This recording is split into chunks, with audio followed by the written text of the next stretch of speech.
Ah,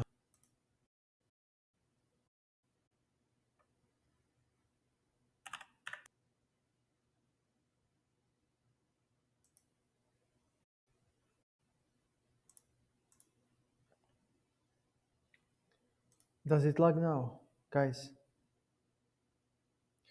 Great. Oh, Jesus, I can't fix internet. I mean, this is the internet I have currently. I'll have to make do with it because I'm not eligible for the optical internet. I just live in the middle of nowhere, so they cannot introduce it. So I'll have to deal with what I have now. I'll have to make it work.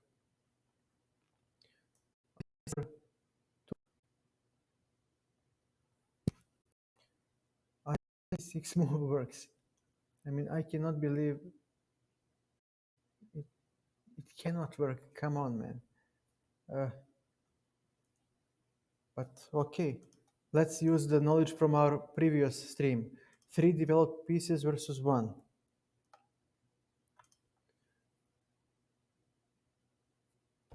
How do I deal with this? I mean, this is annoying. How do I deal with this? It, okay, if I take, he has queen d1, king d1, and he can take on e5. And on bishop e2 covering, he can castle and he gets development advantage. He might actually get compensation for this. Or he doesn't even have to castle, he can play bishop c5 castle. Are you kidding me? Okay, bishop e2, he must play something. E d4, knight d4. And what about this? How do you bishop e2? What do you have? Nothing. Yes, I will take on c6 and I will castle. Actually, I don't have to. Why am I in a rush? But I can. Simply castle. And I have all the time in the world to develop. And what do you have? Nothing. Exactly. Stupid line. Wait a second. e5 bishop.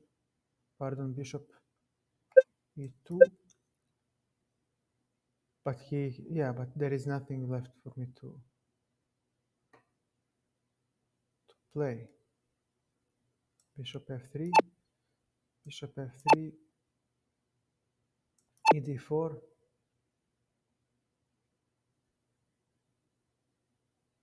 Okay, he will. White loses a pawn, so I have to take. And if I take on d4, I'm still a pawn up.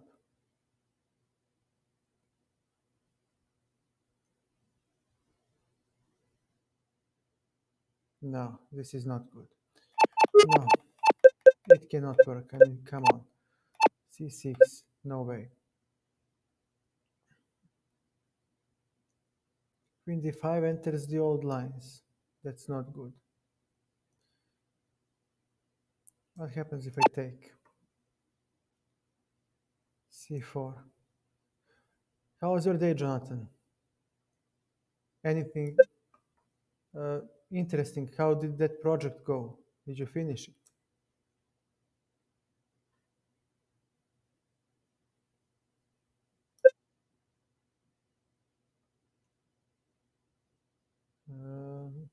Normal day. Yeah, it's Friday.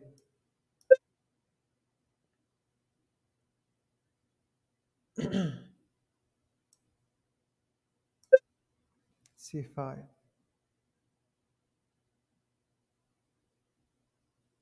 Still in progress. What is it about?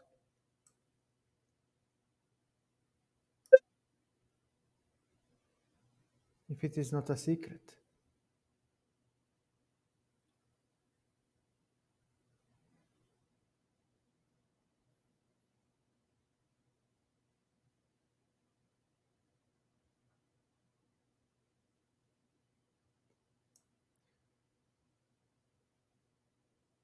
a second. E6 is not good. I'm blocking the bishop. Chemistry, wow. Nice topic. Nice topic.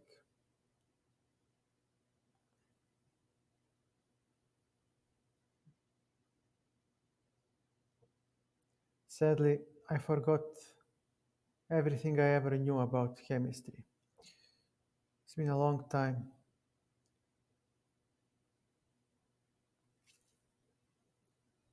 But can I just play this endgame? But I have no winning chances there. But let's play it. Be happy. I'll try, Jonathan. I'll try. Queen d4 or queen a5? No. No. Queen a5 won't. Maybe actually it will. But queen a5, he has queen e5. Are you kidding me? And then what do I do? Let me investigate this. So you want to play this. Take, take. Why can't I play knight c6? Do I drop a piece?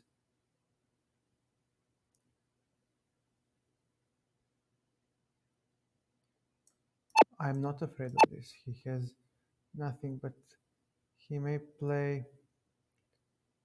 Okay, g3 is nice. But let's see, what can we do? Where can we put the bishop? On e5? No, I'm late with development. This one is slightly weak, but it controls very important squares. So this knight is restricted because my knight controls. G3 is a great move because now he will put the bishop on this diagonal. But maybe I can actually play this somehow. Bishop d7.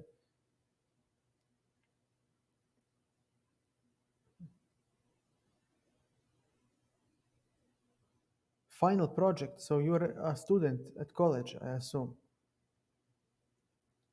Which is great. I mean, once you're done with it, then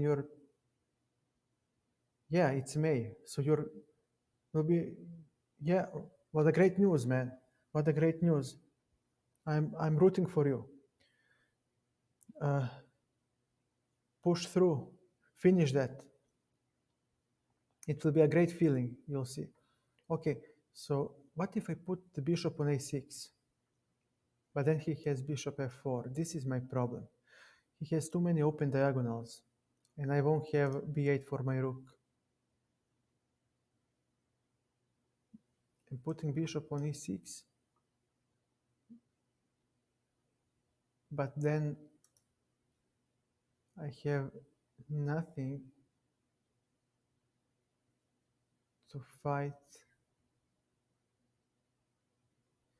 Okay, engine is engine, but I'm me. I'll play e5 to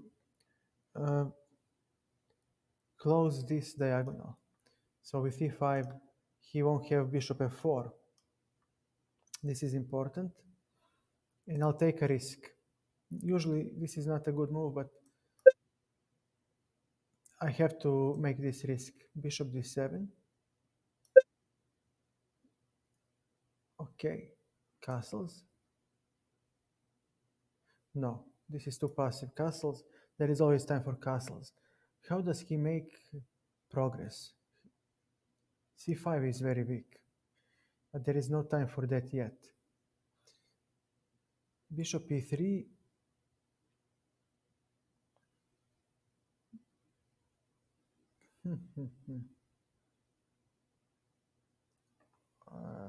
I would like to have rook on d1. So I guess he has to castle. White needs to castle so he can have rook on e1 and rook on d1.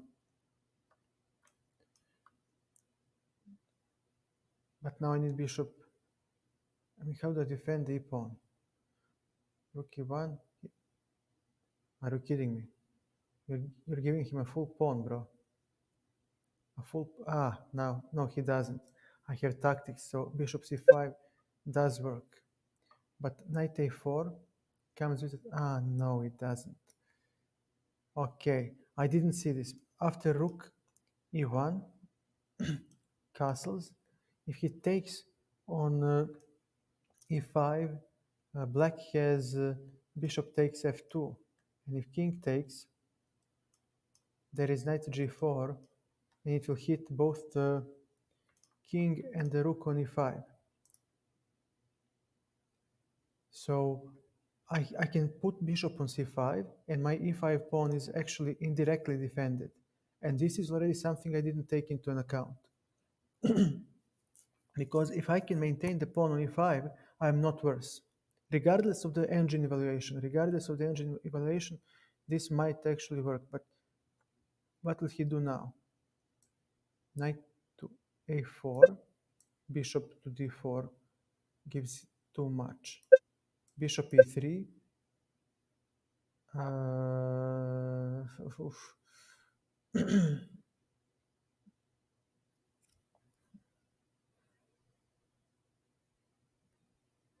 I'm not very happy with this type of play.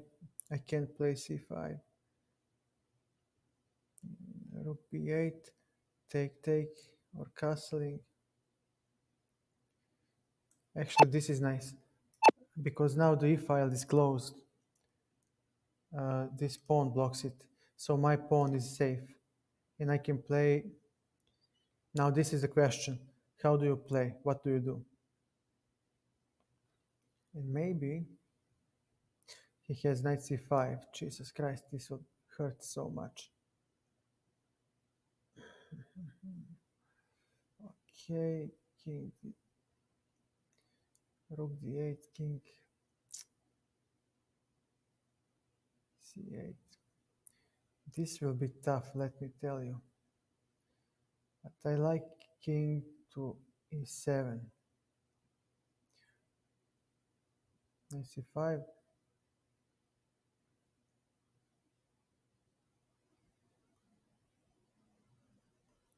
If I play, I don't understand. Rook d8, knight c5, bishop c8, I take on c6. And then what? Where is my compensation? I don't like that at all. And if I leave the knight, okay, king e7, knight c5, definitely annoying. But h3 actually stops knight g4. But I can play h3 anytime I want. Knight c5, rook a c8. Do I need? Yeah, I need it. I need it. Rook a c8, and can I play rook a d1 now?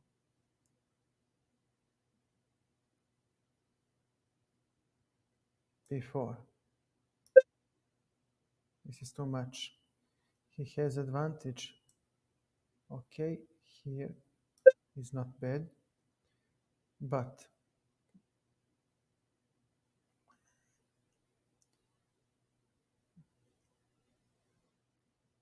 knight b7. Yeah, he has knight b7, so this won't work. And if I go for for bishop f5, no, it doesn't work either. Knight g4. He can play knight d7 or bishop h3, and it's not gonna be pretty. He destroys me. I really don't have any move. Knight b7.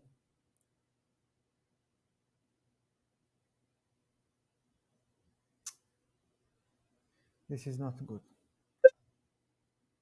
I finished school. I went to college. I mean, I'm 35 years old, so I've seen it all. Uh, uh, Went into, how do you call it, grammar school, elementary school, like everybody else in this world. Then I went for the electrotechnician in the, I think it is called middle school in English. I learned programming there and electronics. Then I went to college for electric engineering, and then war broke off. I mean, it, actually after the war, but then simply the consequences of the war started to sink in, and I couldn't pay my tuition and had to drop off. Then I worked hard to earn money for the studies. I went to a lower level of college. I don't know how you call it in English. Finished that, worked a lot, physical works, and studied on my own during weekends. And then I found a job in the IT industry. It was a long fight, but it paid off. It paid off.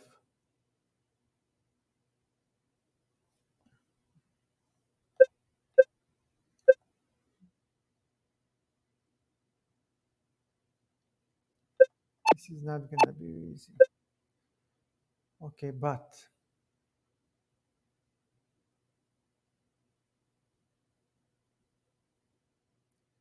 yeah, work.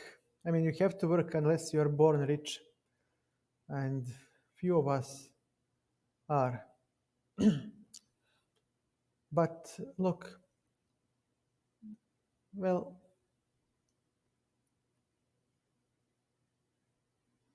hmm, I don't know. I would rather be born rich and do nothing, because you can always decide to do something, but you cannot stop working anytime you want.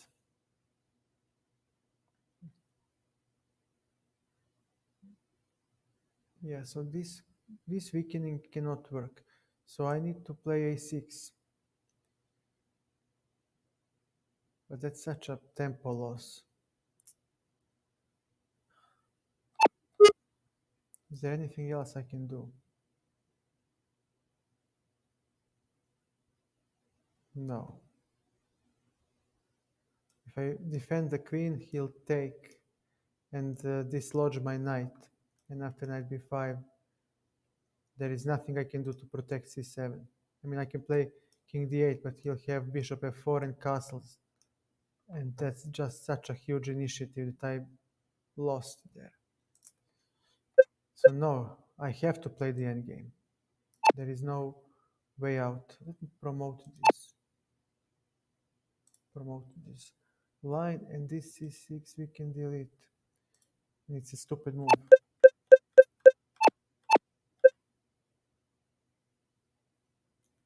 No, we'll promote the queen d4, knight d4, and now go ahead, make a move. Okay, a6.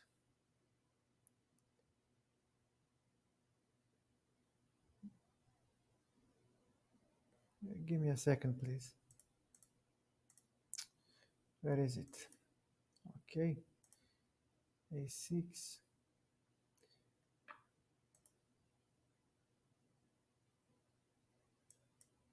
Knight to a4. Yeah, this is annoying. Weak square hitting everything. So how do I deal with this? I have to play. Of course, Jonathan, we can play. Uh, Let me give me a second.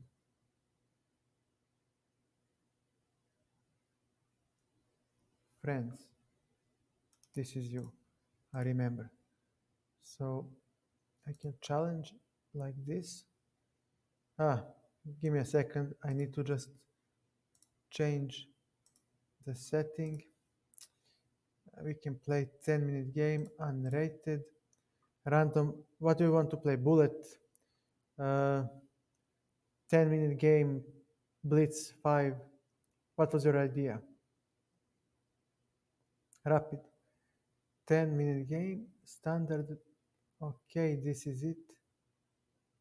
Play, this should work. So let me just dump the stupid commercials. Delete D4. And this is good. And I will simply put it like this. C5, C3. Okay, I'll defend. Passive play will cost me. But it will cost me a lot, but who cares? CD4, CD4. Okay, this is equal. Dead equal position. Hello, Cloud Virus. Welcome to the stream. And thank you for the follow. Any lessons, anything you need to ask, I'll tell you, I will answer. And it costs you nothing. I'm here to help. As I have said in my about page, my goal is to help anyone because I believe in karma. I believe if I do good to others, others will do good for me. So anything you want to know, and if you think that I can help, if you think that I can help you in any way, ask. I'll do it. It's not a problem.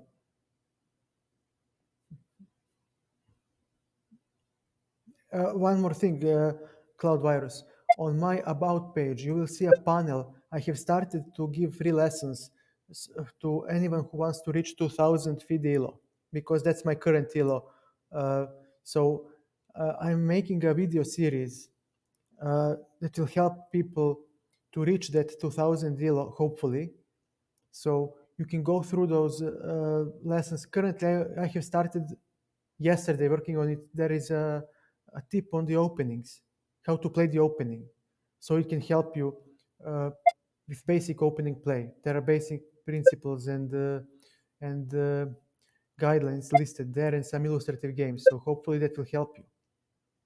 Anything next stream will be probably at Sunday. I don't think I'll manage tomorrow to finish it, and it will revolve around center play, around how to use center pawns, these pawns, properly when they are on these squares. So again, if you think I can help, if you have any question, ask. We can play the game, we can analyze the game. Yes, we can. I'm not new to streaming, but we can make it work somehow. I don't know, maybe via Skype, maybe here I can do it via Twitch. I just need to figure out how to do it, and we can do a live lesson. Okay, I think I'll have to install Discord. Let me check out after this game. Give me a second. Sorry, just give me a second. I'm working with one monitor, so I need to juggle slightly to keep things organized. Okay, let me first play a move so I don't lose the game. E5, very actually logical move. Okay, I don't see how to stop it. I don't like 95 because he might take, and then if I take, my bishop is locked, and if I don't know, I don't want to give him a knight in this. No, it's okay. Let me just check Discord.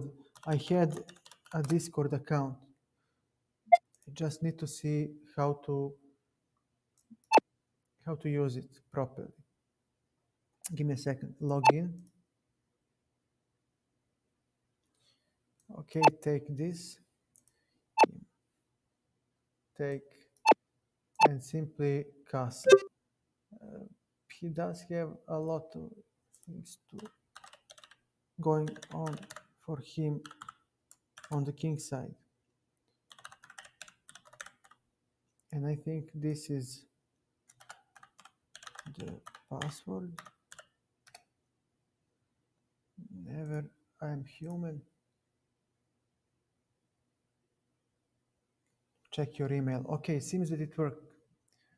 It seems that it worked. So let me just check. Yeah, from a new location. Fine. Okay, verify. Would you please verify login?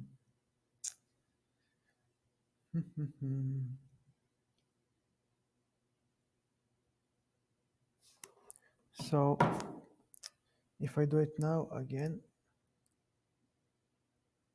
Jonathan, it's your move. Hey, I'm thrilled that you are giving me a chance to help you. He blundered a pawn because he cannot take. Now we have bishop takes h7, discovered check. But he might try to play to get that pawn back. Maybe he can do it. Now let's see, Discord. Okay, I'm on Discord. I have an old account tied to this this app. Let me download the whole app for a desktop PC. I'm not on Debian, so I guess this is the rook g5. Give me a second. 94, 94. Trying to exchange. Bishop e4. Now my bishop defends the sensitive g2 square. Yeah. And he might try. No, he doesn't have a good coordination with his pieces. His rook blocks the g5 square, and therefore his queen cannot come to h4. And he needs this. Okay, I'm downloading Discord right now, and let me just see how this works. Cloud, I'll just download Discord and set it up right now. It's okay. I have no plans, so let me just go through this detecting account. Give me just 1 second. I'll give you 1 second. Fair enough.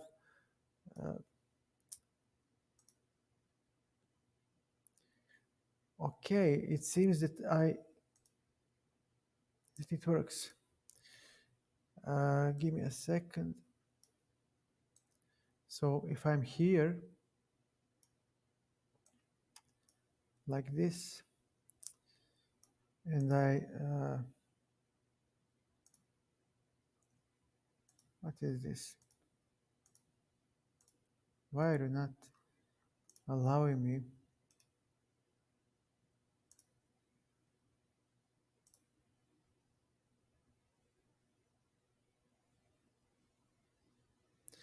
Okay, thank you. And here I can somewhere, somehow log out.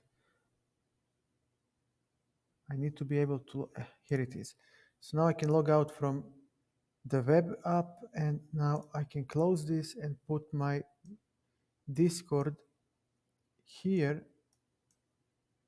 Okay. Jonathan, it's okay. Take your time. I'm waiting you. You have all the time on the world. Wow, Jonathan, you blundered the queen.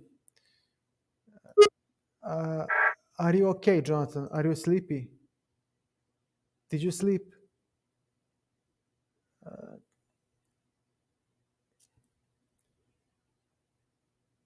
You actually played really well until blundering. At this point, you stood really well, and in this position, remember, always finish development. For example, this is a very annoying move, and you develop a piece with a tempo because you attack the queen, and now you're fully developed, and you have very active pieces, and I might play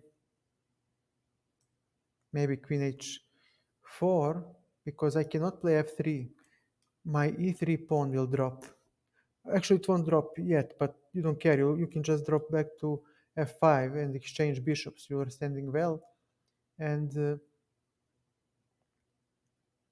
maybe queen e4, but then you can continue with queen b6, hitting the b2, and you're not worse here. You're actually slightly better. Can I do an analysis while we wait for our newly acquired friend to join? I really think you stood better. I just need to see with the engine did I have any chance, because after e5, take castles. Okay, let me share my screen slightly for now. Jonathan, can we make a break so we can honor our friend? Jonathan, give me a second. Cloud, what is your Discord account?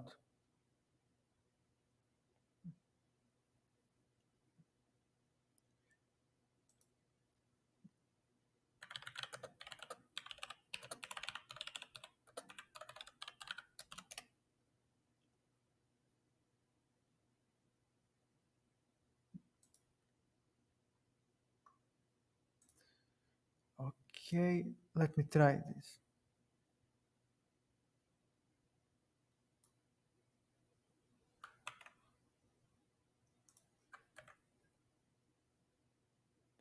Okay, so it's here. Now let me see how this works. Okay, so how do I share? Okay, join. Here I am. I have joined the server, but I need to figure out how we can share a connection. So, yeah, sure, Cloud. I have joined the server, but now I need to figure out uh, how to create. What is this? Welcome. Thank you. But let's see how to create user settings.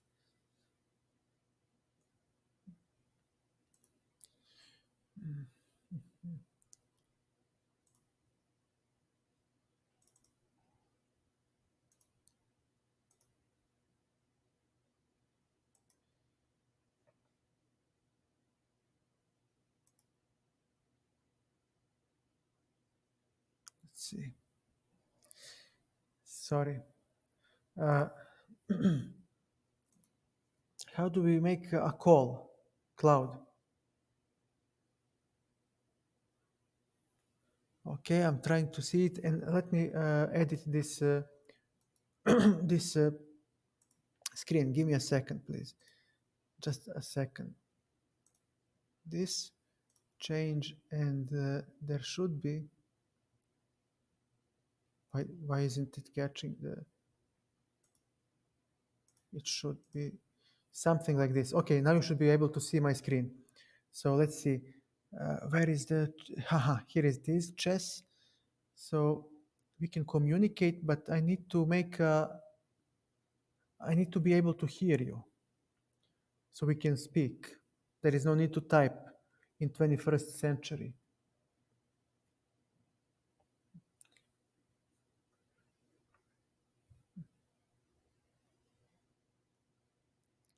Chess. Here it is. Give me video.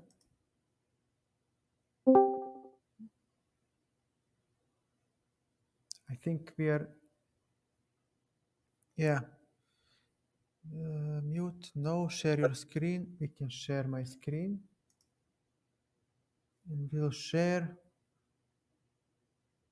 this one.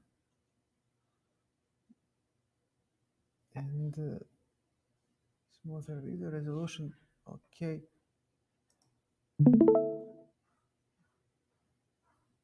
does this work? Cloud, turn off camera. Awesome. Can you hear me?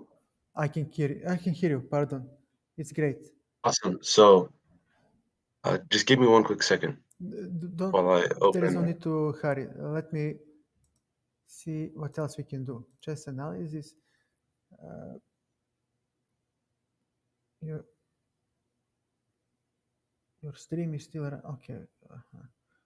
No Here, problem. maybe the audio's a little, My audio it is. sounds a little rough right now. Uh, I don't know how to fix it. My audio is always. No, that's fine. I think I'm gonna try because I think it's better on Twitch. So if maybe you mute on the call and I can hear you on Twitch. So I'll hear you through Twitch, but you can hear me through the Discord, if that makes sense. Okay. Can you hear me on Twitch now? Okay, so yeah, that's Great. fine. That's Well done. perfect. Well done, man. So my name is Nenad. I never revealed my name on the about section or on the stream. My name is Nenad. I come from Serbia. It's a former Yugoslavian republic. Uh, and as you have noticed, I played chess back in the old days. I was striving to become FIDE master, but war broke off and stopped my progress. So now I have some old ELO rating of 2000. I think I have better, uh, pardon, I have a greater strength than that ELO, but okay. Uh, and once COVID passes, I'll play over the board and we'll see how far I have gotten so far. So, what about you? Can you tell me your name? What So do you? so actually there's a delay, but I'm gonna try and ignore that. Yeah, I assume Uh, we can. so I'm from California. My name's Giovanni.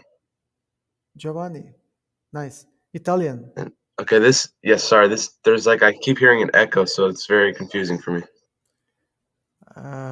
Echo. I wonder why. There shouldn't be an echo, 1 second, I'm gonna try and figure out how to stop this. but I don't think it's you. It might be me. Uh,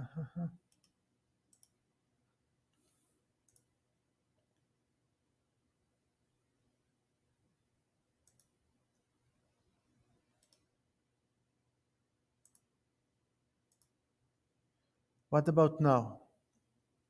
Now it should be better. Let's see if it sounds. I can still hear it. It sucks. God damn it. I can't believe that. Yeah, it's. I have issues with sound since the very beginning. What if I disable this? So maybe I'm gonna try and maybe if you unmute just on Discord, we can try that again. Uh, okay, give me a sec. Okay, I have unmuted Discord. So, Actually, that's way better. but the echo, does it still exist? It doesn't anymore because I muted the Twitch tab, so I just hear you through Discord and it's perfect now. Finally, great. Okay, ask me Okay, so anything.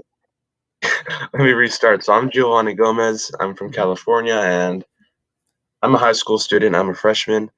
I just started playing chess. I would think.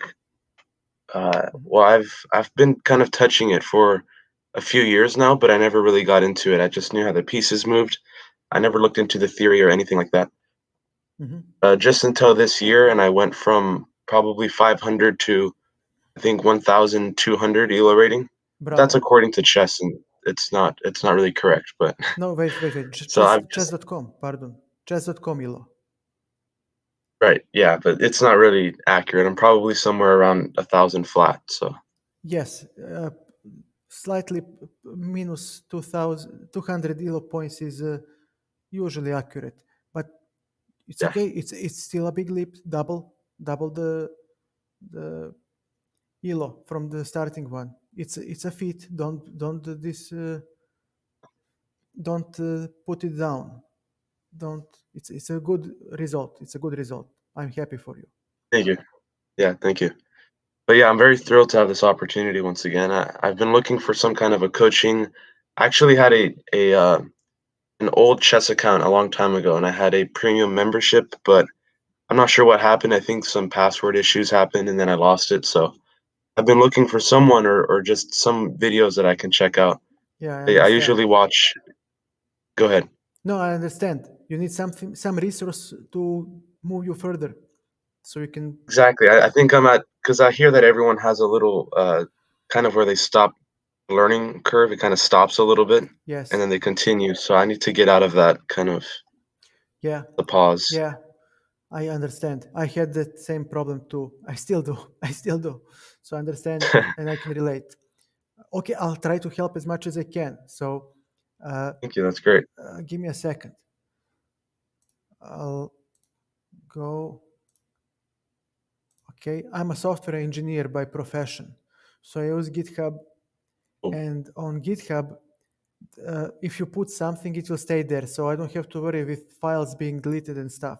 So Right. here you have this link, and I'll put it on the stream for everybody else to see, and I'll send it to you if I can somehow figure out where the where can I paste this. Jesus Christ, are you kidding me that I cannot paste a link No, I here? see it in the Twitch. I can see it. Okay, so here you have this text file with opening basics. These are good guidelines that will help you. If you just adhere to them, you should get a playable position out to the opening. So unless your opponent is like 1800 or maybe 2000 elo, just by going with these, you should get a playable position. And this is important to us because we want you to skip the opening, I mean, to survive the opening, so you can put your other knowledge to test. And this is very important because this is my stepping stone currently. I cannot breach 2100 deal on chess.com properly without having stable position out to the opening. So Right. how do you stand with openings? Have you studied something? What do you know about them? Yeah, I mean, I've I've just kind of studied a few. I mean, I've looked at some of the variants of the Queen's Gambit. Hmm. I've just seen. I just have a little bit of most of the popular openings, Hmm. and then, but not Okay, necessarily one that's mastered. I just have a little bit of a few things. that's good. That's good. Try it out, all of them, see what flows for you, and take it from there. Now, uh, why is it not allowing me to? Ah, good. Okay, you can have this. Pardon. You cannot. Aha, great. Okay, now you see it. So you can see it on Twitch too. Pardon. Okay, so I will. What is going on? Okay, you can download this text file with tips and tricks, and you can go through it after the stream. But I will go through these rules actually, and I will uh, demonstrate them on the board. So, Okay, thank you. no need to thank me. Hey, we are having fun. Thank you for spending your time with me. So No let me problem. just put this. Since I'm on one screen, I need to juggle a little bit to with the space. Okay. So now, okay, there is great. There is a board, and we'll just repeat the stream from yesterday in a nutshell. So when you play the opening, you want to claim these central squares. Why? Well, it's simple. Let us try setup. Okay, so now I can put a piece here. For example, some stupid piece. Knight is the best example. Sorry, pardon. Knight is always the best example. When you put this knight in the center, and we'll put the other one at the side of the board. We see that this knight attacks. I heard a sound, but I don't know what it is. What was it? Was it a? Like it's okay. Oh, Eh, okay. It's okay. Never mind. So we see that this knight attacks 4 squares in the opposing camp. Now look at this knight. This knight only attacks 2. Furthermore, we see that green knight can reach any part of the board. Let me do it like this. In one move, he is on the queen side. In one move, he's on the king side. Thank you, Jonathan. Okay. What about now? Now we see the board. Okay. Okay, I can already see your screen through Discord. Maybe it was just on Twitch, but I could see it. Yeah, I fixed it. So we see it on Twitch and on Discord now. Okay. So the green knight can reach either side, either left or the right side of the board in one move. This is very important. While look at the blue knight, he can reach the center of the board in 2 moves, and he can reach the queen side in 3 moves. For God's sake, what is he doing? I sorry, it just keeps turning off my Discord to preserve resources, and this is something that I don't understand why is happening. Okay, that's strange because for my screen, I can still see it and it's perfect. Let me That's try to stop this stream. Jesus Christ, why are you doing this to me? Give me a second, please. fine. And you see, move to Jesus Christ. Why is it so? Share your screen. No, here it is. No, wait, back. Chess and I, okay.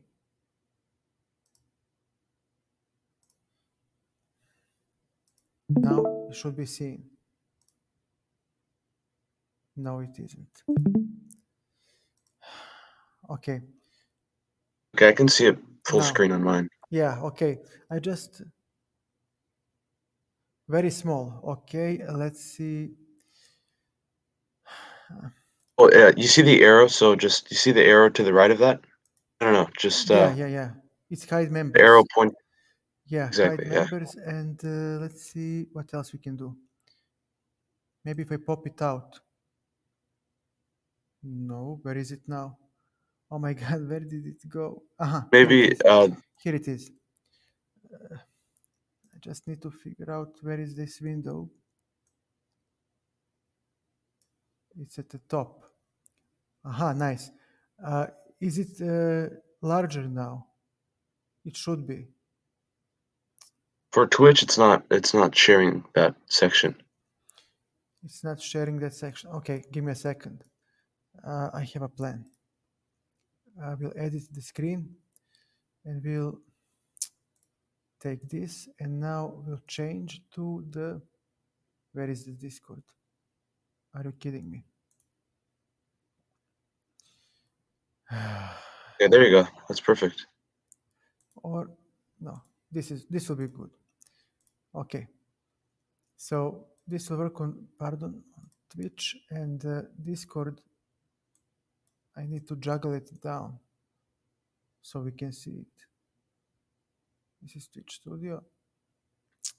Sorry, You don't one. have to be sorry for all this confusion. Yeah. It's a pretty confusing app.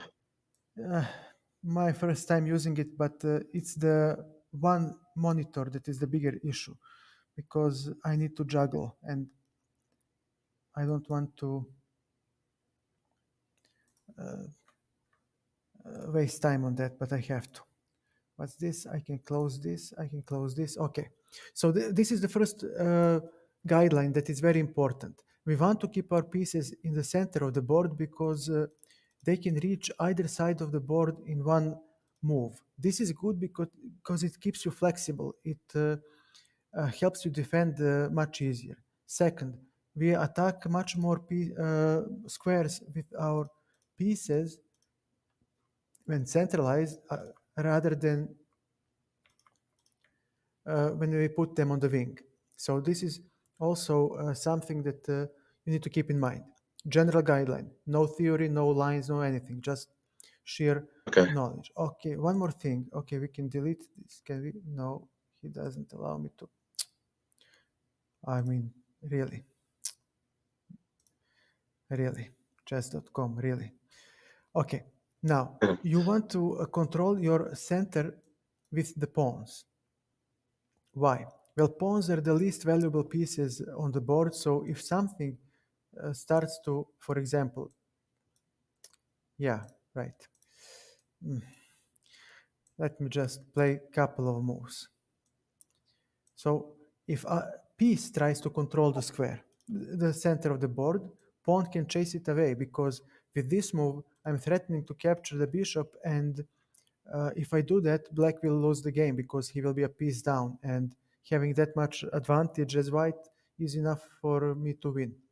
And the same cannot be said for the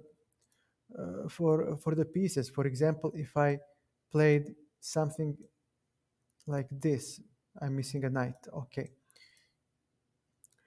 nice.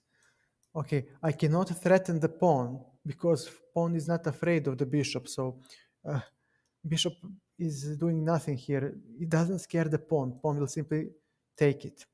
Even if we uh, played something like g6 and then let's say something like this, and the bishop is protected, pawn is not afraid of the bishop. He will simply gladly exchange itself for the piece.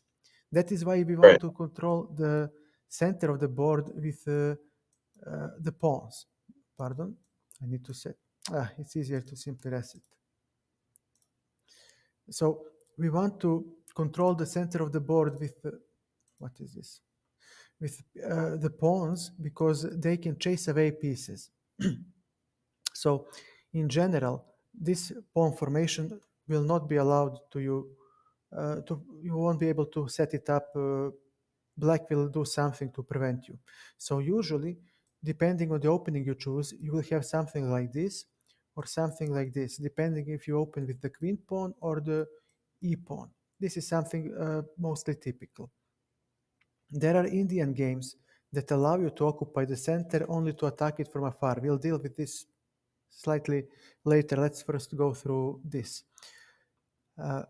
This is the formation that you play. These are the only pawns that you are allowed, well, usually allowed to move. So this formation, or something like this is good for you. Either color. E5, D6, you have Okay. enough space and your center is stable, or something like this. Do not play with the wing pawns because they are not useful in the opening because they don't fight for the center and they don't open enough lines and diagonals for the pieces. That is something very important that I missed mentioning in the yesterday stream. When you open it like this, again, you're opening squares for the bishop. You're opening squares for the queen. But if you play with the wing pawn, you practically open squares only for the rook. And you need Right. flexibility in the opening because you don't know where the game will go. There are too many options. So with this move, you can attack with the bishop, this point, because it is a weak, typical weak square, because these pawns are defended only by the king. Or maybe opportunity will arise for you to uh, play the bishop here. It happens also. So you want to keep your options open. If you don't have that option open, you will need to waste time to reposition your pieces, and time is very important factor in the opening. Remember this old adagio: quantity beats quality. Never try to develop one piece to its best square. Put it on the optimal square and give other pieces a chance. You want to mobilize your entire army as soon as Right. possible. Okay. Ah, okay. All this you have in that text file. So you play one piece at a time. Usually something like this. You develop by always one piece. So we attack the pawn. Black wants to keep developing one piece at a time, and he develops a piece. You develop a piece, another piece, something like this. This is, and then you castle. You need to move your king to safety. Yeah. You can all, and also if you ever make a mistake on the chess website, you can just do the backwards arrow. You see I see. I the think. play button? Yes. That one Yeah. would be Yeah. played. Yeah. That one right there. Yeah. Yeah. Good. Good. Good to know. Thank you. So this is like some stereotypical setup, and stereotypical. I cannot do it like this because I'm making a setup position. Okay, we'll analyze the game now. So this is something. Why is it? This is a stereotypical type of play. One piece at a time, uh, and then castles. Why? Because in the beginning of the game, all the pieces will be clumped up in the center of the board. Everybody fights for the center of the board. And you don't want your king to be in the center because then it will be under attack. It's about who attacks first. Then you want to connect your rooks. Let us continue a little bit more. d3, d6. I don't know, bishop b3, bishop e6. This is good enough. You want this. You want your rooks to be connected to defend each other. So you achieve this with castle move. Whether you're going to castle Okay. long or short, it doesn't matter.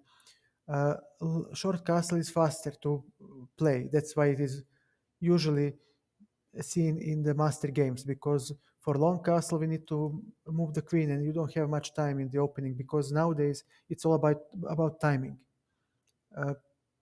Timing factor is much more prevalent today than back in the old days. And now one more. Why are you not allowing me to reset? One more rule that you can remember. You first develop knights, then you develop bishops, then you castle, and only then does the queen move somewhere. So usually you will move one of these pawns. Then you will develop knights. Okay? Or knight bishop, but and then you go knight again and bishop again. I hope it makes sense. So you can develop both knights and then go for the bishops, or you can combine knight and this bishop and then knight and this bishop. That's a Lasker rule, old rule that proved to be very useful to remember. Okay. One more thing. When you capture with your pawns, always capture toward the center. So, I don't know, let's play something like this. In general, you want to capture toward the center of the board. So you can strengthen your central control with the pawns, and so you can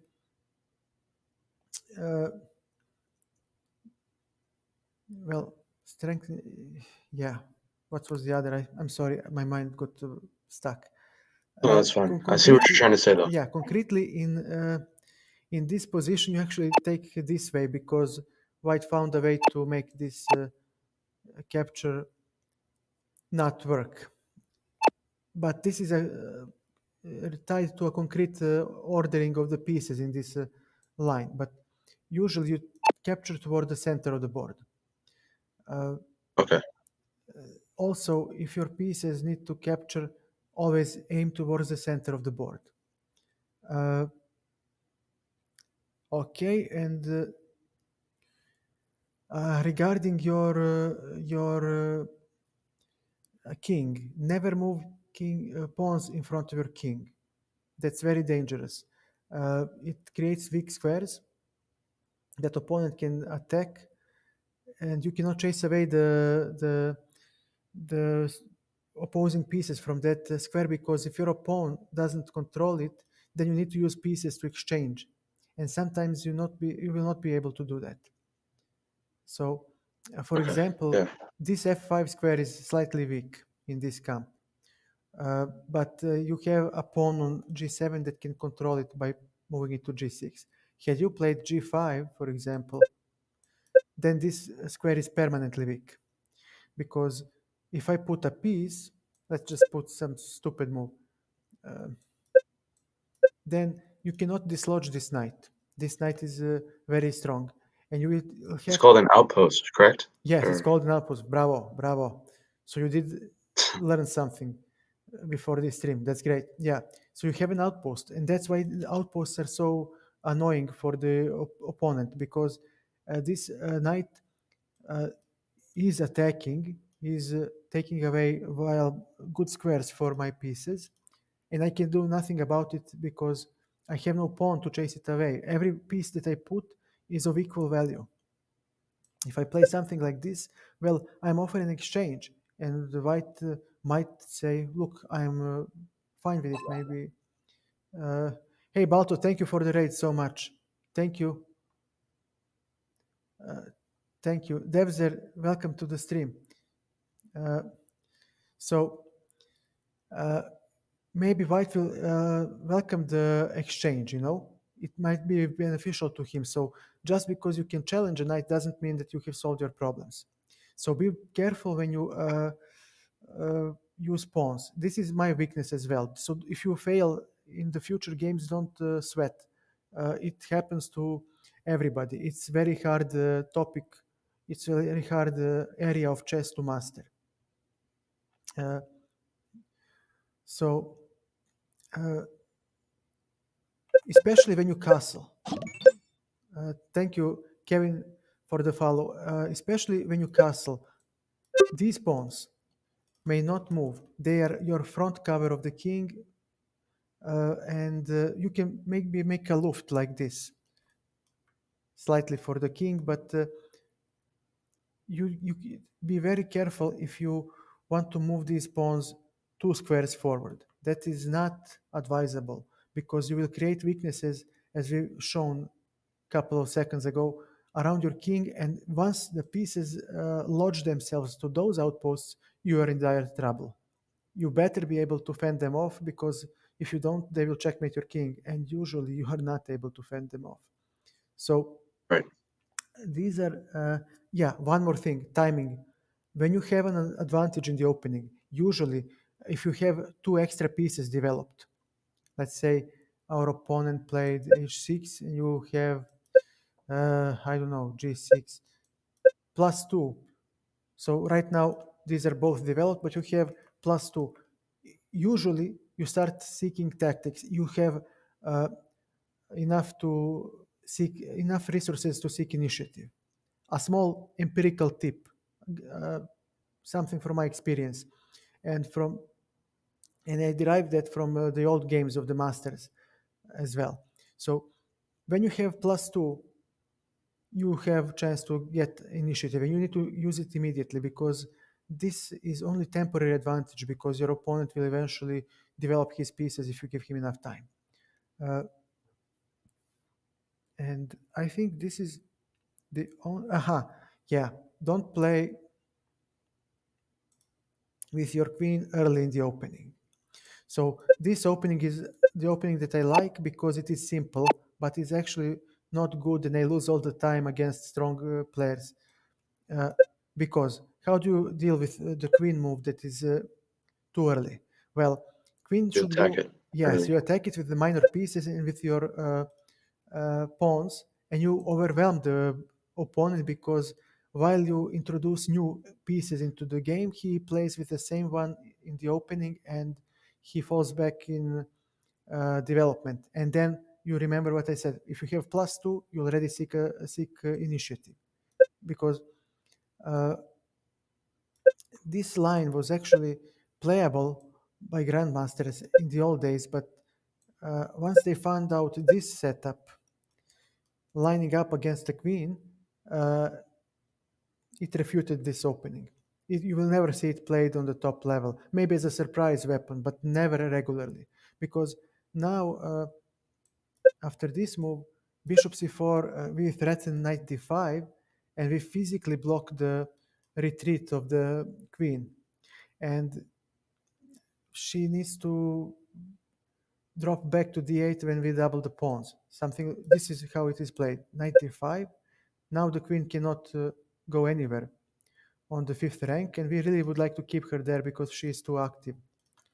But if she goes here, pardon, then we fork the king and the rook.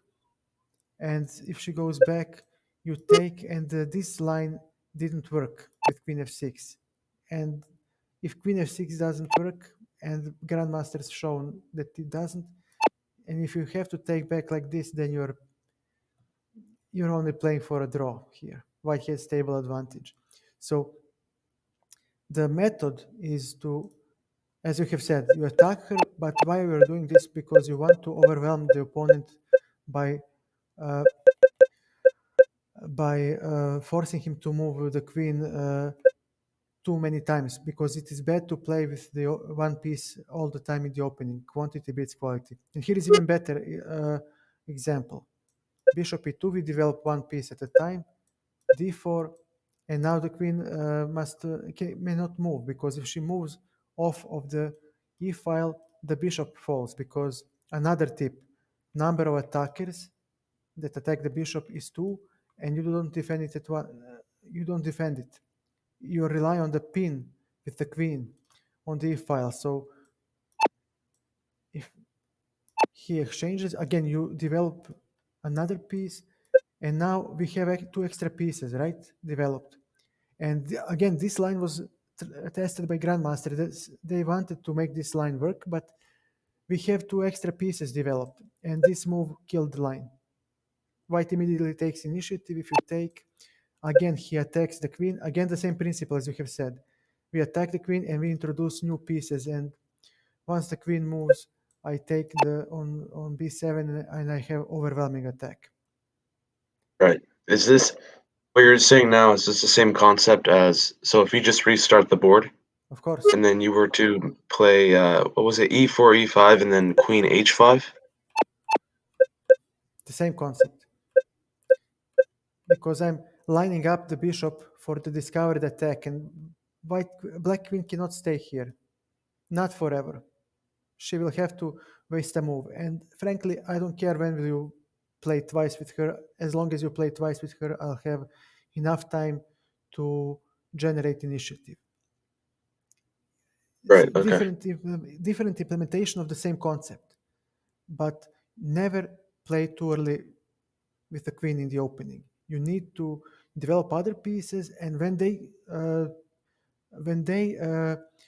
commit to the squares, then you will see which squares are safe for your queen to go to. Because if you put her immediately, like I did in the sideline, give me a second, like this, you don't. The opponent has flexibility to attack her with the pieces, because they haven't been developed yet. So he will use the opportunity to develop them to attack your queen, and that way he will overwhelm you. So these are all the typical guidelines that I had to say to you. It's too much. I know it's overwhelming, so we can make a small break if you But want. that If you was have actually pretty helpful. Sorry, go ahead. if you have any questions, shoot. Yeah, I Ask mean, me. overall, you pretty much covered, the basic understandings that, Of I mean, what? I knew a few of those, but you actually did teach me some things I didn't know, like this specific line. But Yeah, do you think it would be helpful if we played a match so you could see where I'm at, and then? of course. Let me Okay. find you. Search. Of Oh course. yes, I forgot to add you. So I'll just send you a quick friend request. You can. Let me just see. I think that my handle is different than my account. I think it's. Give me a second. I think it's C5, but not break with the E, but break with the number 3, because the name was already taken. Let me just do it like this. Yeah, it's like this. And let me just remove the odds. C5. Yeah, give me a Oh, okay, second. okay. I see what you mean. Where are those odds? God, I hate them. Okay, Ah, there you go. I sent it. give me a second. I don't see. I don't see it. Ah, wait. Home. It has to be somewhere under messages. What are you looking for? This. This is what I'm looking for. There you go. Okay. So now I can go to connect and I can go for cloud. Okay, we can make it. Am I blind So, or white or what? Jesus Christ. Why can't I? oh, no, I think I already, on the bottom right, that's my invite. Yeah, yeah. Okay, great. So I set it up for an hour, which we're obviously not going to use an hour, It but doesn't matter. It's better that way because now yeah, just so we're not worried about the clock you or don't anything. have to worry about the clock. Exactly. Let me just dump these ads. I really hate them. And I It's fine. didn't pay for the account because I hate paying for something that should be free. I cannot accept this Hmm. challenge at the moment. How can I not accept it? How can I not Yeah, accept it? maybe I sent another one just in case. Of course I can. It's idiotic. Okay, so I'll open with Oh, the. and it's unrated. Yeah, I'm opening with. Okay, so this is a French defense. It's okay. It's a good Yes, move. and then I forget. You play What was d5. it? D5 is Okay, yeah, next. Uh, yeah. So you play d5 no matter what your opponent's move is, correct? yes, at this moment, yes. And Okay. I'll play exchange now because Um, I don't like theory. Okay, how was that move? Knight c6. Was too that early. kind of meh? Too early. No, it's not kind of maybe meh. It's not bad, but it's you have slightly more precise options. It's not bad. It can work. You just need to choose. It depends of the plan that you choose. It's okay.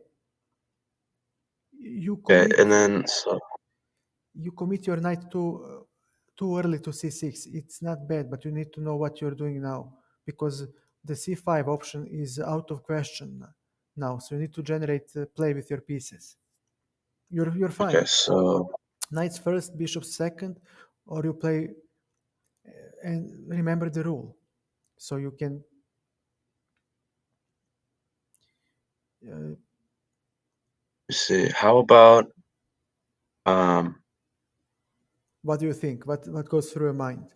Just as of now, I'm looking at g6 with the idea that I fianchetto the bishop. Maybe You have time for that, but the I bishop do have time, or you do have time for that. But bishop will not be positioned well on g7, and this is already something that we didn't cover in the opening basics yesterday because this is related to the opening, specific opening. Because if you fianchetto the bishop, you will hit the d4, and it is beautiful now because my pawn is actually weak. But I have c3 move, and your bishop bites on granite on d4, and your knight also attacks the granite on d4. So in these lines, bishop actually belongs to either d6 or e7. oh, okay. I was looking at maybe d6, but Yeah, does that it's a work? good. Yes, it's a good move. Very good move. Okay. Because now I don't have bishop f4, and I would really love to have my bishop on f4. It's a really good square Oh yeah, yeah, yeah. for Okay. for the bishop. And I'm gonna castle now. And That was helpful to know because so I should also go knight f6 or well, maybe not. yeah, knight f6 in general is good move, but I have rook e1 threat, so you need to go knight g7. It's a slight Oh, nuance. It's a nuance in the exchange French. This is known. Uh, it's a specific nuance characteristic for the exchange French. Why? Because black will want to play f6 to take the e5 square under its control, so I don't jump with the knight. And since you can take my bishop, I will take my time to play c3 to stop that. And after that, I'm gonna Okay. follow the rule we talked about. I'll develop the knight first and bishop second. But So I'm looking at castles and then yes, also the best move, okay, castles. castles best move. Okay. You're safe because the Greek gift shouldn't work because after this you can safely return home because on queen h5 you have bishop f5 covering. Why don't I have the green arrow covering f7? I think this is a live mode, so it doesn't allow me to have colored arrows. Okay, so I'm not gonna sacrifice. I'm gonna play rook e1 because I need to. Okay, let me see. Which piece did you mobilize your entire army? No, I haven't yet. I still have my bishop that hasn't moved. I Exactly. how about rook e8 or It no? works. It works. It's a good move. Okay. What would you say the best move is in this position? Bishop f5. Bishop. Bishop f5. Oh, okay. Oh, Knights. because then my knight protects that too. Exactly. Knights first, bishops second, castle, and then you play the game. So with this move, there is something else that we can go through. Look at my white bishop. He's actually good because pawns are standing on its opposite color, so he has scope. Your white bishop is not good, for God's sake, because you have d5 pawn and you will have uh, a lot of pawns on light squares. So you benefit from exchanging the light squared bishops. I don't. I would like to preserve them, but there is no time for Right. me in the So opening. so it disrupts your position. Yes, it makes my pardon, my light squares weak. You see that I don't have click, for God's sake.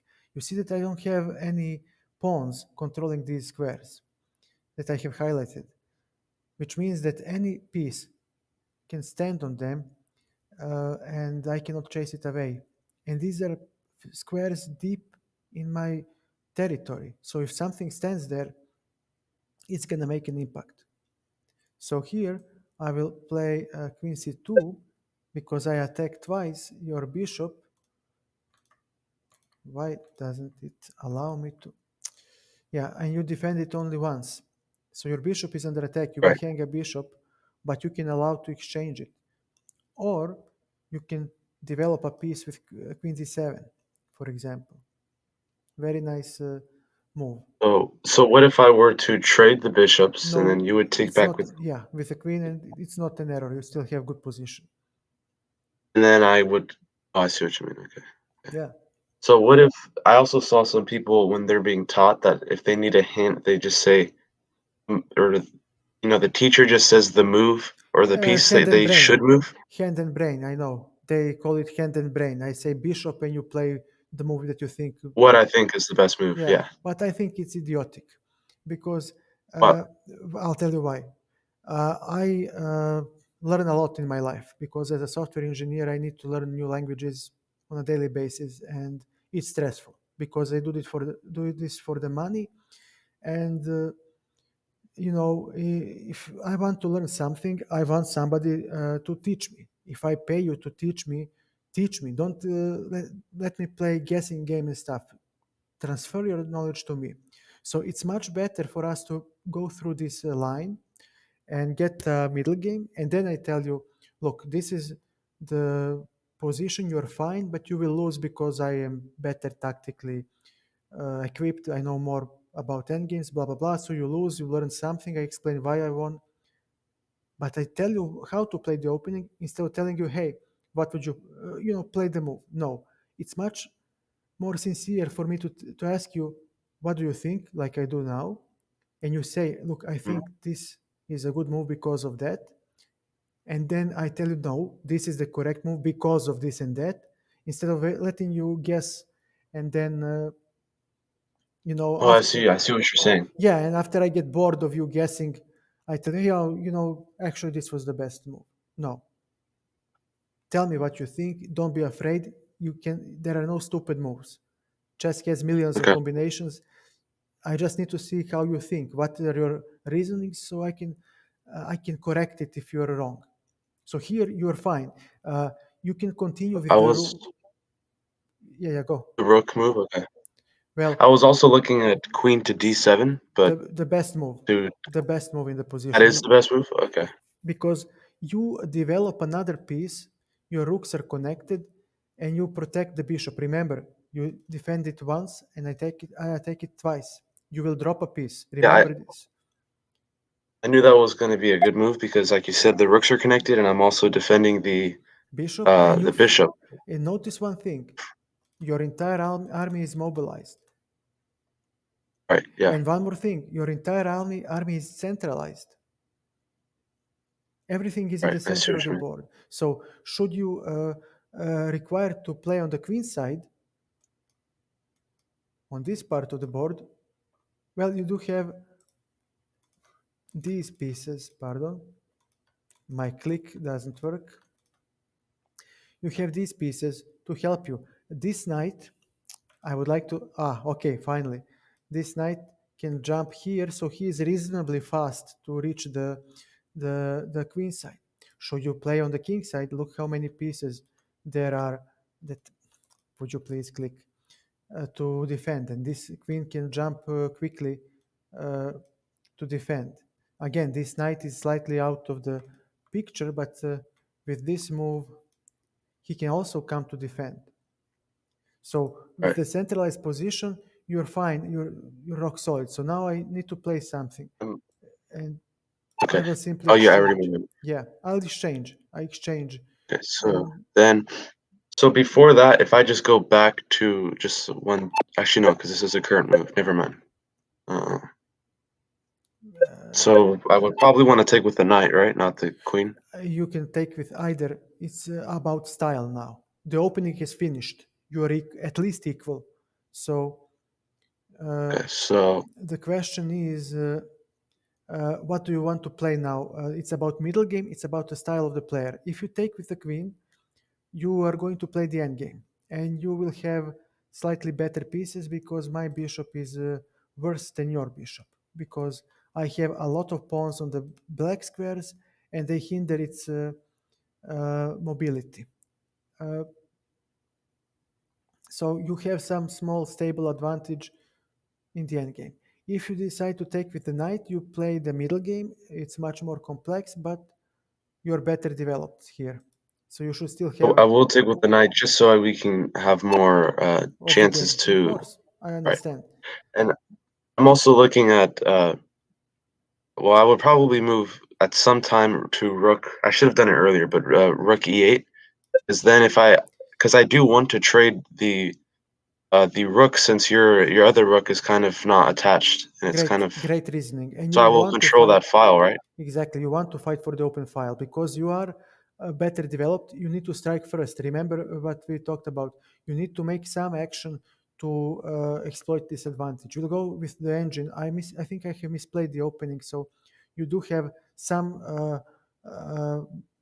reasons, some credibility to pursue advantage in this position. And playing with the rook is great. Now we can actually cover one more trick, one more important guideline. When you choose which rook to move on the open file, you need to look about your development of the entire game. Right now, your pieces are very well. Sorry, somehow click doesn't work on this board. It's this board. It's not a regular one that I use. Okay. These pieces work very well for for kingside attack.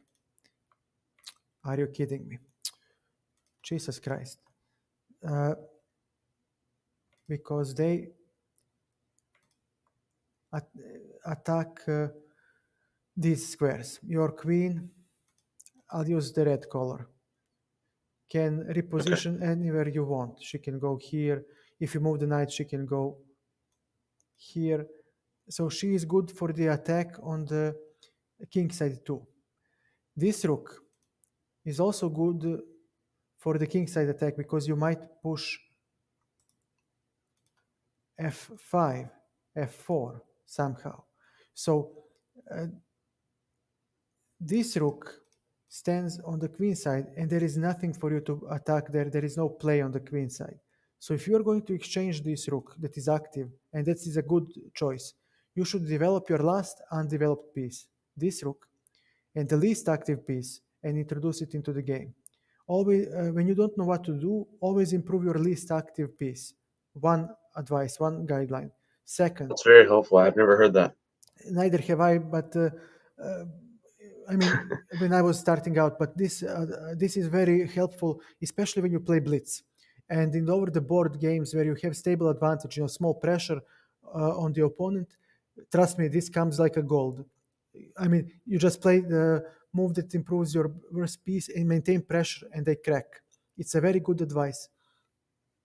Okay. Uh, so, second advice: when you choose where to put the rook, which rook to put, always look where will your gameplay be. Now you can play rook e8. It's okay. It's not a problem. But I would probably go with this rook because I might use this rook for some f5, f4 ideas. So it's your move now, and Okay. your logic is good. I'm gonna do the undeveloped piece, just Yeah, like you said. yeah. And now you underline my bad coordination because I need to finish development. I haven't finished my development, and black is better here. So I need to exchange in order to gain time. Another advice that we can gain from this game: exchange gains time. Why? I play twice with the piece, but I force you to take back with already developed piece. And usually, when you exchange, the piece that comes to this position of the exchange piece does not improve the position. This is important to know. So if you don't improve your position, I gain time. Now it's my turn to move, but I'm free to play any move I want. You weren't. You weren't. You had to recapture the piece. So you don't. Oh, I see what you're saying. Yeah. So you don't improve your position currently. Your rook is still doing the same thing your previous rook did. It puts pressure on the file, but I am free to move any piece I want, and I will move the knight to free the bishop because Right. Okay. I need to finish development. And Mm. I don't see the move for you, but you should strive to make advantage somehow. But you see, this knight, he is restricted by this pawn, and he has no future here. He is a bad piece, although he stands on the great square. Theoretically, he doesn't contribute to the game. So either So maybe if I move, sorry, go ahead. no, very well, good logic. Improve the verse So piece. if I moved the horse, then that way I can maybe push up pawns to Exactly. kind of get rid You of can the attack. pawn Exactly. there. You can attack, or you can, But then, yeah, go on. so I could move it to, but then the whole trade would be for no reason. I can't really move it to e7, right? Yes, you can. But the question is, after 97, where does that knight go? And I would suggest g6 because you play on the king side. And this is already something else. This is the area of the game called Kingside Attack. You are attacking this king, but with your pieces. And this is already something that is an area of tactical play. So we have passed the opening long ago. You had tremendous position. You have advantage because you have mobilized your entire army. It is greatly centralized. Once you move this knight to g6, you have entire army attacking the king. So white is praying to finish development and somehow exchange a couple of pieces with bishop d2 and rook e8 to save the game. Oh, I see why that's also helpful because if you move it to either to b8 or d8, then it doesn't really attack any of the center either way too, Now, you know? yes, it doesn't attack the center. It has lesser options. I mean, on d8, what do you attack? This square, let's put it this way. If I could just click, Jesus Christ, on d8, this square is blocked, so you can go there. b7 doesn't uh, do you any right because you're playing on the king side. c6, well, then you go back. You wasted a move. e6 is great, but I can go from e6 to g5 or f4. G5, okay, I can exchange this knight. It's not a bad move. But on G6, Jesus Christ, just click. I can also reach f4 square, which is much more important square for us. And I can also exchange this knight via knight h4. I can go to h4 and still exchange the knight. But my knight also controls e5 and is also protecting the king. It's much more active move than going on d8, right? As you have said. Right. I see what you're saying. Okay. I'll just make that move then. And now, I guess it also adds another defender to the other knight. exactly. So your active piece is overprotected. And I can't really play bishop g5 because you will have f6, and I cannot trade that bishop for a knight. Uh, that's something that a trick that you can remember. F6 is a typical move in this line. That's why they play. After you move G5. You can play g5 later if you decide that the position is safe. Because remember, you don't want to fling your pawns in front of the king Oh, recklessly. no, I But meant after you move your bishop to E5. if I play this, you Or have G5, sorry. f6. Yeah, you have f6, and I will probably have to play bishop d2, going back home again. You might play Right. g5 now. It's a committal move. You need to. This is like gambling, like poker. You. It's like playing for all in. You need to be sure that your cards are right. Right now, you have better pieces, so you have every right to play g5. That's why I need to play Okay. bishop d2. My coordination is poor, but I think I have enough time to organize a defense. So So, and if I move to a knight to G6, yes, would that also work? that's the best move because now your rook works again, and now your knight is prepared to jump and start attacking. That's why I need to exchange as Okay. many pieces as I can. I fight for the file, and the problem is that your rook has no retreat square where it can stay on the board and influence the attack. Right. So Okay. technically you can exchange, but White has finished his development and he is slightly pushed, but I have enough skill to hold this line because this knight actually is very well hidden behind the pawns and he protects all the soft squares around my king. And Okay. once you. So I'm just trying. Mhm. Sorry, you can go ahead. No, I heard echo. That's why I wanted to hear what you Oh, have to say. I was just looking because as you were saying that, Mhm. I could trade, but then the rook is out. But if I don't trade, then I'm just gonna move it Uh, out of the way, and then you have the file. Yes, and that's beneficial for me because I'll try to play on the e5 square to put this knight somehow to exchange as many pieces as I can. Uh, Uh-huh. I think so I should do that because if yes, sure, I'll do that. Mm, yeah. I mean, at this moment you gain little because the correct. position is drawish. At this moment, I would offer a draw in the over the board game because I don't have any counterplay, and I don't see how black will checkmate me. I would probably And I offer. also see Mhm. I also see the bishop that's on D6 is attacking H2, Yes, and my knight which is is pretty. defending. Both of them are defending, so it's not really doing anything, but it's So, it's so seeing that pawn. yes, he is. You need more firepower, but with every passing move, you lose firepower because my next move is knight to g3, hoping to exchange this knight. So Okay. if you don't exchange, I'm happy because my knight actually will become good. Will also have something to work with. So I will slowly So equalize. should I now adapt my queen in some way? Yeah, you can play queen e6 because you protect the knight and you also take the e file. It gives you slight advantage. The question is Right. Okay. how much? Because now I have to play bishop d2. Now I have to fight for the file. As now I would need a computer.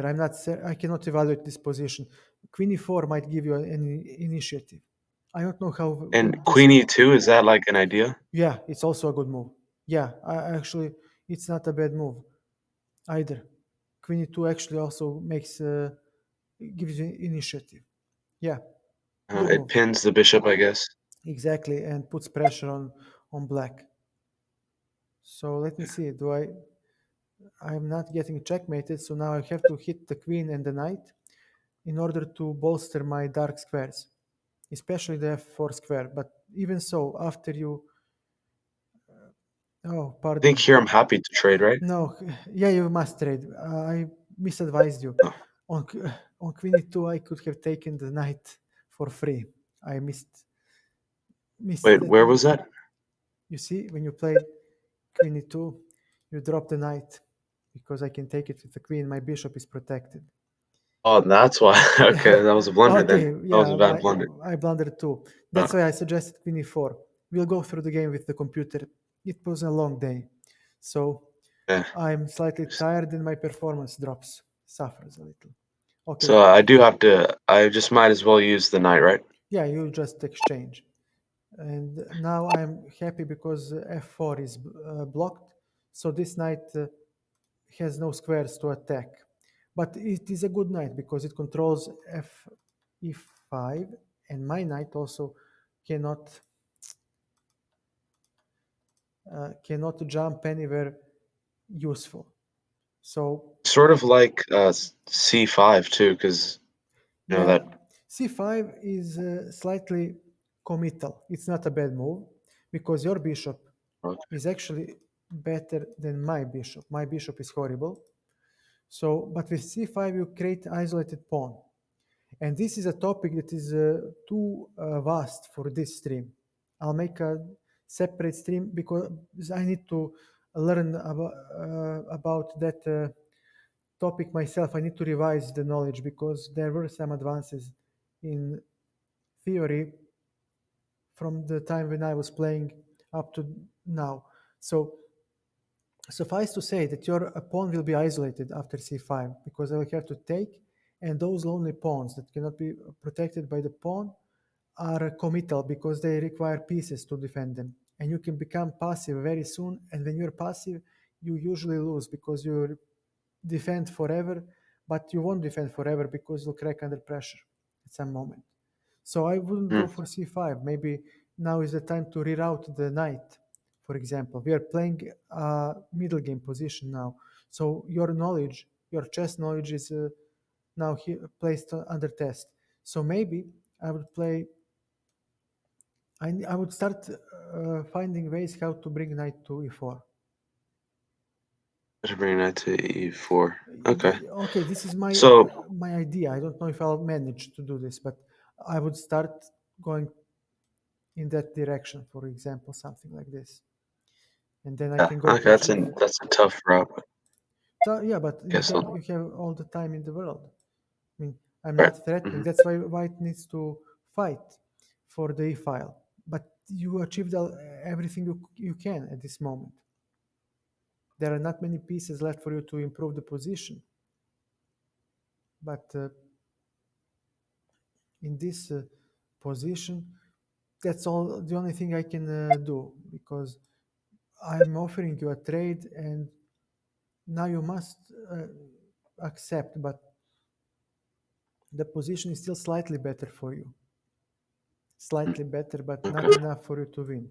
This is a sneaky move because now I'm threatening bishop f4 to exchange the bishop because you cannot retreat due to c7 dropping. So here, if I was playing over the board, I would try to play for a win by playing c6. So on bishop f4, I can retreat the bishop. C7. You don't Wait, want to exchange this bishop. Your bishop is way better than this. so you want me to move c6 and then Yeah, drop the bishop back? yeah, drop it. Oh, I see. So then Because after. white bishop is scary. He's like a ghost. He's scary, but he cannot attack anything because ghosts are made of air. So they just. Right. What will black bishop attack? Everything is on white squares. You just Right. put So then. the bishop b7 is good enough. A B7? E7. I indicated on the screen. Yeah. So Oh, I don't see, be I see. afraid to retreat because your advantage is permanent. So you can Okay. move the bishop back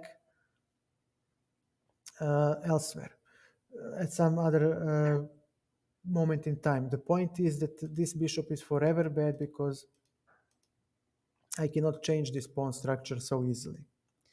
Knight d3. Mhm. This is called Petrossian Knight because this pawn structure, this part of the pawn structure can be seen in Queen's Gambit openings, and this knight is actually good because it defends the b2 pawn, and it also uh, defends f2 and is available to jump to active squares. Very flexible square for knight. So you So can, yeah, go ahead. with that, is C5 now a better idea? You're still having Or an isolated pawn, so you can play that move, but you won't achieve much. At this point, for these I pawns, could. I keep forgetting these pawns. It's okay. At this point, I would play knight b6 and knight c4, but or maybe knight d4. But there is nothing I can do. At this point, I would offer a draw to my opponent. Okay, so if I go here, Not a bad looking move. at Not a bad move. Great, but now I have to play f3 to stop you from jumping to e4. right, And now I'm saw that. changing. It's okay. Yeah, I'm changing my pawn structure by putting my pawns on the white squares because I have dark square bishop. So I will try to make my bishop as good as possible. Hmm, And this is interesting. yeah, Okay, so maybe you learn a lot from this game. So actually, I had if I even go, more. go ahead. I had even more precise move. I could have played bishop g5 and exchanged my bad bishop for your piece. Because any piece Hmm. that you have, both your pieces are better than my bishop. Bishop g5 was much more precise. So maybe knight to h5. Or, It's a move. It's a move. But I will play bishop e5. And actually, this is a good example. On knight h5, I play bishop e5. And my bishop actually restricts entirely your knight. Because your knight would never have any square to go. It's called domination. so then, It's if okay. that position happened, could I just go You to can go back, but the point is that I would exchange my worst piece for your good piece. hmm, Your knight would not be able to evade that exchange because on e5 I control all the retreating squares of the knight.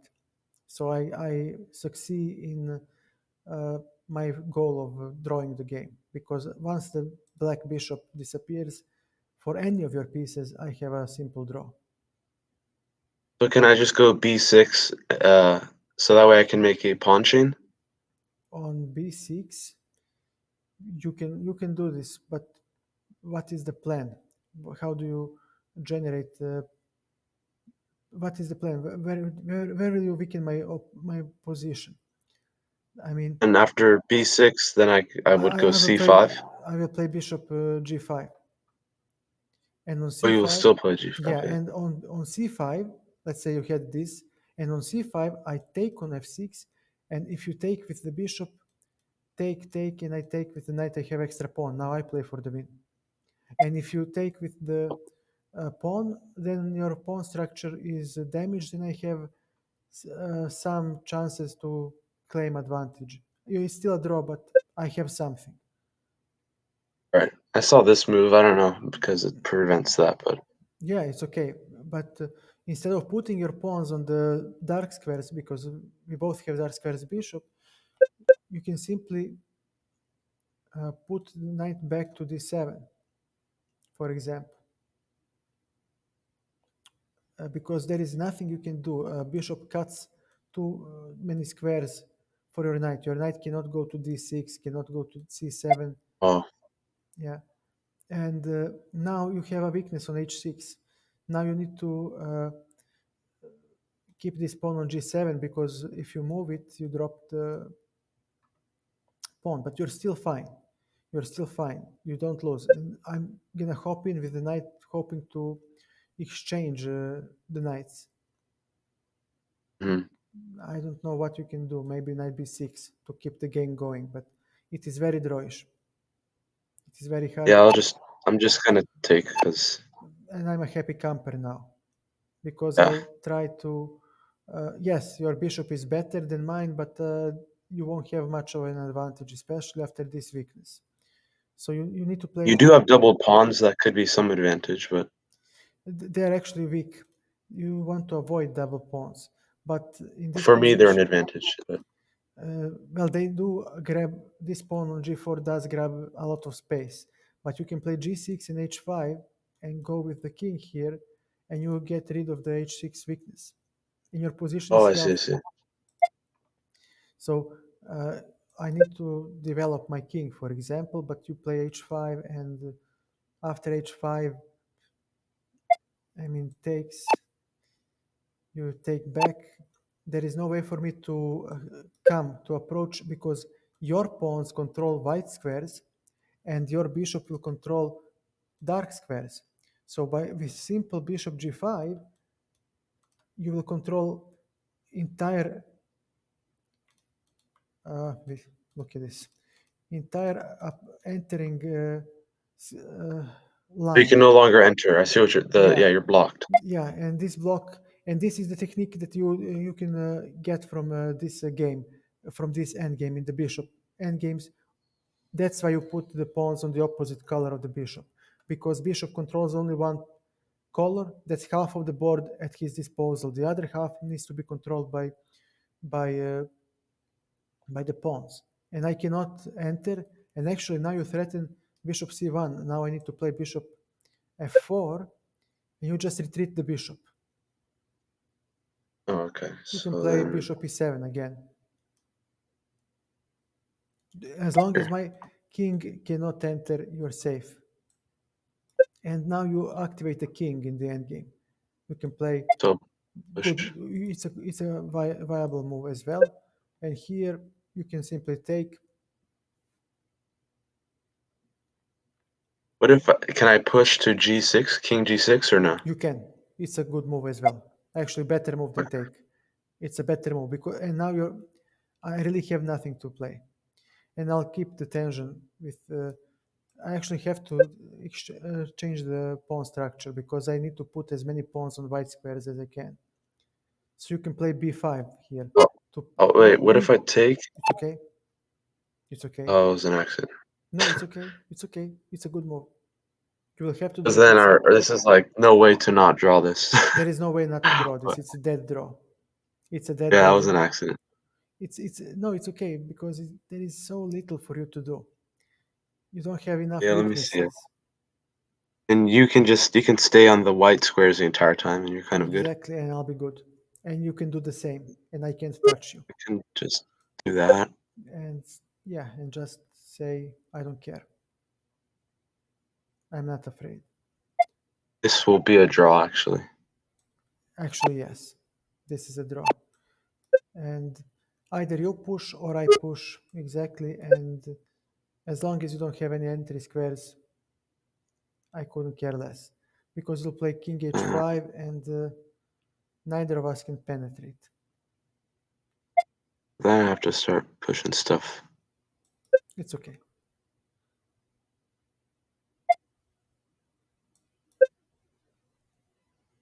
Mm. I attack twice the c5 pawn, you defend once. So, and you cannot defend it anymore. Yeah. So after this move, I will simply Hmm. physically plug in Oh, and every. this then. Oh, and then I can't push to a5 because en No, you passant, can't. and En then. passant, yeah. But you can play king g5 and king h5. I cannot take away those squares from you. And Oh you. wait, I'm literally trapped. There's no way to get across. No, there is no way to enter because these Oh, squares are controlled by my pawns, and these squares are also controlled by my pawns. So you will never enter via center or the queen side. And this square and these squares will be controlled by my king and pawn. There is no way for any of us to enter the game. right. So if we keep going, oh, then we can just move our kings the entire time. Yeah, We don't have to you'll move the play pawn. you'll play king h5. Okay, must so then this is just 100% a draw. 100% draw, because once you play king h5, accept. I mean, once you play king h5, I can try to use pawn to gain tempo, but I cannot chase you away from these two squares. And if I get back, give me a second, then I you was just just looking. you I keep my position. If you go back again, neither of our kings will allow anyone to uh, move forward. You want the And it's not rematch? like we're missing anything. Computer wouldn't even win either, right? No, no, this is a dead draw, and we can analyze this game with the computer if you like. Or give me a second. There was something here, maybe a rematch request. I can't see. Oh yeah, that was my rematch, but I'll send it in a second again. I Okay, we just can want. make a small break by analyzing this game, and then we can play a Oh, I had a rematch. pretty good accuracy. Oh, you did analyze this. I don't have that option with why? Oh, why not? What's Because going on? no, no, wait a second. Let me see. What is Maybe this? on the top section you click play. You see on the very top. It's a. Yeah, play, but Oh, never mind. no, no, it's okay. It's okay. I want to analyze the game, but I don't You need the have. binoculars on the bottom. No, no, it's not it. Oh, okay, Let me see. Give me a second. What the hell? that's fine. This is. Disable? No, don't Uh, disable check. Just allow me to analyze the goddamn game. But he doesn't want me to.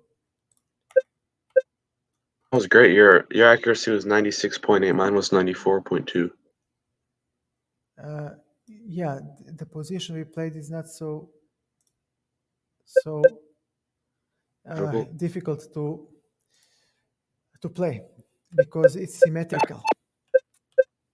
Right. Knight c6, you see, it's a book move. It's a playable move. It's okay. It's a good move.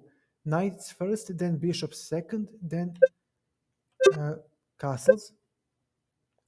Again, this is a move characteristic for this line. It's a nuance in the position because you prepare bishop f5, contesting this bishop, and you're not then uh, pressurized because you will develop your entire army. Uh, Right. I see. let's see what else. C3, a great move because it bolsters the d4 pawn. So this knight actually is useless now because it has no squares for itself. It will have to reposition. Castles again. Knights first, bishop second, castle as soon as possible. Bishop h7 doesn't work.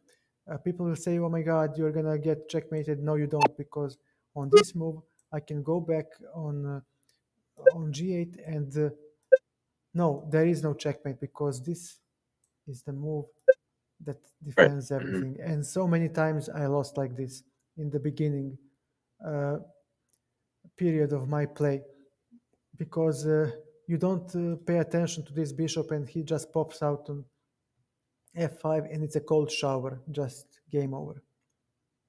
Because he will push back the queen, everything will get exchanged and bye bye. So, Right. uh, so the sacrifice doesn't work, and if it doesn't work, then I have to play something. Rook e1, uh, decent move, bishop f5. Again, knights first, bishop second, castle as soon as possible. Then you continue by putting the queen somewhere, and after that, the opening is finished.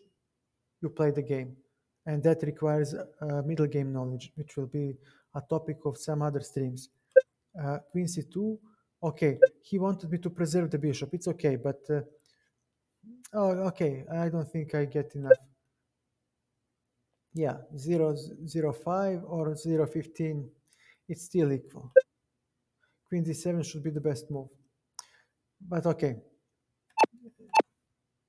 good move. You preserve the complexity in position. You can play queen f5 too. I don't think there was anything bad with queen f5. Yeah, it's an equal position. So you have Hmm. options here, as we said. But Mhm. But Even though that was like you were kind of helping me out there, mhm. do you think that 1,000 really represents my rating? uh, and now here is the problem with rating. For example, take my example.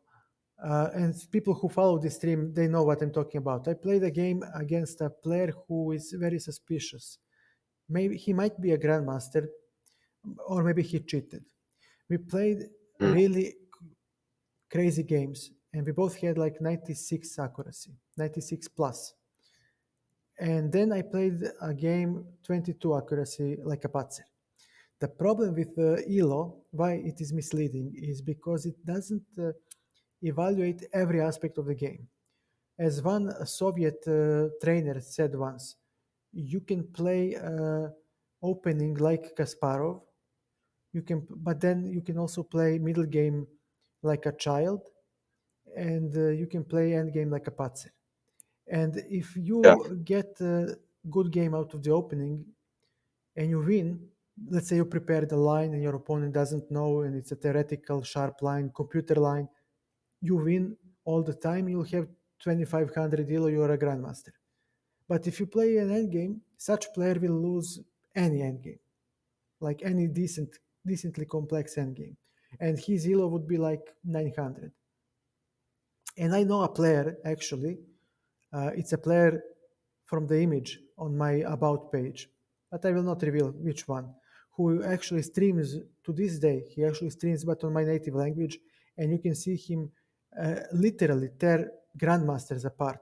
Like he played against like Zhigalko, famous grandmaster, and yeah. nearly won. The guy is booked up opening wise. It's scary, and he is tactically very, very apt. I have no doubts that he has grandmaster strength in tactical department, but he doesn't know literally basic endgames. So if you tell me that his elo is 2600, I could not agree with you. He has 2100 FIDE elo. He hasn't played over the board as well for many years, but 2100 is an average value. For example, you played the opening very well. You followed all of my advices, and your accuracy is 96% in the opening. You played like a grandmaster. Does that make you a grandmaster? Well, no, you have Right. deficiencies in other areas of the game. But does that make you a 900,000 elo? Well, no, because you really played well the opening, and you had a good thought process. So overall, I don't know how well you play the end game. I would have to test that with some puzzles. Same goes for middle game positions, but that's idiotic.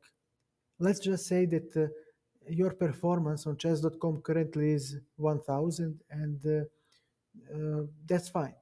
If you have that many points, 1000, 1200, it doesn't matter. Okay, you're there.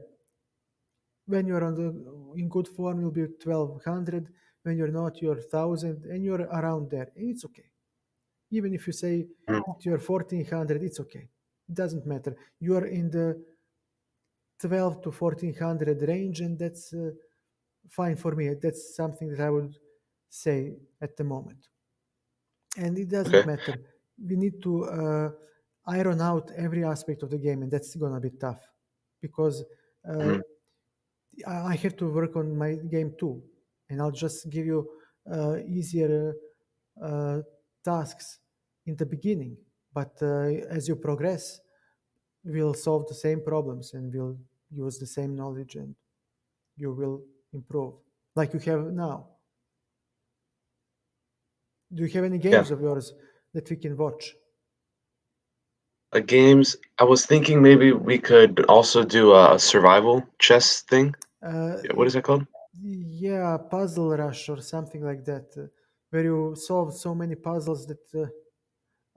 Yeah, but for that requires an account. I don't have currently account on uh, premium account on chess.com. Oh, or So, maybe I can also do my screen. I could. aha, okay, you could, but for that there is a problem with puzzles. Uh, And I'll explain that. I explained it in one of my starting streams.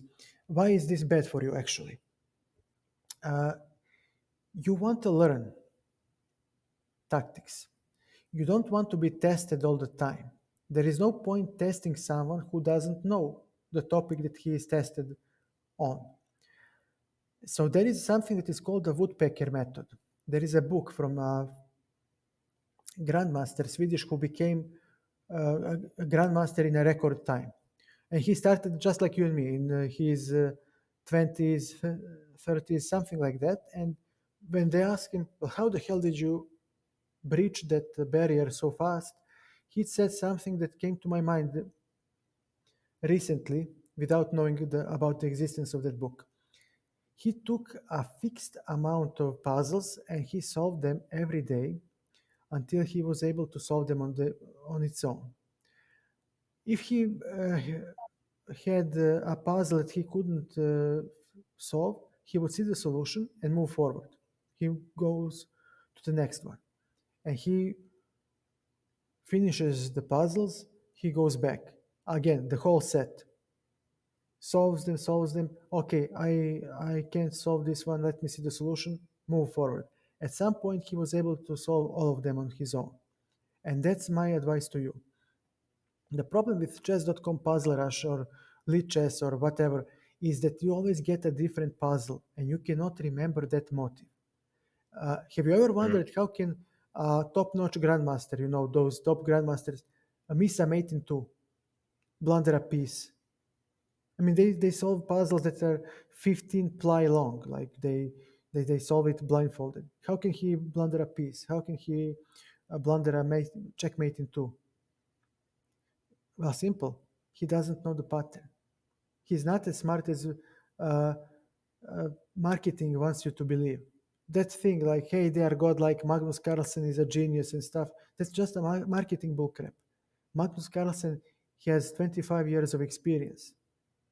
That's the whole point. And he saw so many patterns that anything you throw at him is actually something that he already saw in some way, in some form. That's why you cannot defeat him. And Mhm. that's the point of the Woodpecker method. You pick puzzles and you solve them. And those same puzzles stay in your mind. And if you pick correct puzzles, then your strength grows, because if those puzzles occur in the game a lot, those tactical motives, you will see them and your strength will grow. And I was preparing a set of puzzles that I was going to put on GitHub so we can all use them. And the reason why it takes me so long is because I want to use them as well, because my tactical deficiency is preventing me from improving. That's why I'm still, Oh, okay. yeah. So if you can do a puzzle rush, it's not a bad thing to do, but keep this in mind. So if you don't see improvement, do not despair, because they are not meant to help you. They're meant to make the website popular, to earn money by attracting users. They're not tactical, uh, they're not, pardon, educational tool. They're there to make you have fun, to help you stay sharp, but they will not teach you much. You need to deploy the Woodpecker method, but by using Right. the good tactics. And again, I should really get a provision. There is a book that I uh, always advertise. Yeah, this book was the book that I used so many times back in the old days, and this book was made by the Soviet trainer uh, and was designed specifically, actually, okay, specifically for people, you see it here, between 1600 and 2400. 2400 Mm. is a intermaster. Now, if you practice this book by solving puzzles all the time. You know, the way I described, you solve it, some you solve, some you don't. You start the whole book over. You solve it, you solve some, you don't solve some. Again, whole book over. Once you solve everything, you will reach 2400 skill in tactics.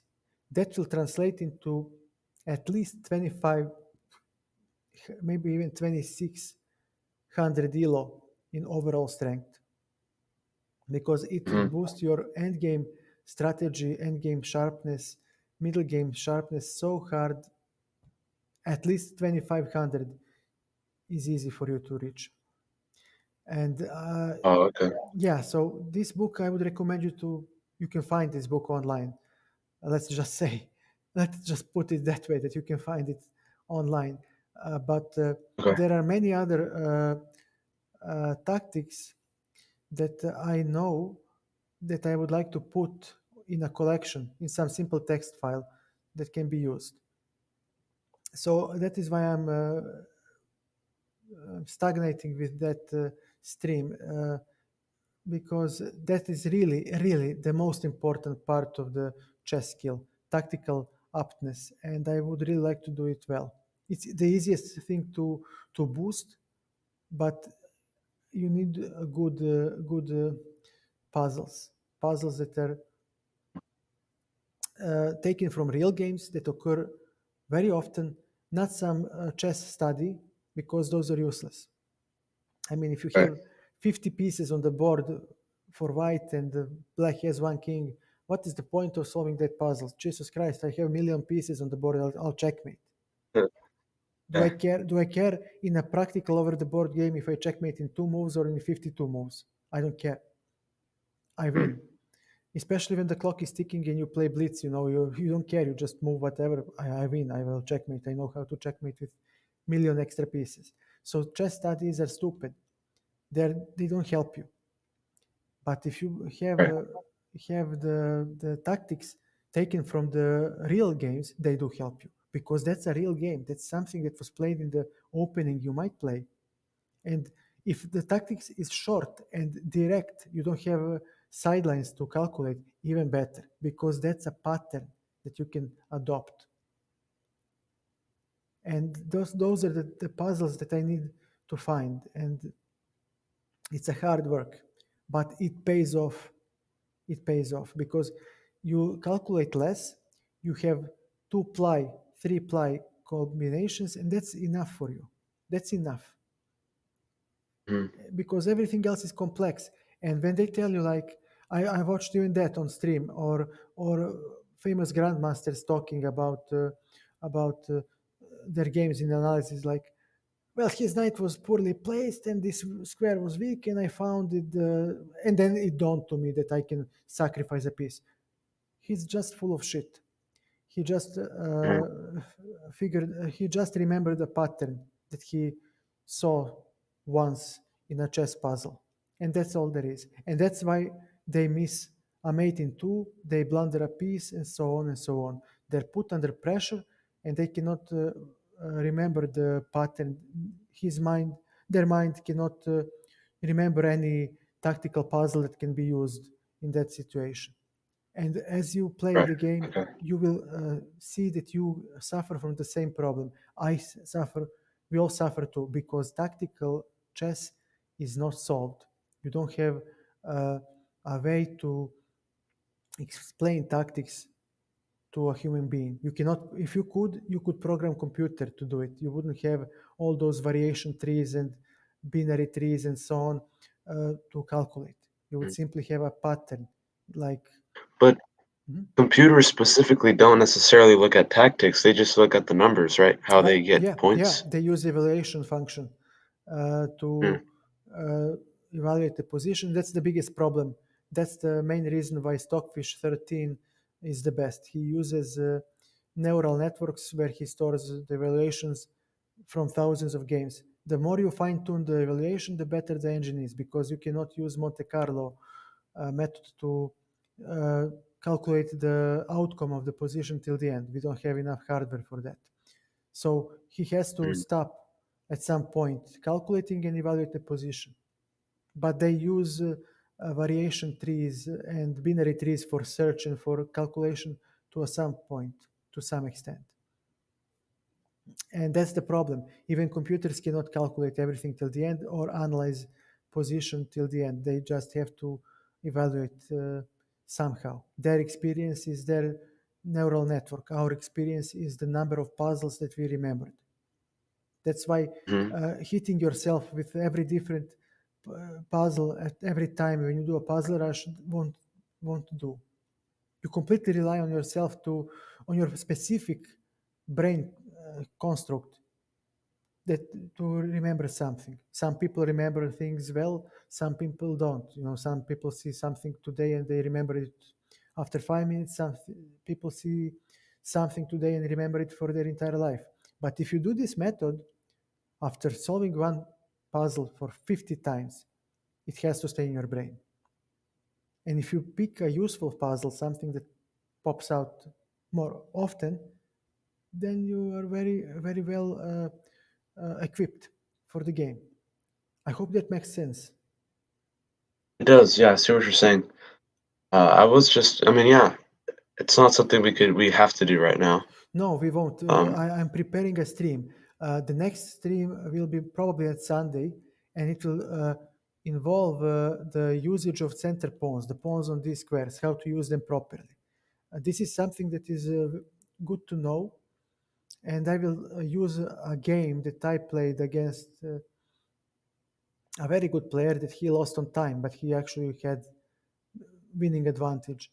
So it would be nice to show that part of the game because it will help you. You might get those pawns, especially on your level of play. Uh, and if you know how to use them, they'll give you a lot of opportunities to test your tactical play, to attack, to have checkmating attacks, and so on and so on. So we'll see. We'll see. I'm still collecting material. I have a lot of games right now, but I would like to polish it a little bit before I make a stream. And again, we can talk like this, but my main point is that you play a game on chess.com and try to put these things into work. You don't have to implement them, but just by thinking about these rules, hey, am I developing one piece at a time? Am I developing knights before bishops? Am I playing excessive moves or with the pawns? Or am I controlling the center with the pawns, as we said? I have two extra pieces developed. Can I strike now? Can I grab initiative? If you start thinking like that, after this session, let's call it like that, I'll be happy. I'll be happy because that's okay, yeah.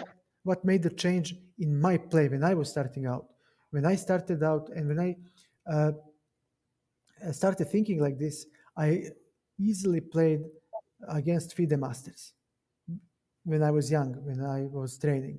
And it wasn't before I had my trainer uh, that I started playing like this. And I remember it like yesterday uh, because my current trainers, I didn't train very much, only a couple of months.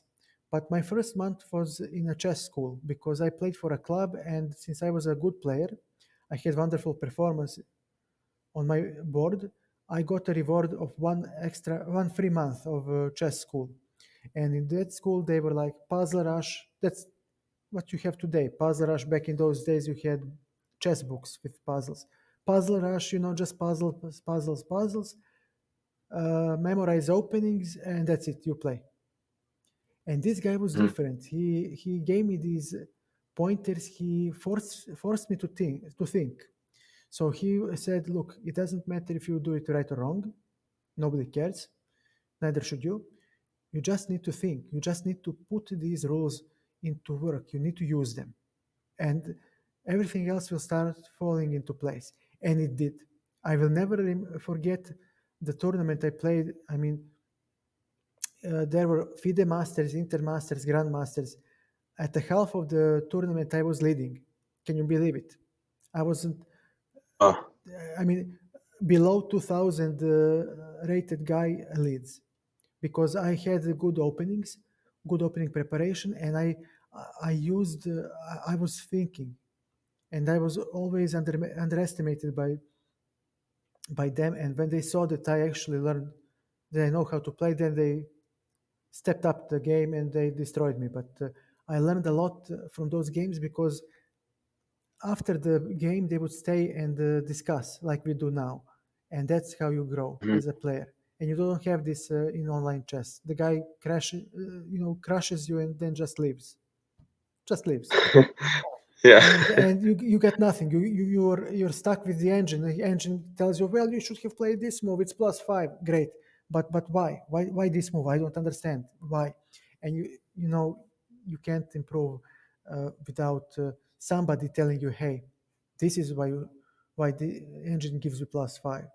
And I hope that this way you can get some advice that is so needed for you because I think that was.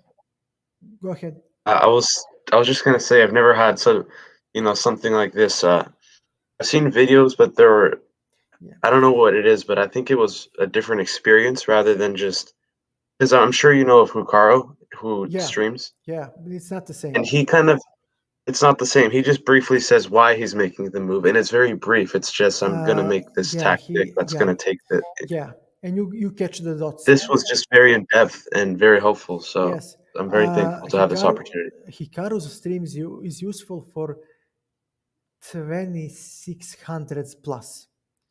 Well, actually, for 25 to 2600. 2700 players know what he is doing. 2800 players know what he is doing. Hikaru simply plays. It's like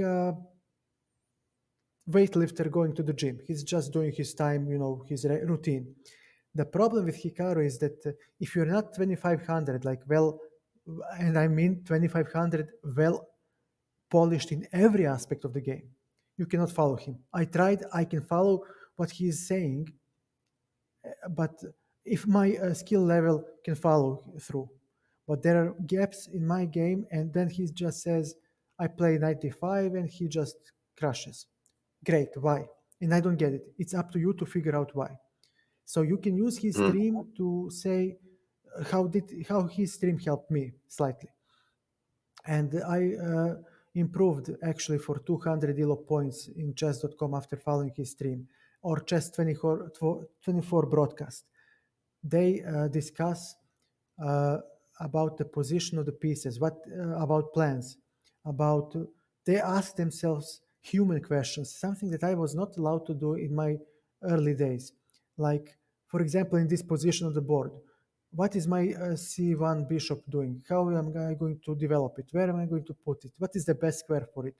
Uh, what is black going to play? His queen, his knight on c6 is slightly uh, out of play. It is restricted. Can I exploit it? How? Hmm. Maybe I can play Right, but knight then f. computer just looks for the numbers and you don't get No, anything out of computer it. will tell you the thing that he says now. It's minus 0.22. Go figure out why. Yeah, that's what. Yeah, exactly. And Hikaru will Uh, also say the same. He's slightly better. Wow. Great. Thank you, Hikaru. But why?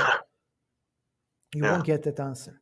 And if you're a grandmaster, you'll say, oh my God, I misevaluated the position. And with the computer move, grandmaster can figure out, aha, so he will play on the queen side with, and my knight is not on time or whatever. We have no chance to figure out that. The stronger the game, we're not well rounded in every aspect of the game. It will kill you. And that's why you won't learn anything by playing online. Because I played against grandmasters. I held my own until I got outplayed because I made an imprecise move. I cracked under pressure. And that's my problem all the time. But I don't know how to remedy that problem. Because after the game, the guy simply goes. He leaves. He's playing another game mm, and you get no feedback. This is much more valuable to you, and it was much more valuable to me than doing puzzle rush or whatnot. Because I right. trained chess with trainers for 2 months My first month as a prize, as a reward for good results in my club, and the second one was free session with that coach. When he started asking for money, I just couldn't afford it and I stopped. But during that session, when he would take my games, after I played tournaments where I could, and when he went through them and said, "Look, what did you think here? Why didn't you play this? Look how I think. Look what I would play this and that," and I would insist. I had enough uh, confidence to speak my mind out. This is important to not be afraid, to not be afraid of speaking your mind. Once I said, "But look at this, look at that. I get this." He loses that option. Mhm. He would say, "Aha, you're right, but he gets this." And I said, "So what?" For example, "So what?" It means nothing. Nothing. Let's play through. And he would show me why my evaluation was wrong. And you see, oh my God, he had this resource, this plan. I didn't even see this. And you learn, you grow. And the more you play consistently, uh, your openings or you will meet similar positions, and then you will actually start to grow because you will start to understand that position, and you will be able to compete with the stronger players, to put resistance, to make problems to them. They won't crack you that easily, and then when they put their best to crack you, and when you put your best to stay alive, you will learn, because if they destroy you, you gave your best, but if they're slightly stronger than you, then it will be millimeters, it will be inches that decide, and computer will show you those missing inches that you needed to achieve equality. And that's how you learn, because it's too much of imprecision for you to not understand. That's why you can play, for example, with 1500 rated players easily. And with the streams that I make, with these lessons that you pick up from analysis, you will have some resources in your arsenal, and you will pose, uh, you will offer resistance, you will uh, hold your own in the game, especially with these opening rules. And the longer the game goes, the tougher you are, the more effort they invest to crack you, the better for you, because their skill gap is not so big. And you will be able to understand, aha, I could have played this move, it was more precise, and then you'll grow. So that's why I want you to play Mm. and record those games. Not every game. If you blundered, it's okay, I get it, you blundered. But the game that you feel you played well and you deserve to draw, or you play and you say, look, I held my own, but at some point I couldn't figure out what to do. This game matters to me. Uh, I think if I had a good plan, if I knew what to do, I think I could have held or I could have won. These are the games that we need to cover. These are the games that we need to look, because in those games, that analysis will help you grow immensely. I hope this Got makes it. some sense. It does. It makes perfect sense to me. So, for example, you do have this account. Give me a second. And if I do it like this, there is there must be an archive of games. If you wanted to see my games, is that what you're saying? Yeah, there it is. You see, you Yeah, have an there it archive, is. so you can see them. You won this one in 45 moves. This was a long game. You lost this one, Mhm. for example. We can take a look at that game if you want to see why. But the final position, it's in 10 moves. Maybe you timed out. There is no point. 17. These are all. I don't understand. Was this a bullet or something? But these short games, Yeah, I'm not sure what happened. you cannot. I think these must have been games. A lot of times I have things to do and then I just resign because they're what are they called? They're not rated games, so I leave them if I need to do something and I don't stick there for a long Understandable. time. Understandable. Yeah. Okay. Okay. That one, what is my rating? Oh, It doesn't matter. The 1130, pardon, 1000. It doesn't matter because this guy is 1345, but he will make roughly the same mistakes as you do. He just does some things slightly more precise, maybe tactically. Maybe he knows more than you. This will easily be right. ironed out by going through the games like we did now or by Sadly, I following streams. Yeah.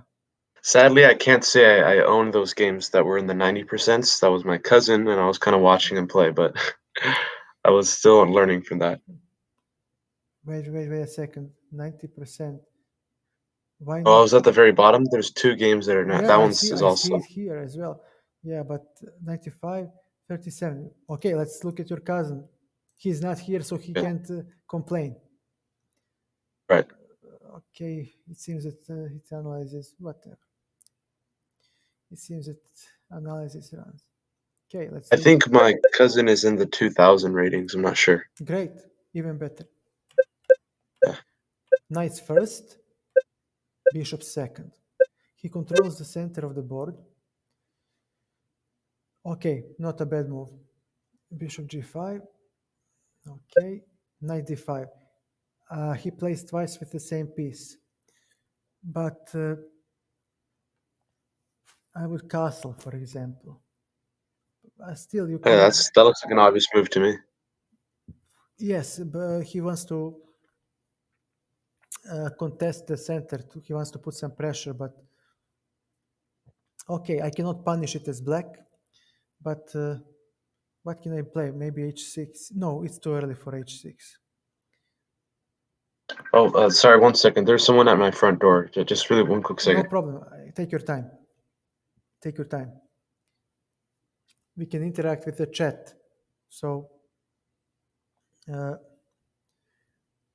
anybody who is in the house, make some noise. You can make a comment or something to keep this stream alive. I hope. Thank you, Jonathan. I hope you benefit from these too. For example, about the bishops and pawns. Remember that rule. It is very important to put the pawns on the opposite color of the bishop. Then, what else did we talk about? The piece placement. I hope it will help you with. Okay, I'm back. Okay, you're back. We're back for the game. 95. Okay, he might take, which is good, but okay, I cannot take e5. I will drop the knight. Okay, 97. Not a bad move. Still equal. He plays twice with the same piece, but so did white. Big deal. Bishop g5.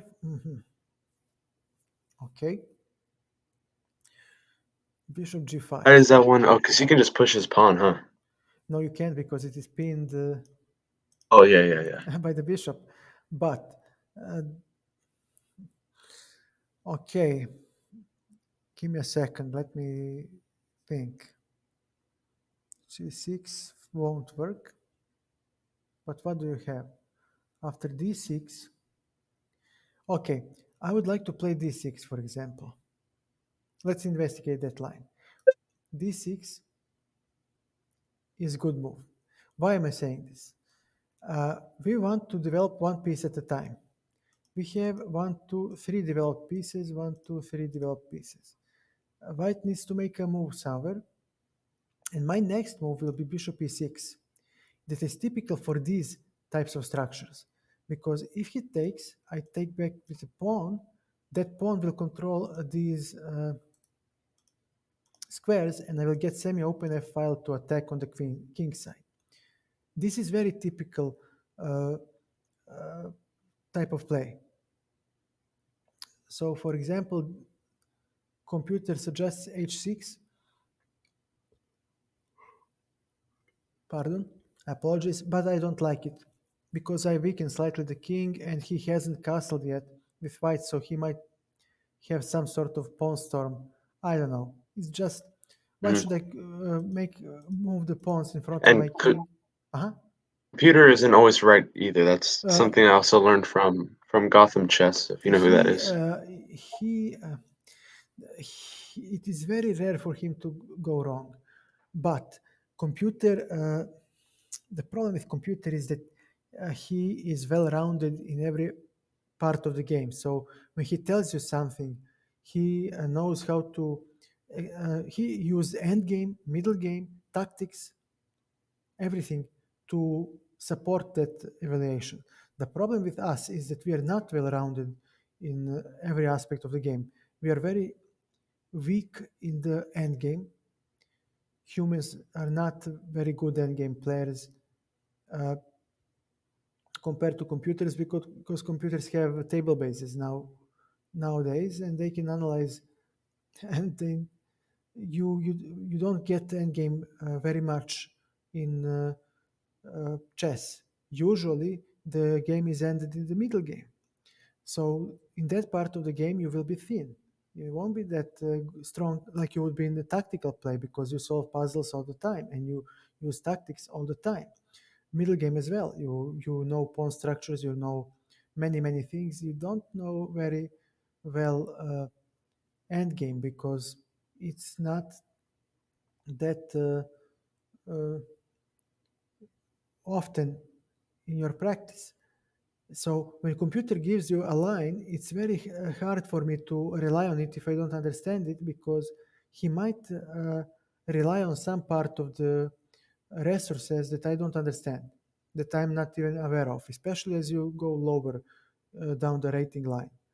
So going with the computer uh, is a risky business because once the preparation ends, you have to play that position, and if you don't understand it, you're busted. So yeah, uh, there are very few positions that computers don't understand, but to actually uh, uh, play the computer line well requires skill, and it's not easy to do. Pardon, what the hell? D6 because I played D6. I will play D6 and let's see, Bishop B3. What about E6? Bishop E6 plus 0.27. I'll take it.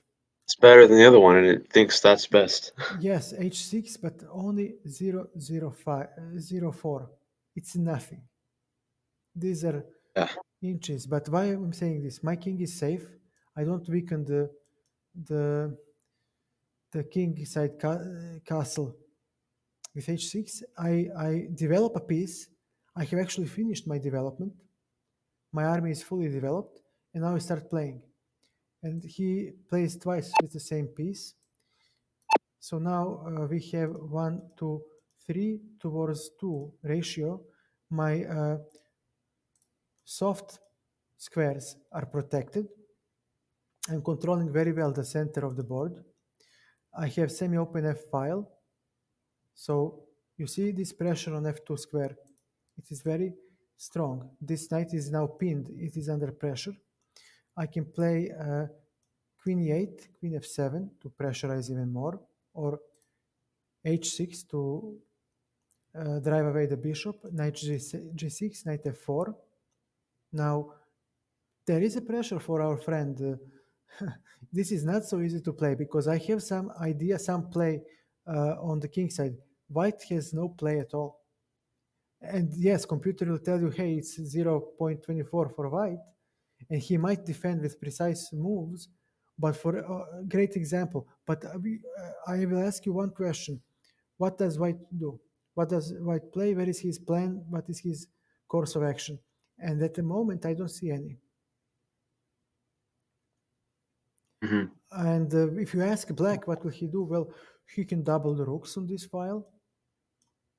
He can play queen e8, queen g6, or queen h5, and the knight has a juicy square to f4. Maybe he can go to h4 to exchange this knight. Bishop is wonderful, putting pressure on the f pawn. So for black, you already have an intuitive plan. For white, I don't know. Do you see something? Do you have any plan for white? Let me see if white had to move. It I, was white move. Yes, white to move. Do you see anything? I don't see anything. White needs to castle Yeah, that's somewhere. the only thing I can see. Castle. You could move the well, you need to castle and then you move the queen, so they're connected. Yeah, he can castle, which is the best move. Great, but I can say h6, and you see he goes here. You know what? I'll just go queen e8. Again, what is white going to do? I don't see any moves. Let's play the computer Uh, line. c3. What is the point of c3? How would you explain it? Maybe it's looking at after c3 you go d4. Yeah, that's the point. He wants to counter the wing attack with action in the center. So for all those of you who are watching, remember this rule, this guideline. The attack on the wing is refuted by the action in the center of the board. So this is nice, okay, but I can play knight g6. He needs to try move away the bishop, and you know what? I'll hop in, and I still have some pressure. d4, very well. He attacks the e5 pawn twice. I attack once. I defend once. So I need to exchange. Okay, cd bishop b6. Now my bishop is slightly off. It is blocked. But okay, what will he play next? a4. Let's follow the engine line. Okay, so he wants to harass the bishop. I don't have to comply. Very well. And now he has no action. Now he simply develops rook e1. And let me see. What happens if I play queen g6? Uh, for white. For black, I'm looking for queen g6, for example. We are playing for Oh, both okay. sides. We are just discussing. We are trying to find a plan. And we see that I'm just trying to prove that it's easier to play this with black rather than white. I mean, I can play e5 to open up the bishop. What will he do? Uh, How do I? you could push or take. If he pushes, I don't care because my bishop is open and the center is closed. He has no action. If he takes, I take with the pawn, and I Oh, will then the have, queen has the open pawn. yes, and the rook can come to d8. If once we recapture, and it will be a very nice square because once he goes to d8, this square becomes available to the knight, and knight now harasses the rook and all these pawns. So after e5, it's not a computer recommendation. Computer recommends rook knight h5. That's why I'm calculating, trying to see what is wrong with this natural move e5, simply to open up the bishop by exchanging this pawn. I mean, what does he have? Nothing really. e5 0.28. We're still fine, but e5 is best. Watch this. Look at this. e5 is the best move. Mhm. And he suggested a couple of seconds ago knight h5 is the best move. You see? But e5 is such a logical move. And now let's see what computer is playing. Take, take, queen b3. So now he gains time to evacuate the queen from the exposed file. Okay, king h7. But why am I worse here? 0-0, completely equal. Queen c3. He's, you see, this is what I'm talking about. Queen c3. He attacks the weakness on e5 twice. But this is the move that a human will not see immediately. So let's see, what can I play? I'm dropping the pawn. Don't I? Right. Yeah, I think I'm dropping the pawn, but I might gain compensation. Uh, why can this work for him? I really need to see something. I mean, the queen wants to go to g6 or h5. But if he takes with the knight, what do I do? How do I contest? If you're black in this case, you could. I think. Um, can't see it right now. Neither can But I. if you take, you're saying that knight move, what would black do to defend that? I guess we need to play knight g6 Yeah, exactly. That's what I was thinking, actually. temporarily. And maybe there is some tactics we'll investigate, but I'll play knight g6. Okay, he likes white slightly. But let me see. Why if he takes blunder, there is a tactics. There is a tactics because he cannot take. I checkmate on g2. Mm-hmm. Jesus Christ. Yeah, and if he That's a takes, good one. yeah, if he takes like this, I can play knight d5, for example, hitting both the queen and the king. So he loses the queen. Nice. Okay. So See. I also, go ahead, sorry. Okay, I'm so rusty. Okay, rook ed1. Let's see. We can play queen e7. A simple move, nothing special. And okay, queen b3. Maybe rook f6. Maybe rook f6 works for us. Let me see. He has no threats, does he?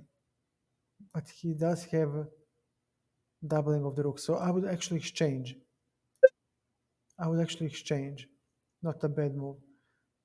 And let's see, what will he play? He'll take. And we can take. I'll take with the rook, I don't care. Queen b5. He maintains the pressure on this weakness. You see, this is the computer play. He sees the smallest of weaknesses, but human being would never see this. So let's see, what do I have? 3 times attacking. So annoying. Okay. How do I make this work? Take. Hmm. Okay, this one is difficult. If I come here, he gets the d7. And I cannot. Okay, if I defend like this, he is better. Okay, so it's getting tactical. It's getting tactical. I mean, he can play Mm. something like this,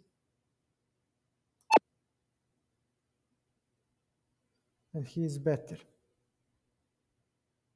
Okay, I guess I have to rely on the pardon on this tactic. So I guess queen g6 is the only way to defend tactically.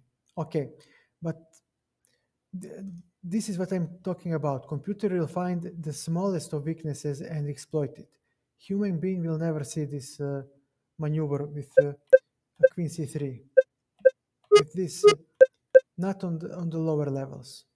This is harder Mm. to play. On the other hand, a human being will easily find this regrouping of the pardon of e5 and then trying to play on rook f7, queen g6, and doubling. That's what I'm trying to say only. That's why computer analysis is double-edged sword, because computer sees everything. You see it on this example. It's a very good example. He sees the slightest of weaknesses. He plays on everything you give to him. Every chance you give to him, he will use. Humans are not like that. And if you use a computer line, at some point it will stop and you will have to play the position. And the question is, do you know how to play it? Because I Mm. played this position with my brain up to a point, and I didn't see the queen g6 and bishop f2 tactics because I'm too rusty. But it's an easy tactics to spot. So somebody who is a FIDE master can see it, for example, maybe even a strong 2000 who is tactically apt. Mm. You wanted to say something, I forgot. I was gonna say that we don't have to do this right now. Well, I don't know if it's the same as normal these chess.com puzzles because, like you said, they're all different. Mhm, But I know that there is this one website that the cousin who's playing this specifically mhm, recommended to me. Of it has popular endgame puzzles or just checkmate puzzles that are popular, I guess, that you see often. mhm. Um, if It if you is wanted to called. try that after this analysis, It's called. Okay, let's quickly finish the analysis. So he played c6, a move that I was actually taking into an account as well. Take. Why? You're is not that obliged to take. You don't have to. That's okay. Bishop c4, d5. Wow. Give me a second.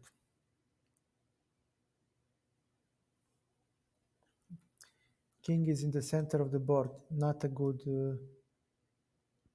castles is probably best move, right?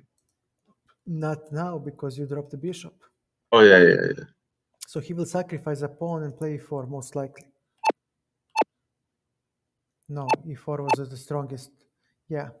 At this point, when you are grabbing initiative, you don't count pawns. You just open up the center and checkmate the guy.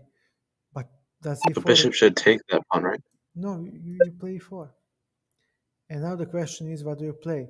If you move the knight, I will discover the attack with the queen and get my material back, because once you play a move, you won't recapture the pawn on d3, that's for sure. I will simply capture this one and restore material balance. But what do you play? You must take. And if I take, now your king is under attack and bishop, so maybe queen e2. But now I have rook e8. Rook e8. And if you take, I have this, and you drop the queen. Jesus Christ! So you cannot take this, and you have to take the queen. You need to do damage control immediately. Bishop e2. He can take back. I would simply take back. Not, I'm not worse. I have the pair of bishops. That's not an advantage, but it's strong thing to do to have. This pawn is weak, but I have good development, and Hmm. black is fine here. Okay, so that was what he was planning to do.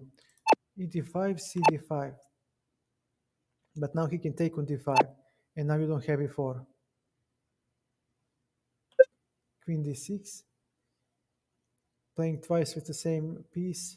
What is your plan? Bishop b3. Okay, c4, also nice. Nice. Maintaining the strong bishop in the center of the board. This bishop is so annoying. Bishop g4, h3. Okay, he takes. Aha, now king needs to move. Well, this is not good. His king is in the center of the board. But we have opposite colored bishops. Another Well, this is I moment. keep forgetting this is my cousin. I'm like, no way I'm making these moves. Yeah, there is one tip when you have opposite colored bishops and heavy pieces present. Side that grabs the initiative usually wins. So the guy who attacks first usually wins. Let's see what happened. Rook b8. Okay, engine is Can't you still? Oh, never mind. I what? was thinking, can the bishop still take on b7 or no? Yes, it can.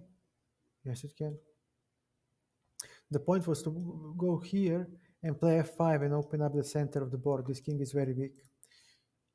Uh, a3, okay, bishop c5 before bishop d4. I don't see why engine is boasting so much with these moves. I'm not very excited. Rook e1.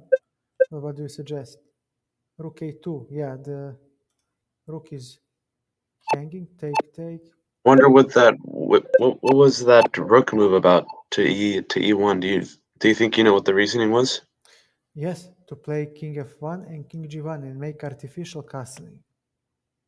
Mm-hmm. So his king will be put to safety. He has tremendous bishop. He has pressure, and he will use a pawn majority on the queen side to create a passed pawn, and he would cruise towards victory. But he just forgot that Yeah. a1 hangs. Now he has compensation because this bishop is really, really strong, but he doesn't have advantage anymore. King h8, no more attack on the light squares. He needs to play uh, king f1. Okay, f5. I don't like f5. It gives him a free pawn. It weakens my king. Mm. There was no need for that. I would rather see b. I can't even have b5. Is my cousin white or black? I don't know. Why is it? Why do I You always? never flip the board, so it must be white. I never flip the board, but it's not that. He should show me the name. That's the point. Yeah. But I don't see the name because interface. Why?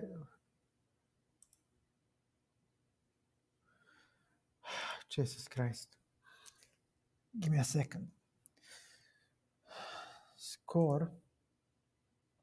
You're not giving me the names, you dumbass. Black eventually win? Maybe. I need to see that as well. Time.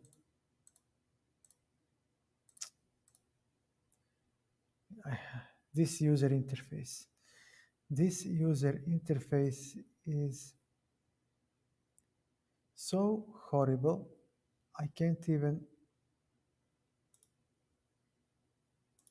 details. White was your cousin was black and he won. Oh, okay.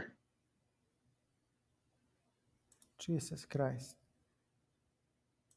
I mean, for the love of God, it's such a simple thing to do, basic thing to see who played who. Okay, But he's you have up. to do all that. Huh? Yeah. You, whoever did their user experience wasn't doing a good job. G6. Okay, now he. Uh, that was the point. That was the point. He's using tactics to open up the F file. Okay. C5. No, you need to preserve this bishop. Queen e7, bishop. He does nothing on this diagonal. Now he can take on f5. And if he takes, there is a pin. Yeah, because rook pins the queen. And Mm-hmm. this is a double attack by the queen and the rook on the bishop. So good luck defending that. You can't. He drops a piece. He wants a checkmate. No. And he drops another piece. Again, a pin. Wow, white is playing pretty bad.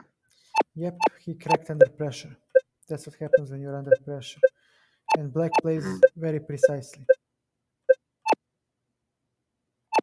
He could have simply gone here. No, he couldn't because of the c7. Yeah, checkmating. Yeah. Very precise play by black. Very precise. Your cousin played really well, Mm-hmm. especially the last part of the game. So, yeah, well played. And again, it's easier to play this. I was thinking like this because you would have a lot of possibilities, and we see that computer can find this plan with d4 and attacking on the c3, but human, I don't know how easy it is for them to find.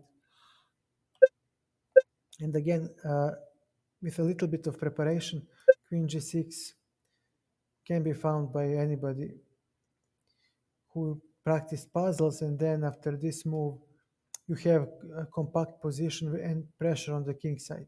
You can even play something like this at some point Mm-hmm. or double the pawns. So that's the problem when you play with computers, when you analyze with computers, you cannot understand everything.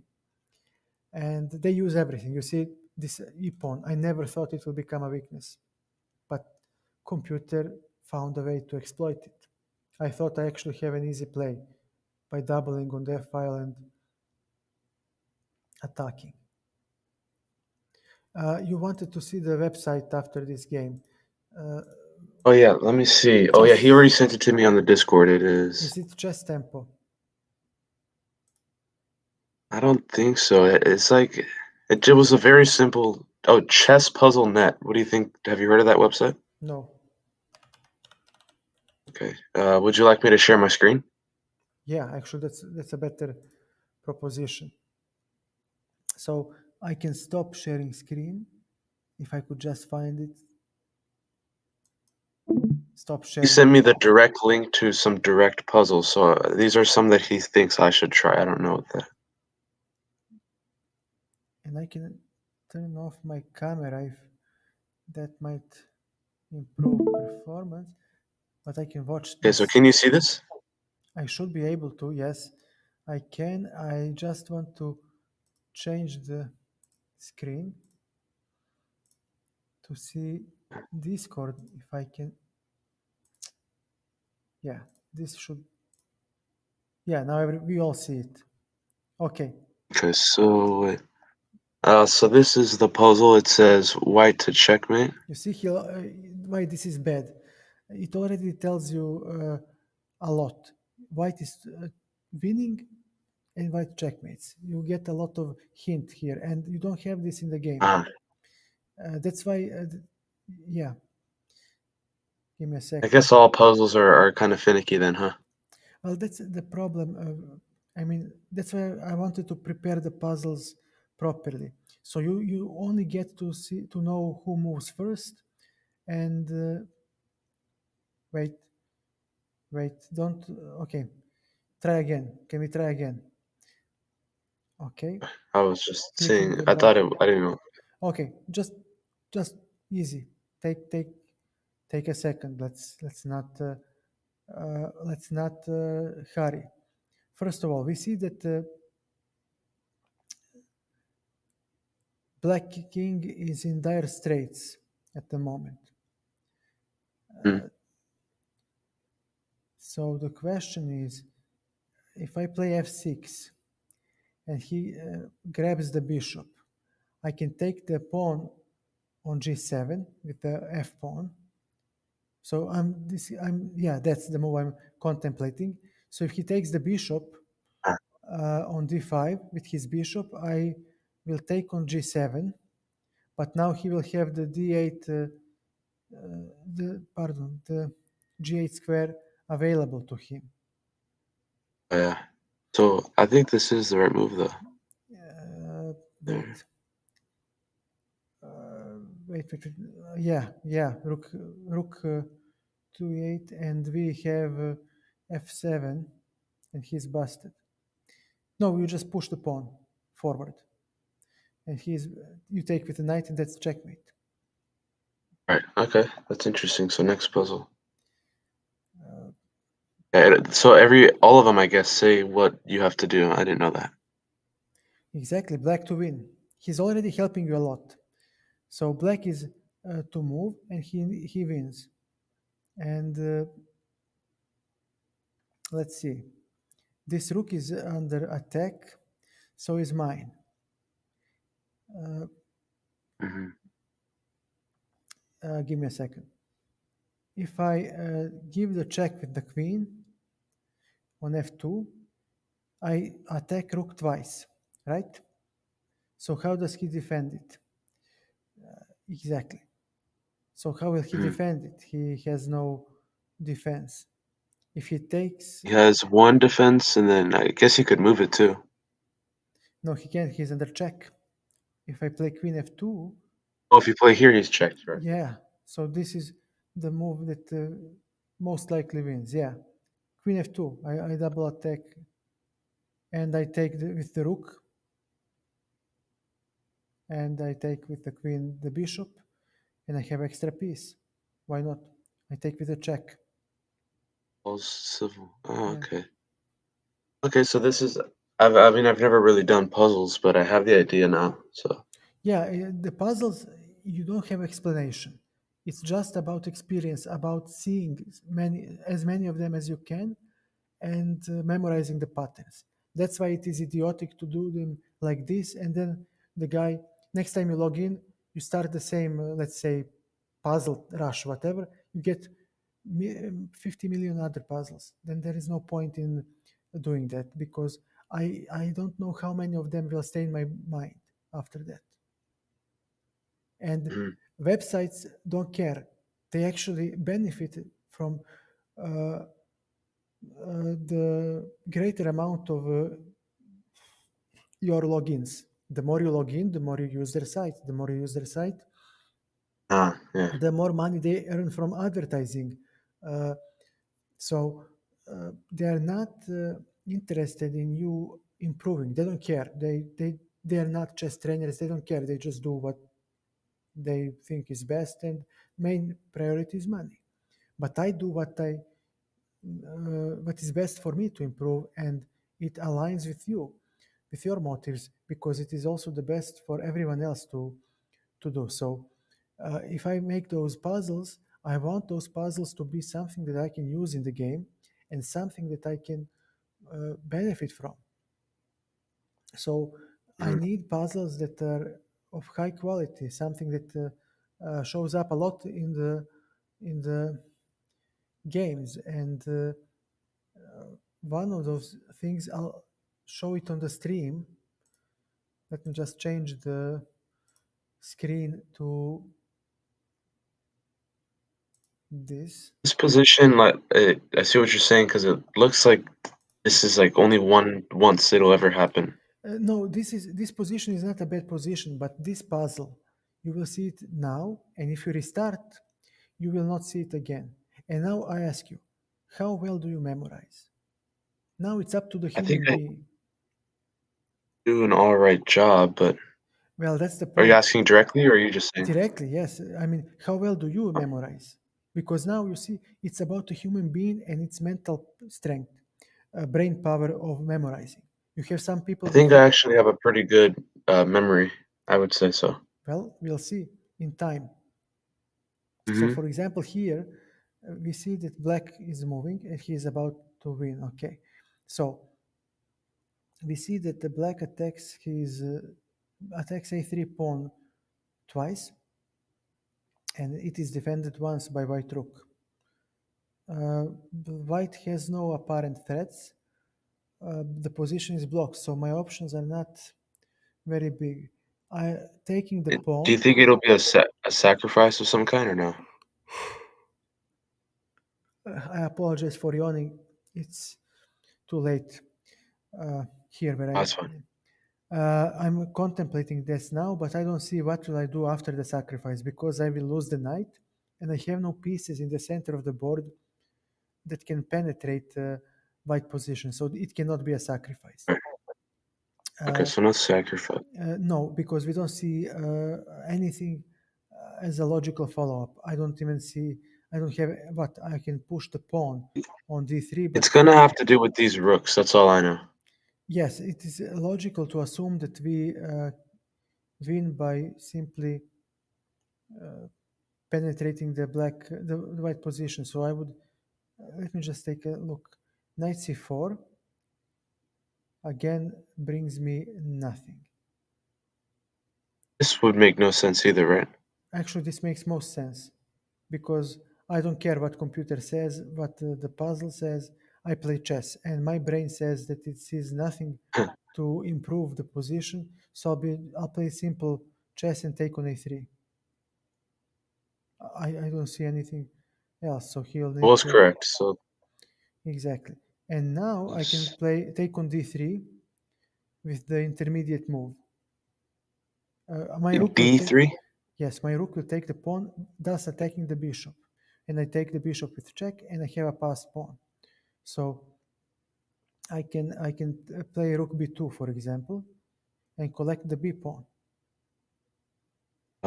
Rook B2. Yes, on b2, and we Oh, we right, right. Because and we then yeah we take another pawn, and you know what? I'm 2 pawns up. I guess I can win. You see? That was the rating. So these are actually pretty high rated. I mean, I guess if Yeah, on yeah, I'm some not other sure. site they will say that this is rubbish. So it doesn't matter. Some of the It's oh all yeah, about yeah. attracting the audience, attracting the users. White to Mhm. win. White to win.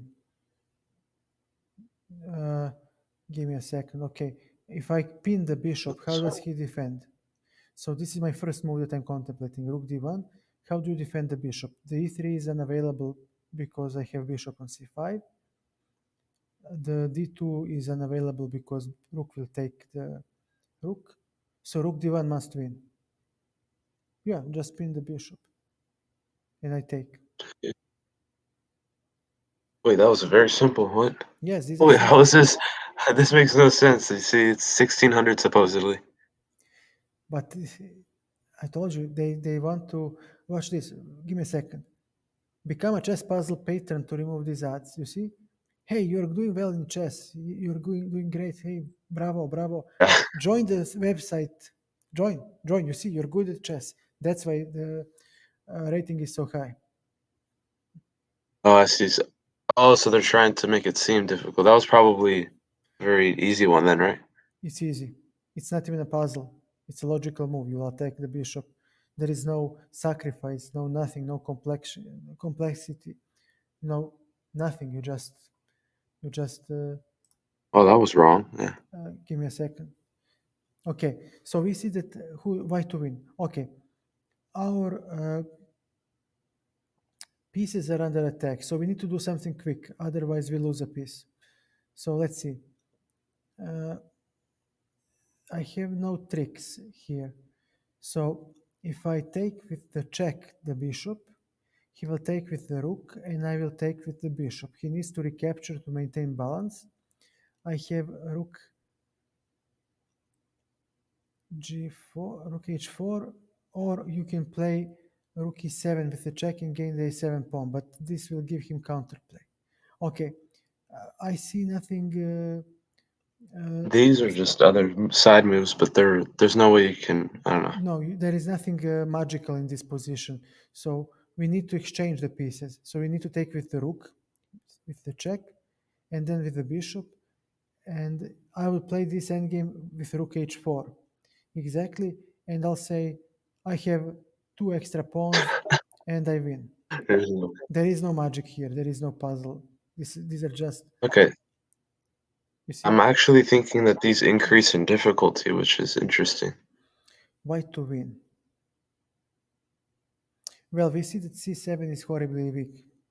So you can play bishop takes c7, and once the queen moves, you drop the. No, we take the queen. No, we don't. Oh, I We didn't take the even see queen, that. yes, and he's done for. Huh. Back to draw. Black to draw. Okay, give me a second. There are no stalemate ideas. There are no. Mhm. Okay, so we need to somehow flush the black king. The white king, pardon. Okay, if I play rook e7, he will check with the queen on d8. But I get the rook back. And he cannot take on f6. Hey Fletch, how are you?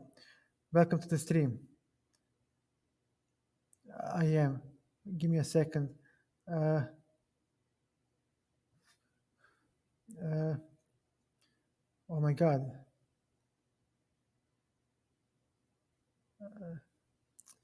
Sorry, let me just check the chat. Zdravo Fletch. Kako si? Mozart, welcome to the stream as well. Sorry, I didn't see the chat. Let us address our friends. We'll continue the puzzle. Yeah, that's fine. Fine. Yeah, it seems they will.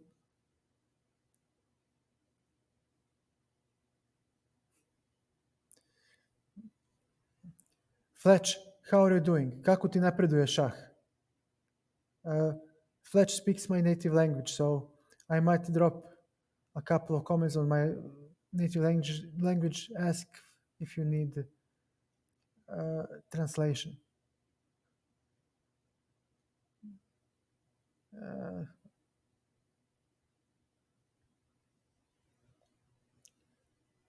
Wait, what did I just do? You try to. It's okay. It seems that you have a couple of tries and then it moves forward. It's okay. It's Yeah, okay. okay. No, never mind. Okay, so black to win. Okay, we see that there is a tension on the d file, so that might work, but we drop the rook because he will take our rook twice, and if not, yeah, it's not defended. Give me a second. Give me a second. So how do I trick this guy? Ah, yes, there is geometry. Let me see. You take, I check, and you're done for. Yes, you take the bishop. We have an intermediate move, and okay, you grab the rook for free.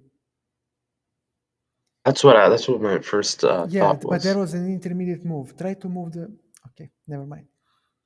Oh wait, sorry, I didn't know No, that. it's That's okay. what It's happens. okay. No, you cannot go back. It's okay. It's okay. But what were you gonna say? Because maybe I can remember what the position was. No need. I will do it myself. Just take.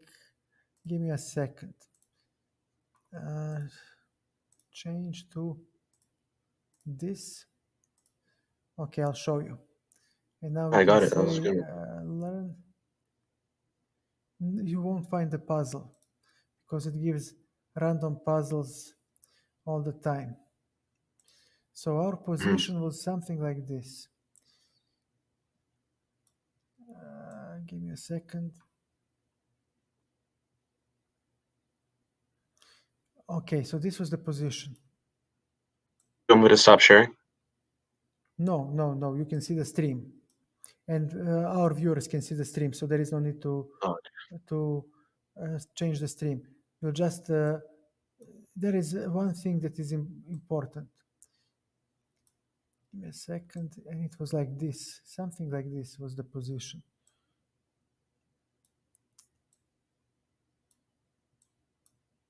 The rest is really not important. We'll just put it like this. you were in check. No, I wasn't. Give me a second. I thought This is, the king was on B7 or something. it doesn't really matter. Oh, okay. This is the important thing, and it's black to move. It's not a draw because we'll give ourselves couple of pawns like this. And it's not a check, pardon. Sorry. Let's move the knight here. Or whatever, something like this. Yeah, the idea was this. He told us that this is the move he played, and he dropped the rook blatantly. But the point of the puzzle is that after the... Oh man, I didn't... This is a position setup, sorry. I have to make the position again from scratch. Never mind. That's fine. Okay, here is the position. The point is that after this move, he can take, and we need to, pardon, let's say that king was here, and we delete this. Let's make this a position. That's why I wanted to put the king here. Something like this. Okay, this was the point with position. He takes, and king goes here. You take with check, the intermediate move, and you grab the rook. You eliminate the defender. That was the point of the puzzle. That was what I was counting for. Oh, Okay? I see. I see. So when he takes, god damn it. So when he takes with the rook, you take back with the rook and you have extra rook. That was the point of the puzzle. Okay. All right. Okay. Thank you. We can go through the rest of the puzzles if you still want to, or we can do something else, whatever you have idea of. Well, I have company coming in. Let me see.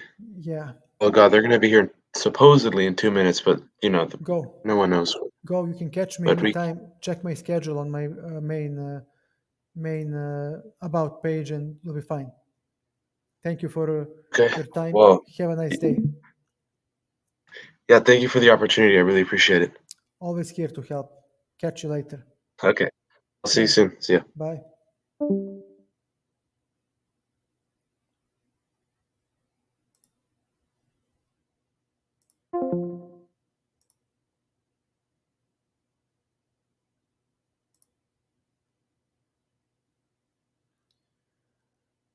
Sorry, guys, I slightly neglected you. Fletch, I'm glad to hear this, and I hope it will be even better.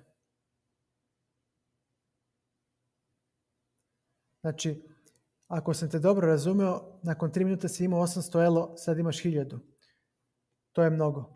To je mnogo, znači da si dobro napredovao i treba da budeš ponosan. John Bain, Chess Tactics for Students. Da vidimo tu knjigu.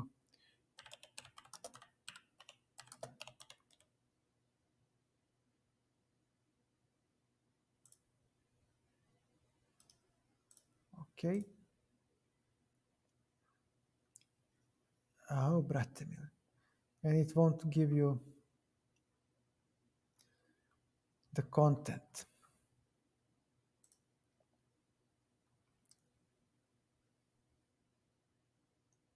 Okay.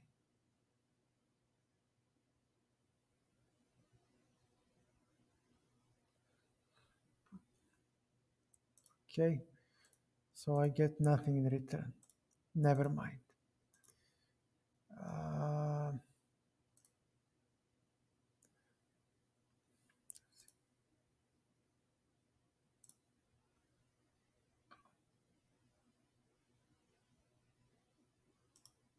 This is too.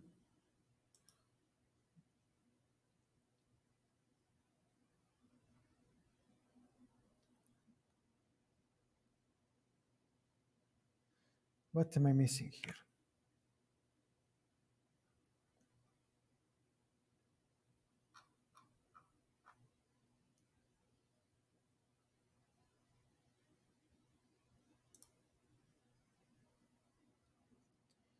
Here it is. Nice. Let's take a look.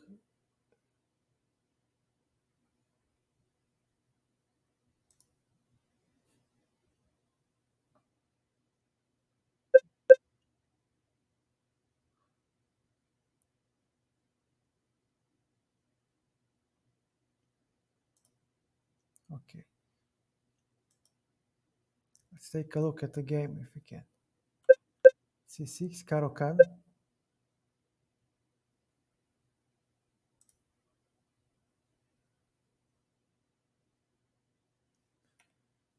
Let's see. Knight C3. Well played. Good moves. D3. Nice. Queen D8. Okay. Spoiled the castle. Develops. E5. Knight F6. Bishop D3.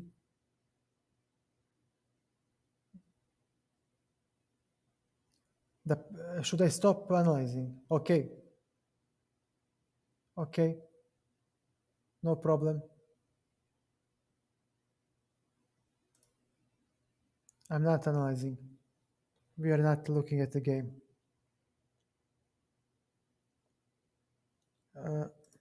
No problem. Give me a second. It's here. Somewhere. I go. Jesus Christ, man.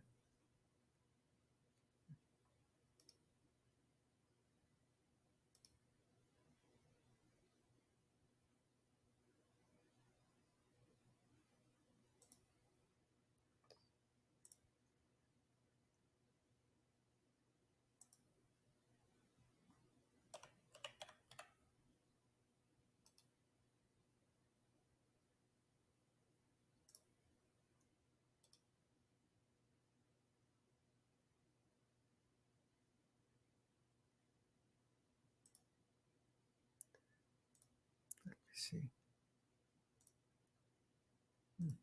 There it is. I already have it. Okay, no problem. Okay. Desktop.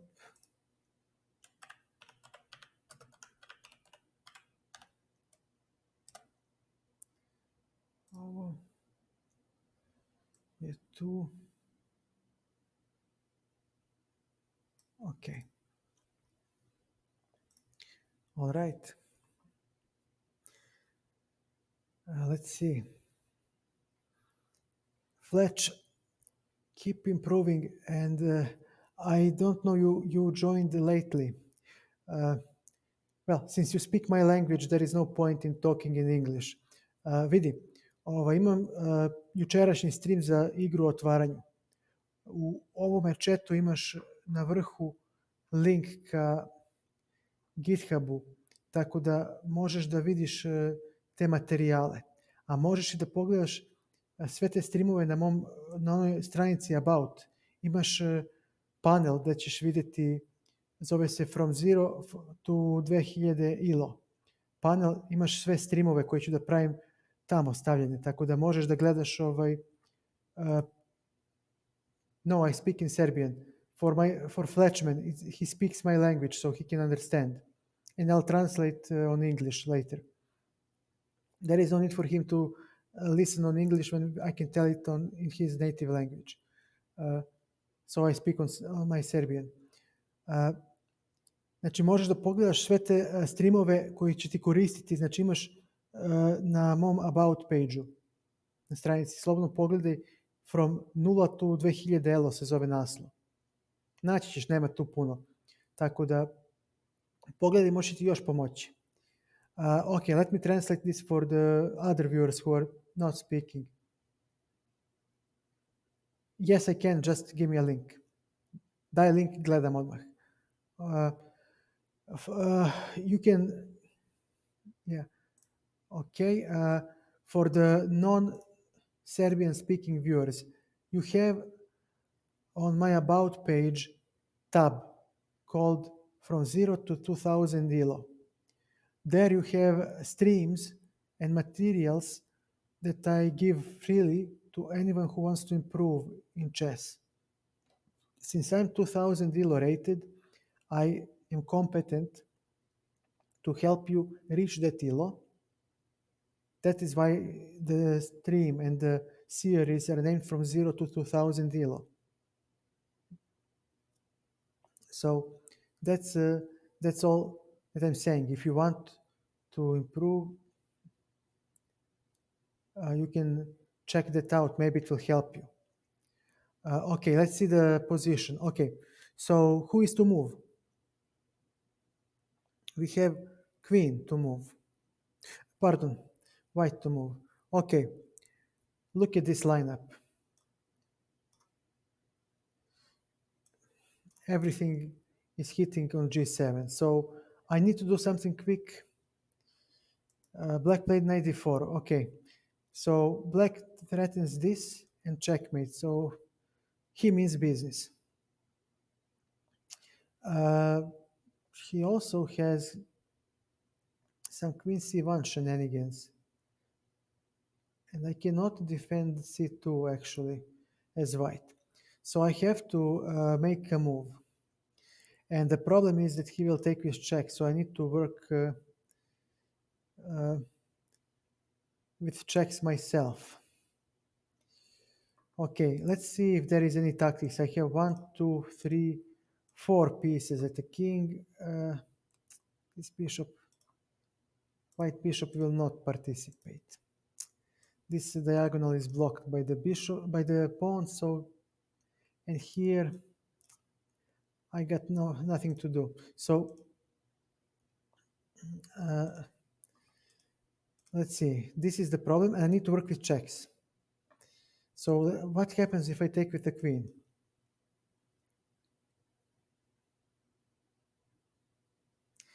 If he takes and I play bishop h6, he takes and I have checkmate with rook h1. Is that a checkmate?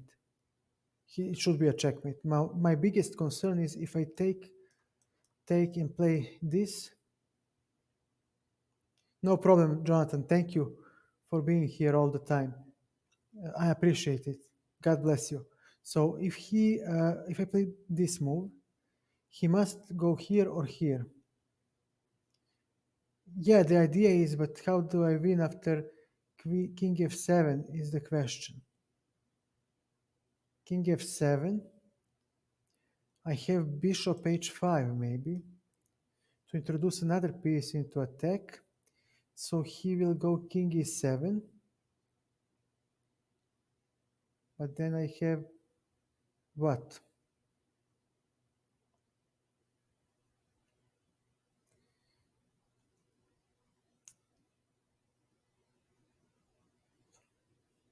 No, I have to play this. Pardon? Why are you not allowing me to play? Why can't I play the move? What is going on?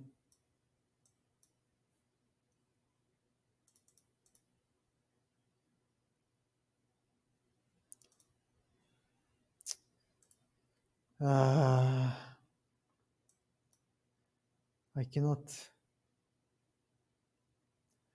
play the game. Let us try something else. Are you kidding me? Are you kidding me?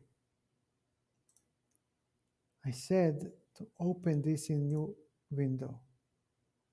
Okay, can I copy the... No, this is chess.com. Why should we allow users to have simple life when we can make things harder? King g8, king... This was the position. I had this, bishop e2, king d1. There was a battery along this line. And there was a queen. And there was a e6 pawn. And there was e4 pawn, a6, a2. It was white to move, and we have the position. Okay, load. Can I play now, please? King g7, great. Okay. Never mind, Fletch, okay.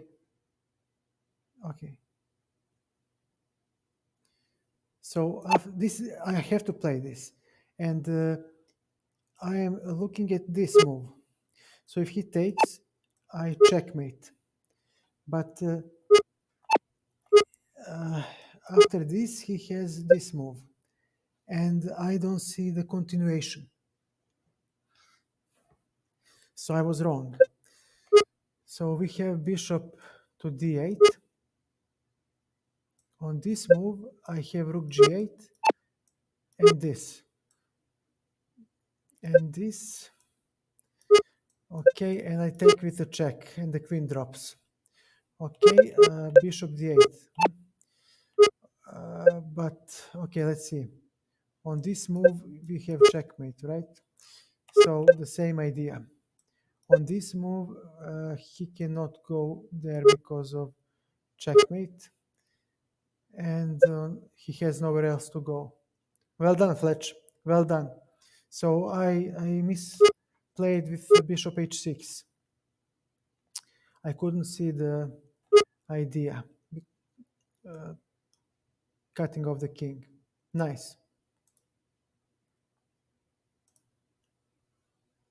Nice. Nice combination. Okay. Let's see.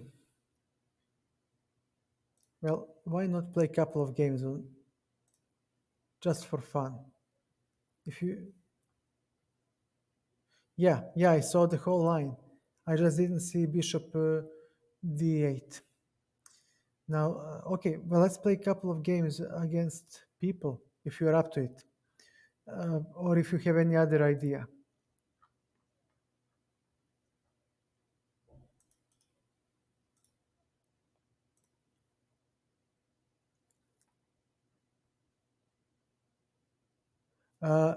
any tactics book will work.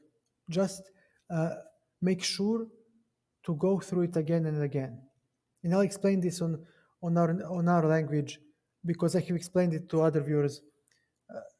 Actually, I'll do it in English first and then I'll translate to our language. So go through the book, solve what you can. What you cannot solve, skip, but look at the solution.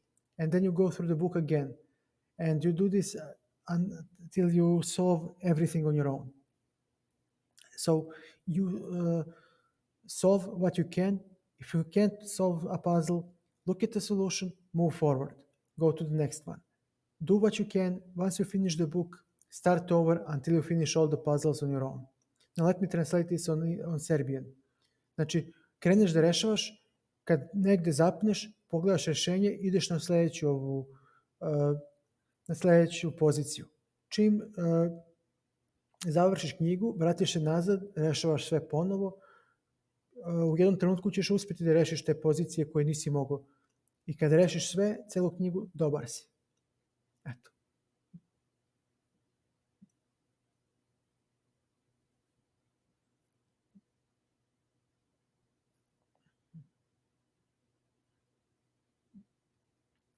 Well done. Now keep playing through that book. It should, and then when you when you finish that book,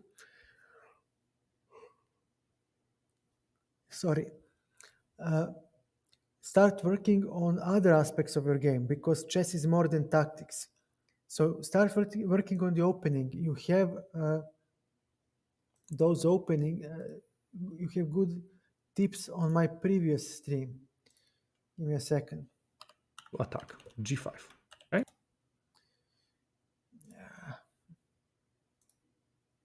So here, this is what I have. London is very dangerous on lower levels. So, and you can keep working on it because it gives you solid positions. Positions are decent, so you will get a lot of good positions to play and you can outplay your opponents. It's not everything about computer evaluation. So here on my about page, you have this panel, and here you have past broadcasts. Right now I have covered opening basics, and you can get materials here. So you just click on this link and it will bring you to this directory. And here you have examples and sample games that will help you with your opening play. It should help me, and I still play by these guidelines. Take it into consideration. And I'm glad to hear that you are improving. Keep working, and if you have any question, you need any help, I'm here. I'm here for you. Just ask me anything. Okay, let's play a couple of games. Let's see who will. Oh, wait a second. Let me just put it like this.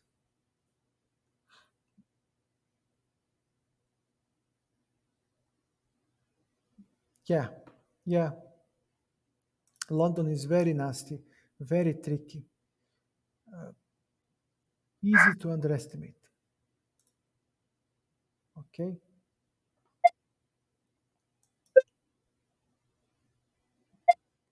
C4.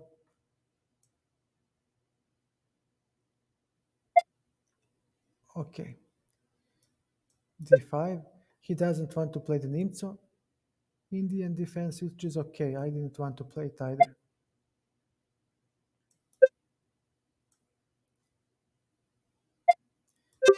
Okay, we castle. Very well.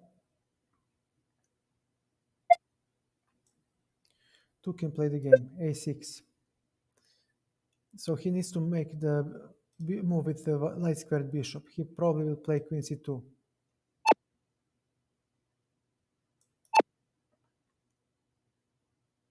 Okay, he relinquished the control of the center slightly. Now let's see.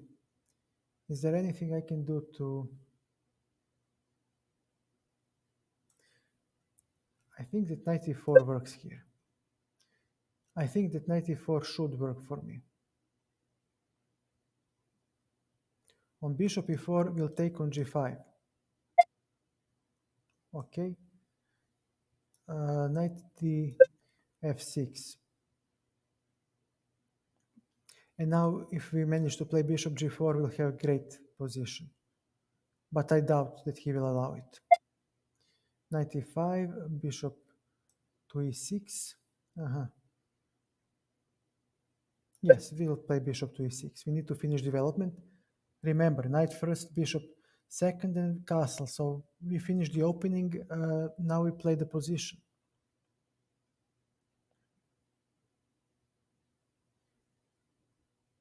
He might have queen b3. Okay. I'll take it. He'll play bc, most likely. Most likely. Yeah. And after rook c8, I need to see what will he play next. Most likely c4, because I misplayed this a little. I need to work on my openings. I said it so many times. So let's see.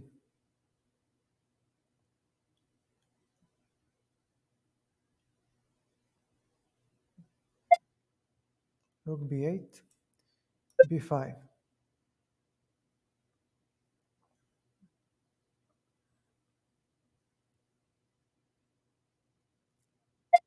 h4. Okay, so now we do have queen b6 next. And I'll play it.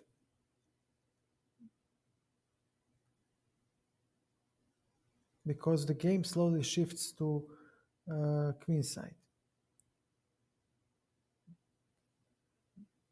So I don't know what... Okay, he might take, maybe I can take with the c pawn, attacking the c3 weakness. It doesn't look so bad. Okay, h6. All the soft squares are covered by the bishop. So now he wasted a tempo. What to do now? Rook f8.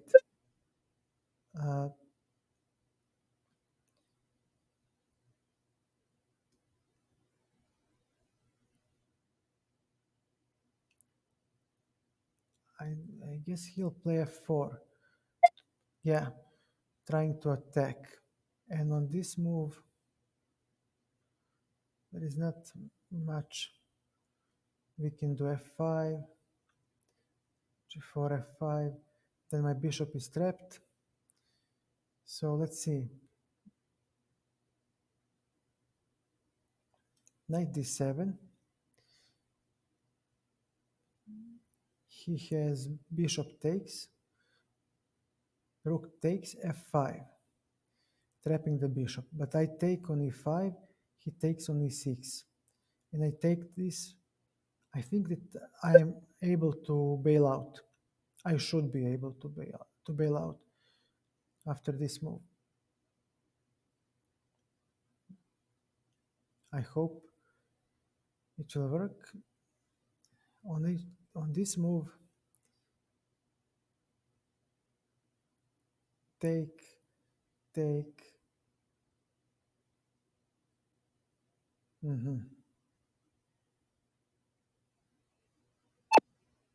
Okay, on this move, this f5, we take, he takes, and we have f5. No, it won't work.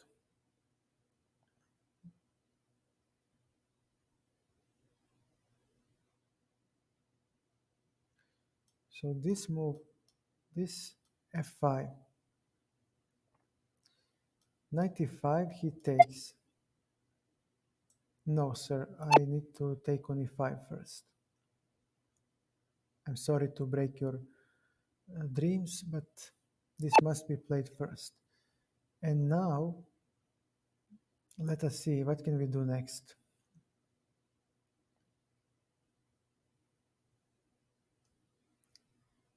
c5, he takes, take, and take, take. We have enough counterplay. All right, I'll play c5.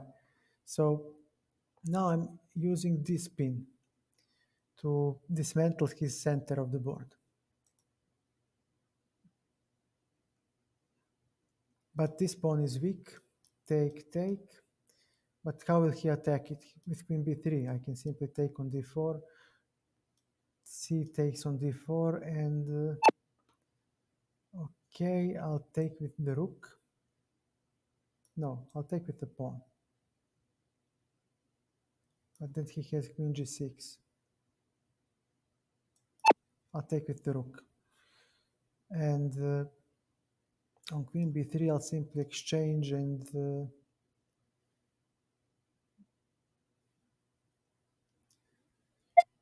queen f5. He really wants to attack.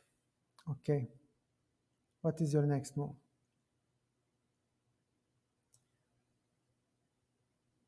We go on c7.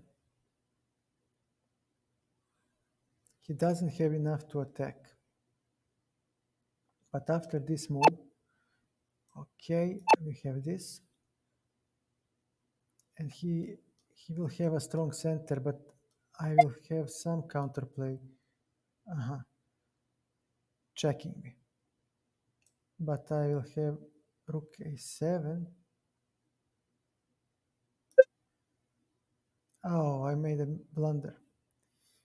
All right. That's what you get when you don't pay attention. You blunder.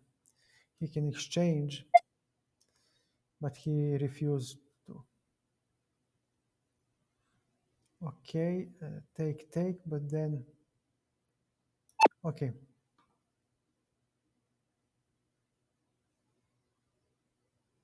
But he has queen f7, yes, taking everything. And now, okay, we take. He'll take with this pawn. And we move the pawn. We need counterplay desperately because our king is horribly weak. And we have so many pawn weaknesses that this game will be lost very soon. Queen f5 is actually a move that is very strong. And he will most likely find it. Rook b8.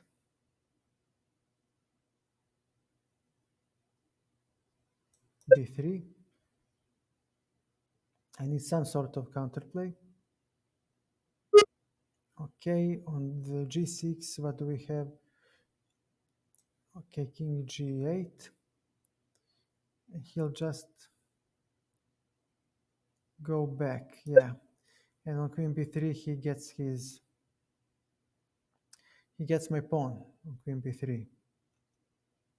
Queen d3, this pawn falls and the game is lost.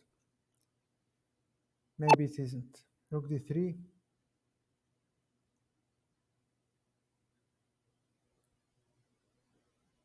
Rook e5, there is a check. Very well. There is nothing I can do. I need to...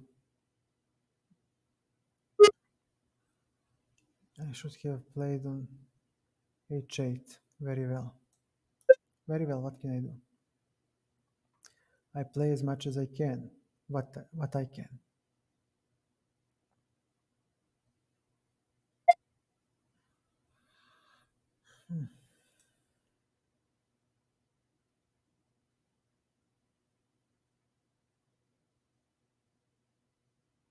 Okay. We keep the queens and pray for some perpetual.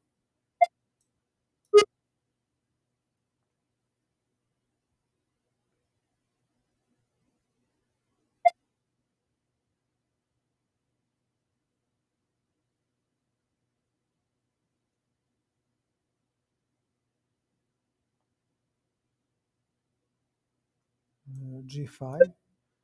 We threaten queen h4 checkmate. How do you defend? He needs to play queen g4. Queen g3.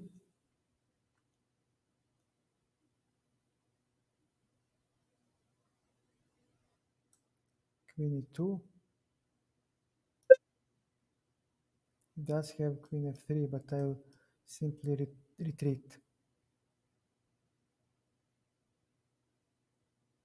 I'm trying to complicate as much as I can.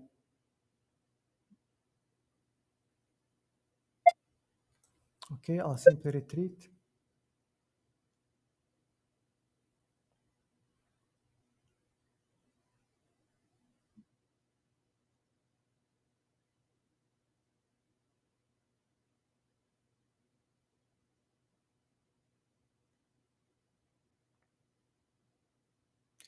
But he does have queen d5 and g3. All right.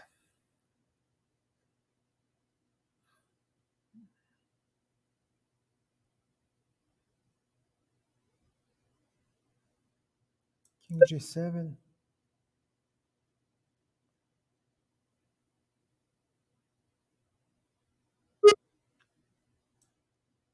Queen f6. Okay, makes sense.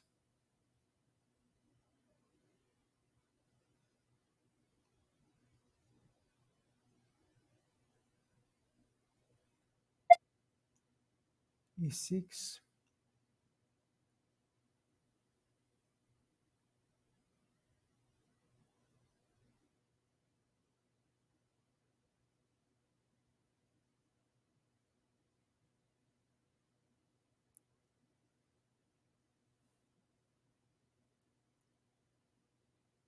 Then he simply gets... Okay, we need to take whatever we can. e7, and then he has this. h5. There is little to play for. He has too much. This move.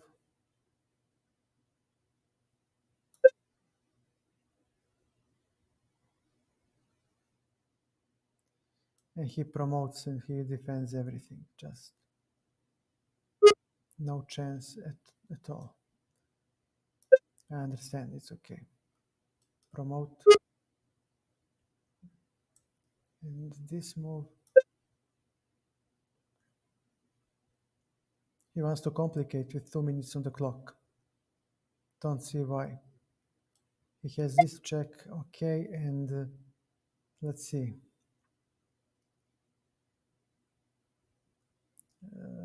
G4, G5.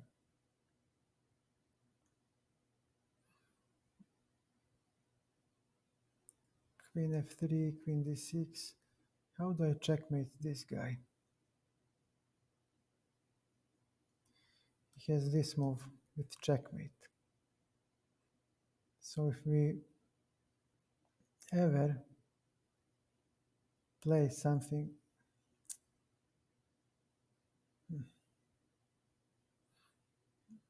Queen D2,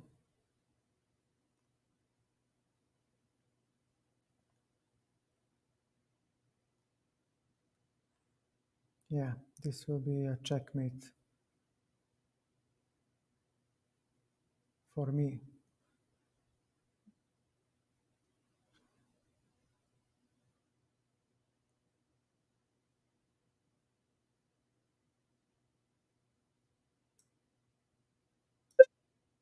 Okay, one last trick before we resign.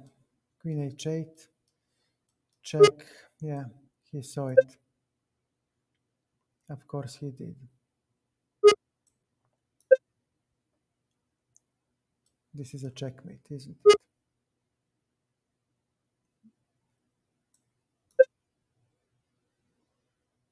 Another checkmate, yeah. Yeah, all right. Maybe he will want a rematch. Maybe he will. Okay.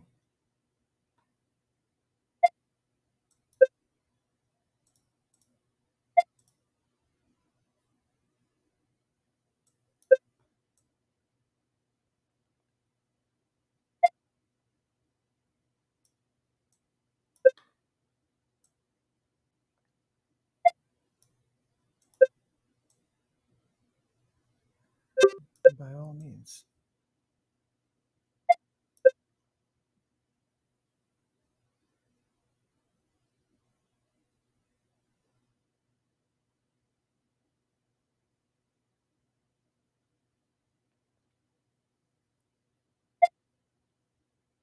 No, you will not play bishop a6.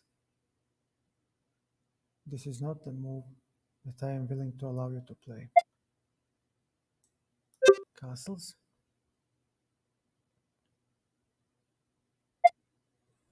c5, c4. Okay.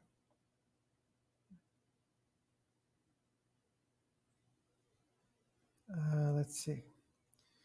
What does he have at his disposal? Take, take, take. Rook a d1.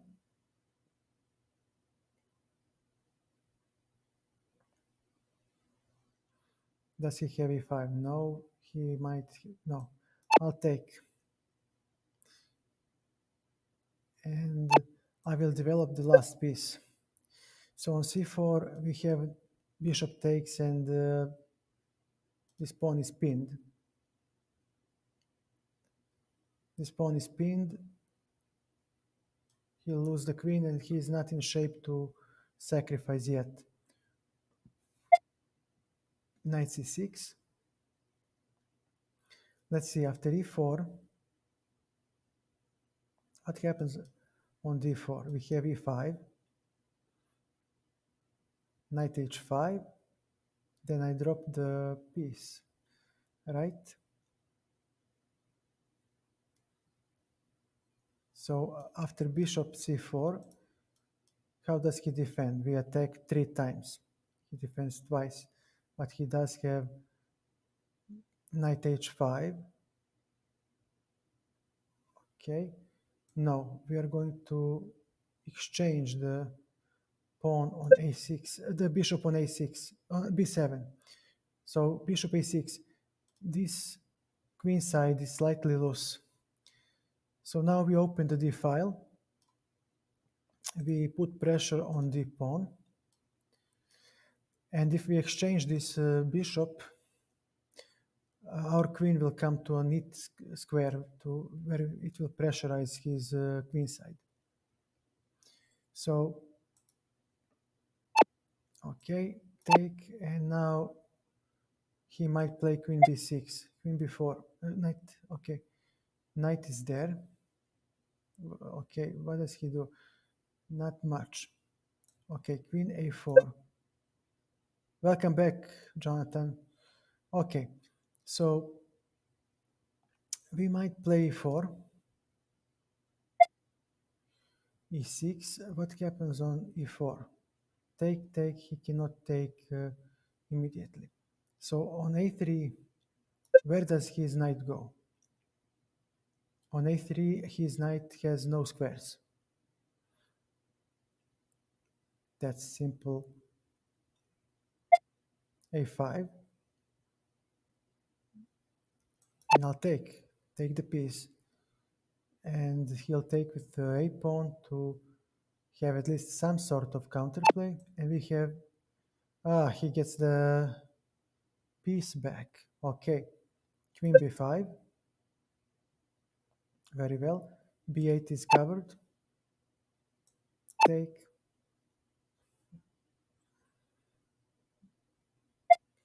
knight e4, threatening all kinds of nasty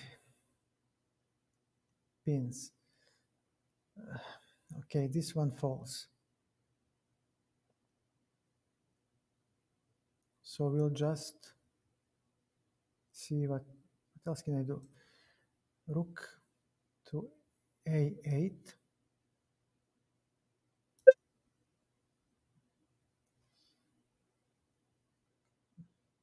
God damn it. Why not rook d3 for the love of God? Now he has this. And if I take, he has the check. And if I take the rook, he takes the queen, and I take. I've got, I'm a pawn down, but rook takes on a1 is even stronger, yeah. Say goodbye to the exchange, my friend. Simple knight c3 wins. Rook a7. Here we go. Why didn't he take with the knight? I have no idea. He is winning after that. Maybe he's playing with me. Maybe he just wants to give me some chance. Bishop g7. What to play now?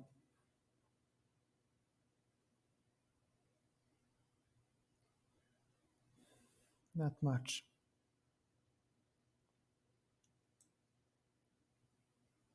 Knight e5. We need to make something happen quickly. So f3 is the next move to dislodge the knight and try to make some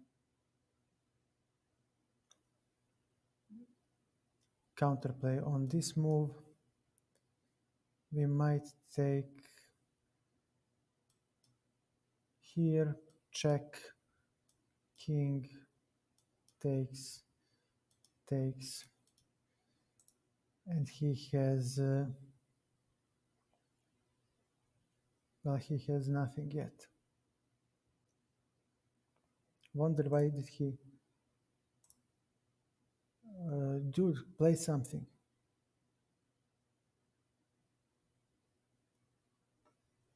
Play some move. Don't lose like this on time. What is he trying to play?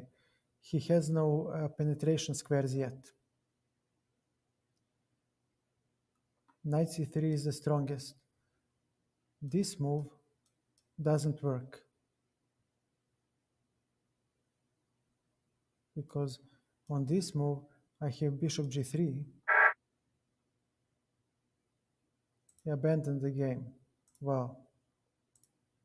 Well, this was dumb. This was really dumb. Okay.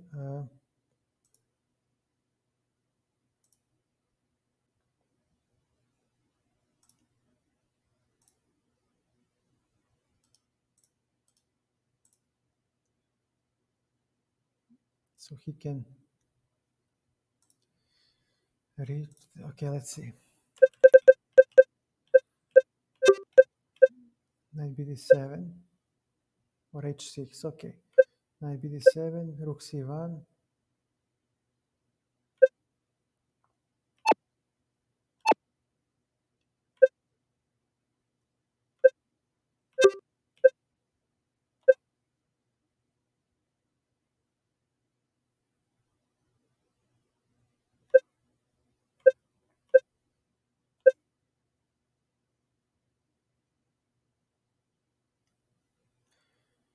g5, something I never took into consideration, but actually very logical. I like the move.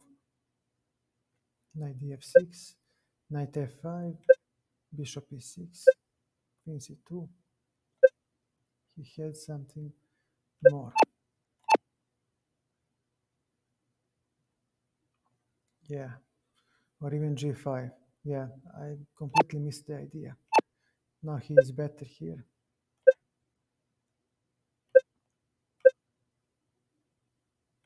b5, 4, queen b6. Okay, he has everything under control. He just needed to play bishop h7. Yeah, I saw that, and he wins. Knight e5, f5.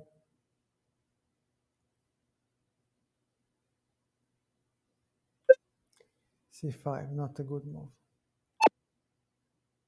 f6. Yeah, and this one gave him advantage too.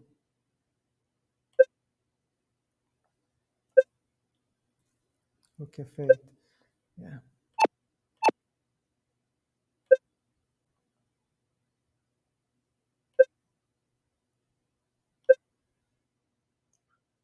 Dude, you're way too suspicious to play every top engine move.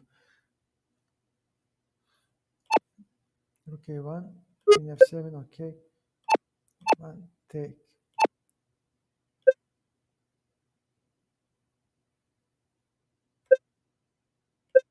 Okay.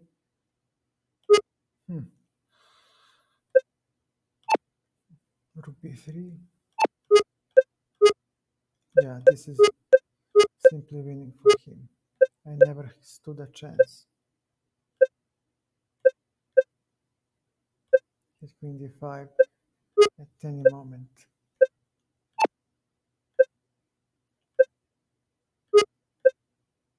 Yeah, okay. I misplayed. But why leaving this game? There is no point.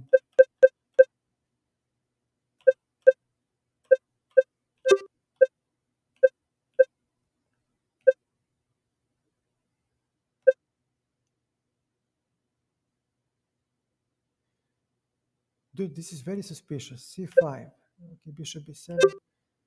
Castle c5.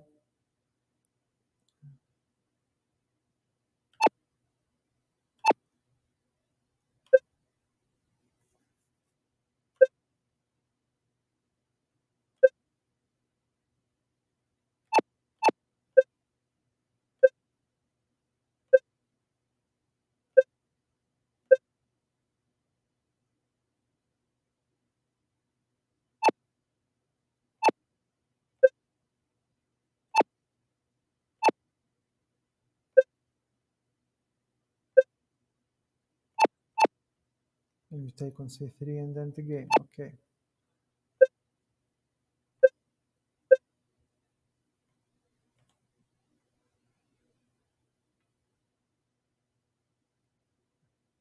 And he just leaves. Yeah, right. Very suspicious. Huh. I can mute the sound.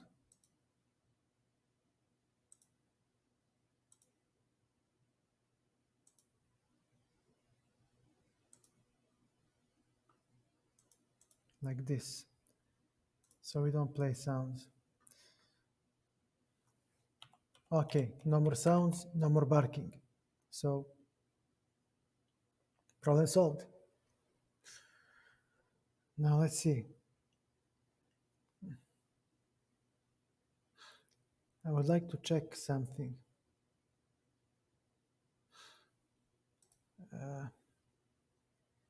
Jonathan, it seems that you're the only one in the stream. What would you like to do? Do you have anything?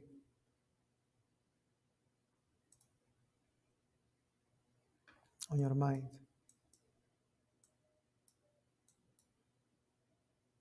d4, knight d5.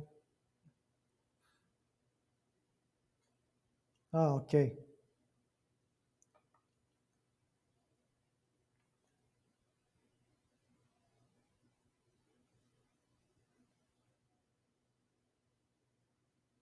Deal, no problem.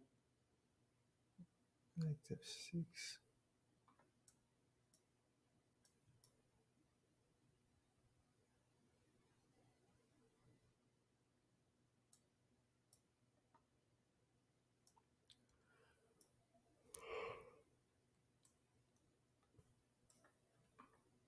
All right. Takes. Knight e4.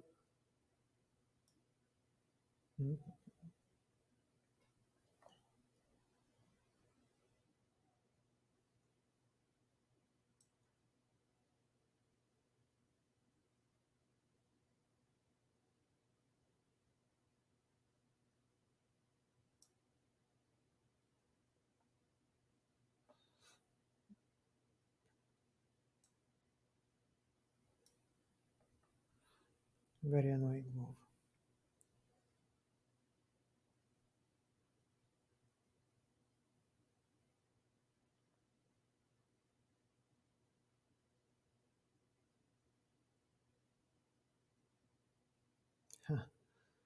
Where to go now? Knight fd7.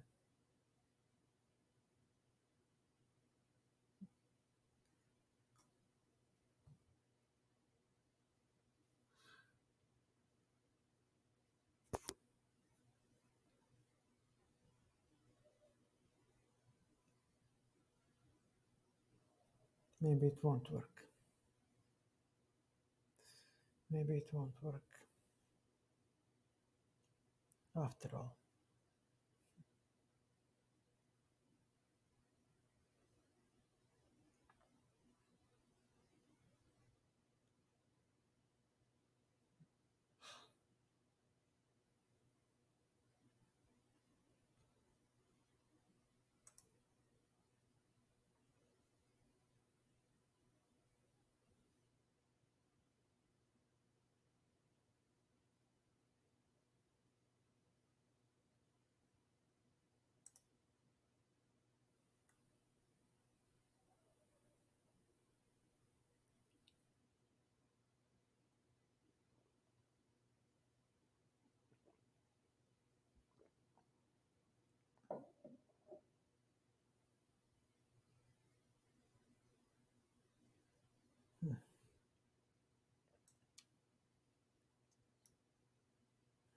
But then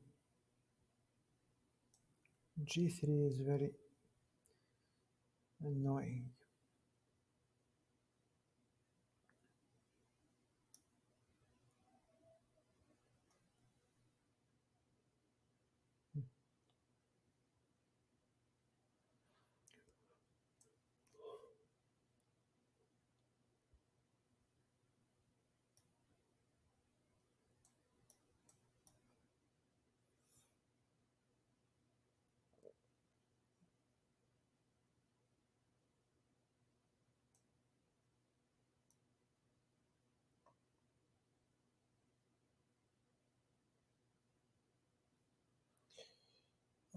I'll be right back.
Damn it.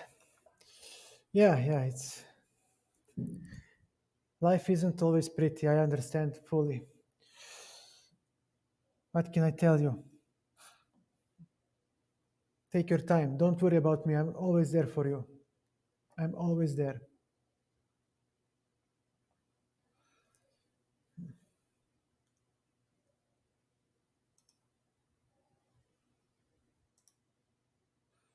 So don't worry. Let's see, knight f3, knight f6.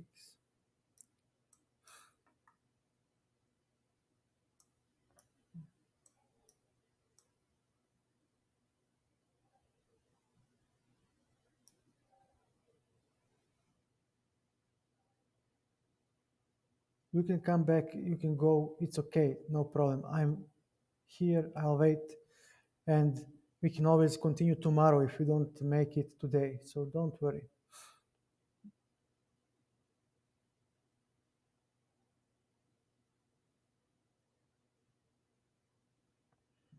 Not something.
I hate these openings so much.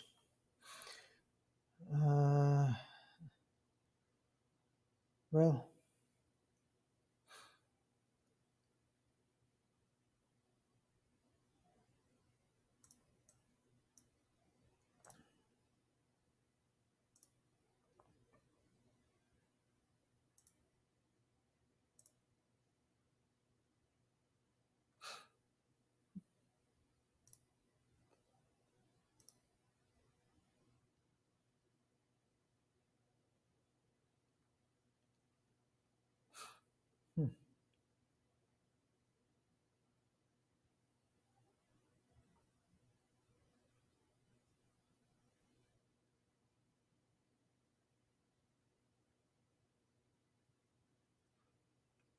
it's quiet in here.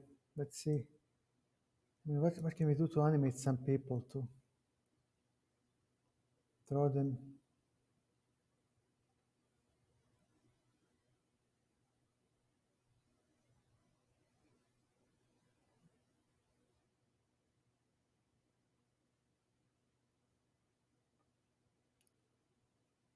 Are you kidding me?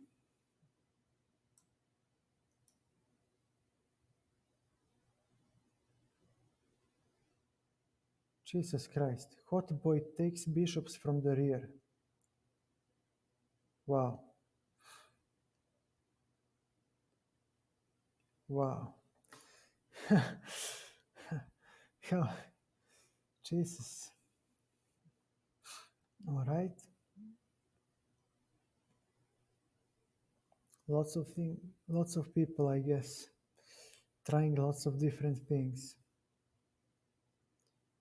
Okay. Let's see if there is anyone else.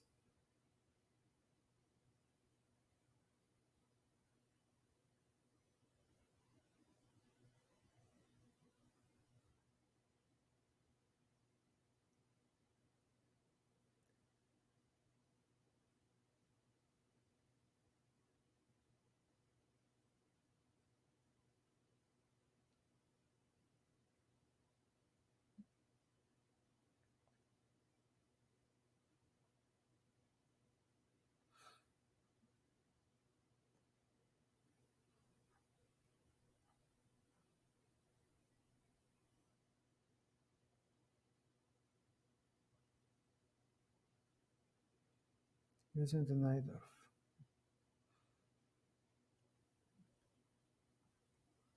Well, that's not gonna be easy if you start with Najdorf.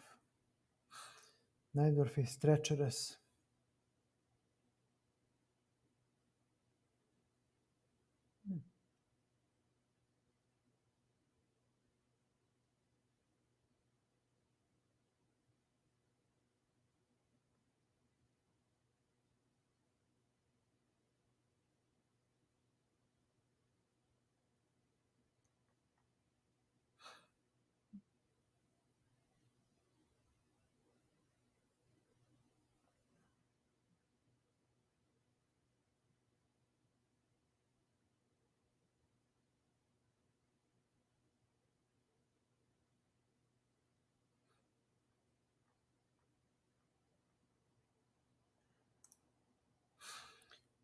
Okay.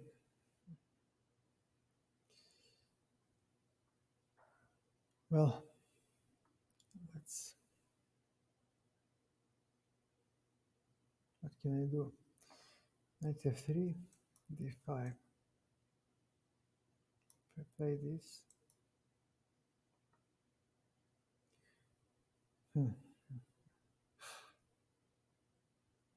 How can I make this stupid opening work?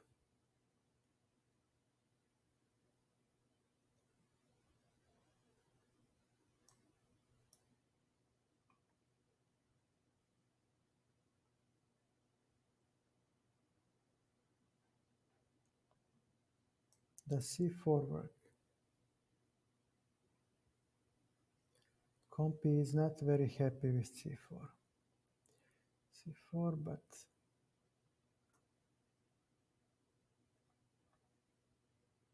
pardon, c4.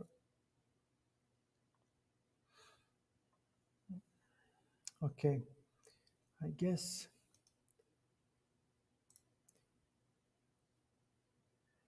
I'm so cursed. I just cannot find an opening that I like and that is not dubious. What to play on e4? What kind of dumb, simple opening can I play?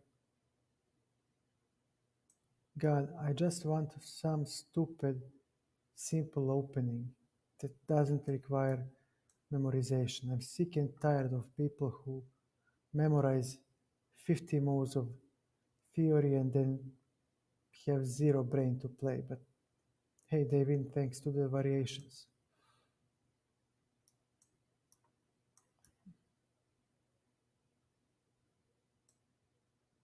d6, ed6.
g6 works.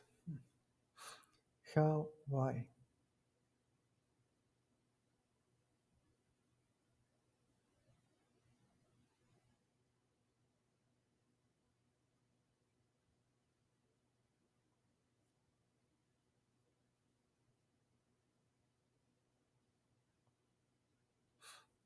Well, this is interesting. Does this really work?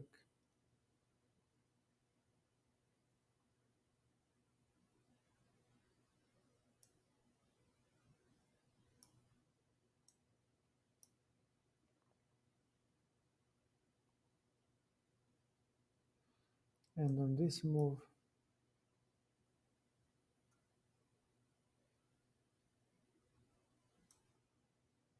You're gaming this. And how is this equal, for the love of Christ?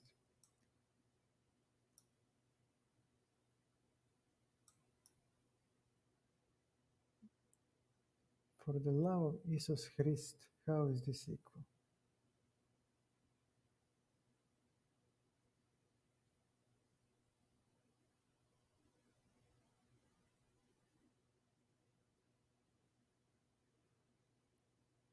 I mean,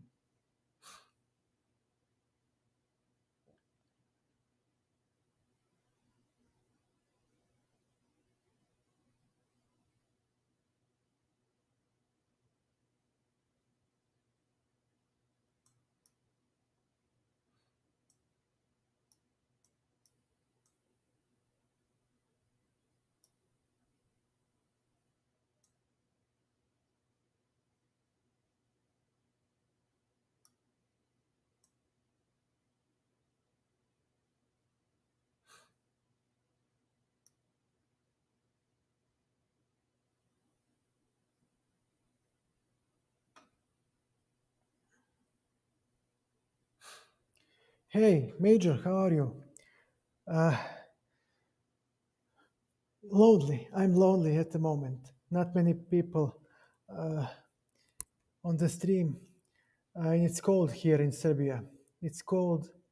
This spring is not the way it should be.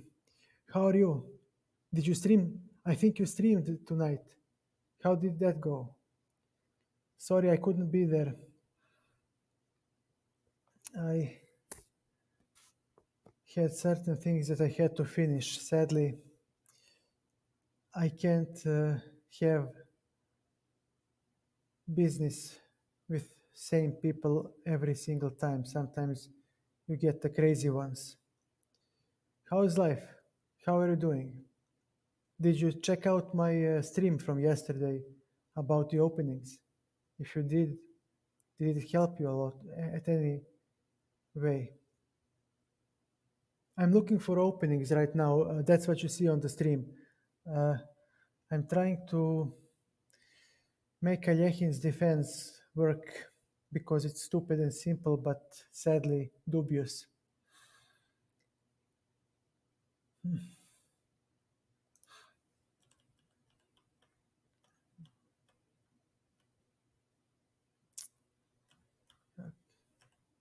I just don't have luck with these openings. Every opening that I like is dubious.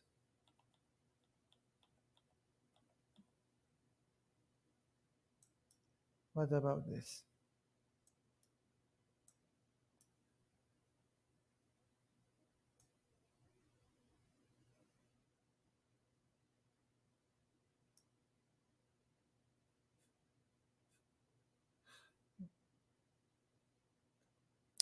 Yes, Benoni sadly is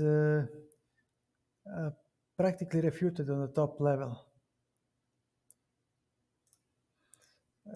This was the line that struck the last nail in the coffin. And f4 was played, and now on bishop g7 there was this move, and now this was played, but sadly white has stable plus here. I think that h4 was the most precise move. I can't recall. Very hard to play after this. Also various tactics, like I'll show you. Rook e8, let's say something like this.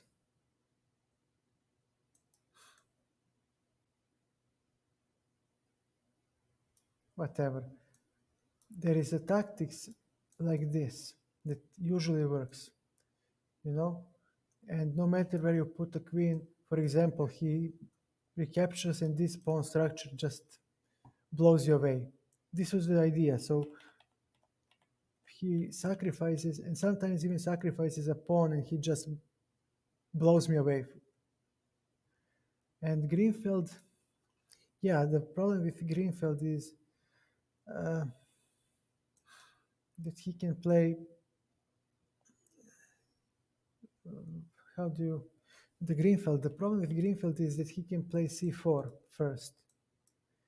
And now he won't play d4, so you have d5, but he plays e4. And now you don't have d5 anymore. And if you play bishop g7 or d6, you are in King's Indian, and that requires...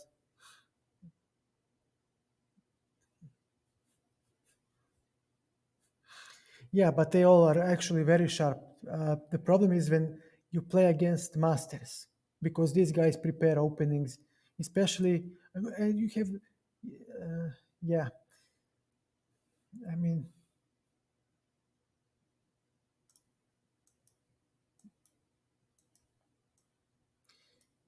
c4, c6, okay, knight c3, knight f6, bishop g5. I mean, I guess you have to play something like this. But there is queen c2. And now you have to play the game, and sorry for yawning. And now I forgot what to play, how to play. Actually, I can play the Cambridge Springs. Yeah, I forgot about this line. Yeah, queen a5. Yeah, this is actually nice. But yeah, he can take. No, wait, wait a second. Knight d5. This computer is slightly slow. It's not very precise. Yeah. e4.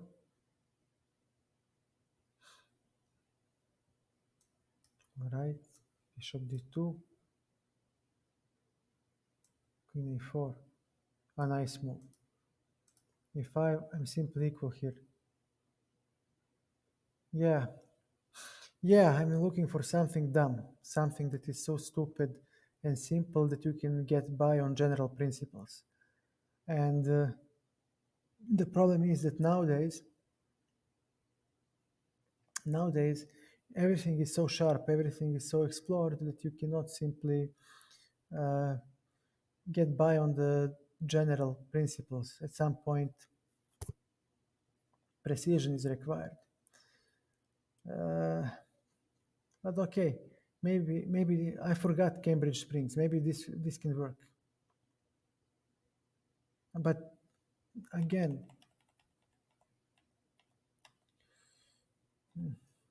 he can play. Actually, he can't play this here. Anything else? Yeah, you are right. After c6, he cannot play anything smart. Yep. He needs to play bishop g5 to fight for advantage. And this is the exchange line. Oh my god, I hate this. But wait a second, I can take like this. Can I not? Why am I worse here? Why? Please show me. Knight c6, knight f3, bishop e7. Then what? Bishop d3. c6 is very solid, but it's not very much played on top level. Bishop f4. Wait a second, let me stay slightly flexible. Can I play this? I really should be able to play this without any worries. And now when he castles, I have the right to castle as well. And what is his? The bishop is not that bad because we'll have this diagonal, which is enough for him to get exchanged. And we will push these pawns. This is what I'm going for? Knight e5. Yes, it is a bad bishop, I mean in general, in principle, but you have this one diagonal that is good enough for you to to exchange it. But I don't like this. Why am I forced? I can't take on. He can play a4. Yeah, he can play a4. But it's my move now, and I just need to figure out how to exchange this knight.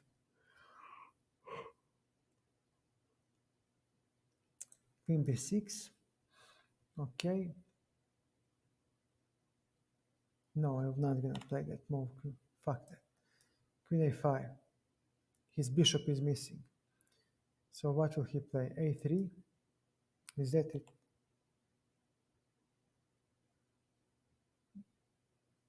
a3? I'm not afraid. I can play this move.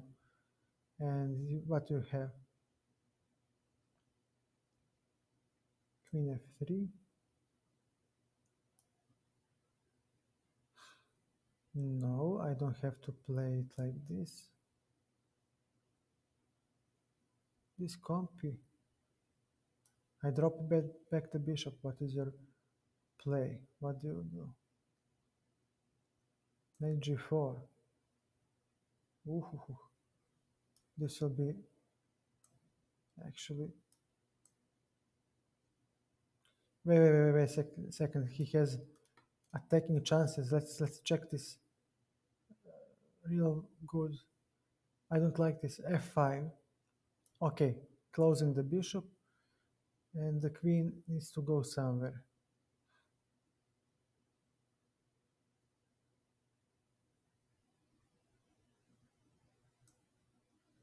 Yeah. Queen e2. And I'll be fine. Okay, what about if he's stubborn? If he tries to attack? Can I not just go here and say, what do you have, my friend? Knight b5. So he wants to go here.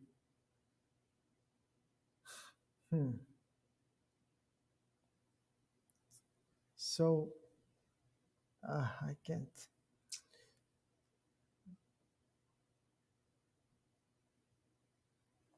But what about knight e5? Knight e5, your knight falls. And if he takes, yeah, he threatens checkmate on g7. I don't have the tactics. Knight b4, he takes. Okay, so I need to slightly defend.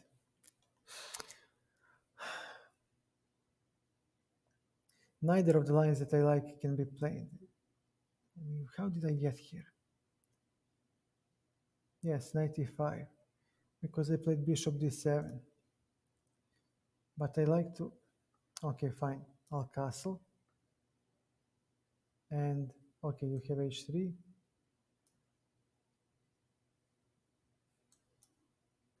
Now I give my good bishop for the bad one. Jesus Christ. And rook c1.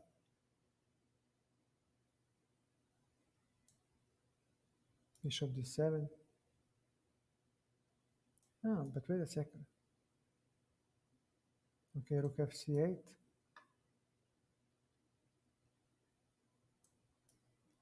Can I go to e7?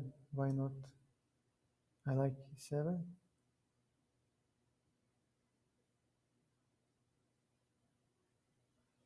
Knight c3. No, knight e5. Jesus.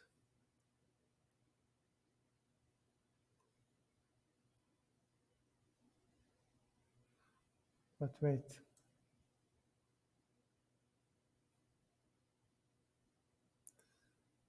Yeah. But let's see, if I take it like this and go for the rook c1, okay, we have queen c1. This might be, Oh, not good. He has the intermediate move, and on this move, what about my king? What about my king?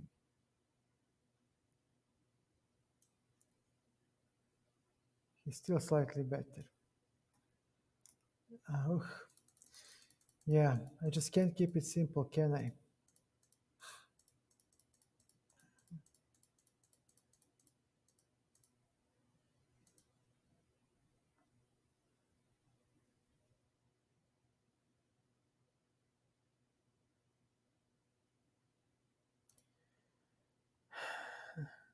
Yeah, yeah, just.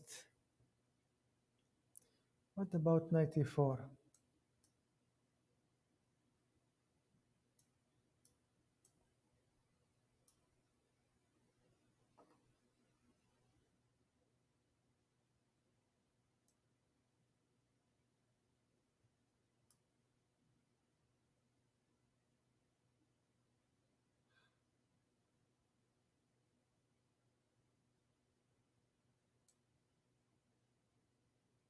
What does this bishop do?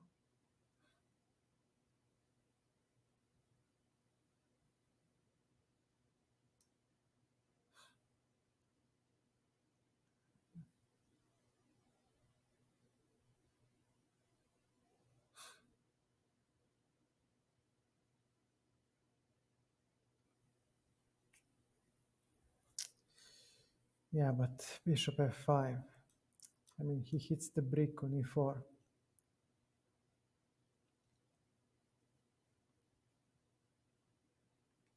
This is so stupid.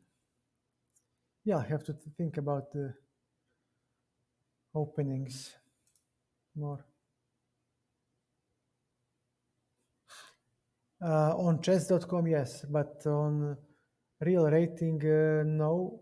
It happened to my friends in a club when we played, because they tried new openings and it didn't work out for them. It happens to me every time here when I play on chess.com, because my opening play sucks, simply sucks, and I get bad positions straight out of the opening, and yeah, you lose. You lose against people that you shouldn't lose, and your development stagnates because you don't get rich positions where you can test your knowledge. You get hard positions where you get crushed. You just defend pointlessly, and yeah. But if you explore new positions that are healthy, then you will lose some rating in the beginning.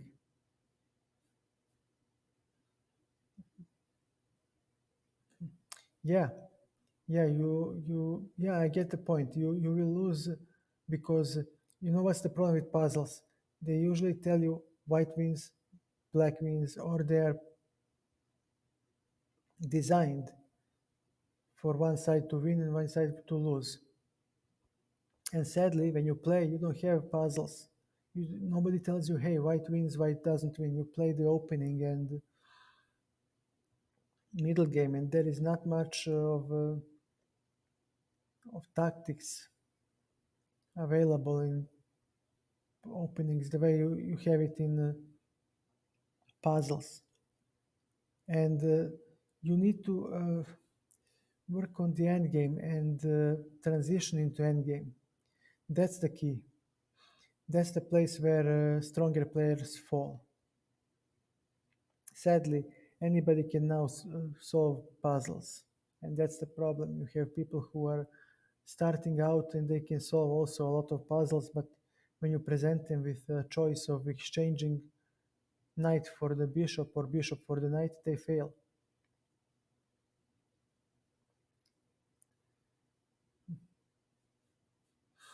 Yeah, endgames are, well, the biggest thing is the evaluation of the position.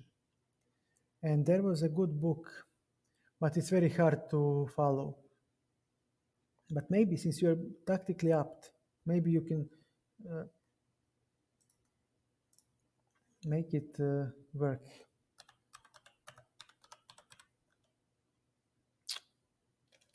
Jesus Christ.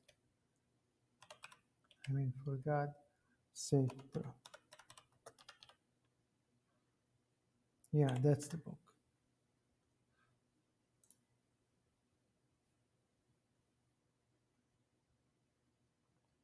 This book has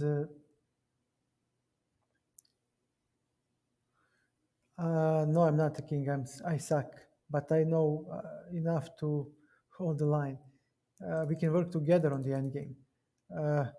This book actually has. Are you kidding me? Are you kidding me that I cannot put a link? Jesus Christ. This is so idiotic. This book is actually this book is really tough to follow, but it really hits you in the right spot. I'm reading it right now, and it's actually really good because you have positions that really are taken from grandmaster games, but are really complex. Both sides have chances, and the guy explains how he chooses the move, and he goes through the evaluation of the position. Now, I'm not able to solve every puzzle, but it really helps you to shape the way you think. It gives you a lot of yeah. You don't have to buy it. I mean, you can find it online. Some people share it for free. Anyways,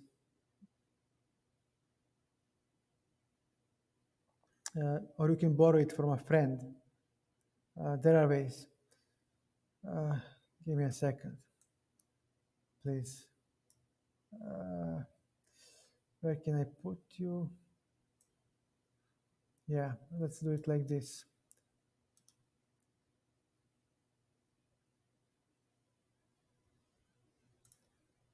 Are you kidding me? Give me a second. Just give me a second because chess.com. Okay, connect friends. Where the hell are you? Major Casper. Okay. Message. Paste.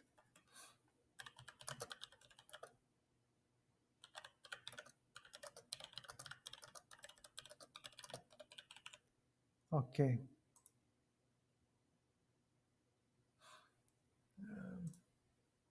Give me a second.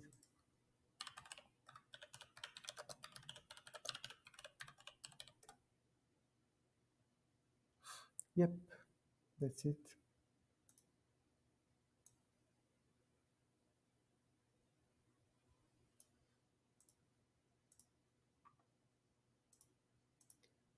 Okay.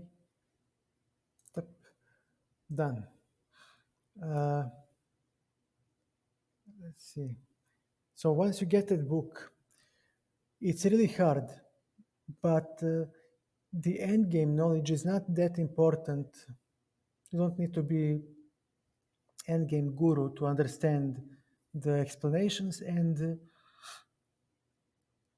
mostly it's about tactics.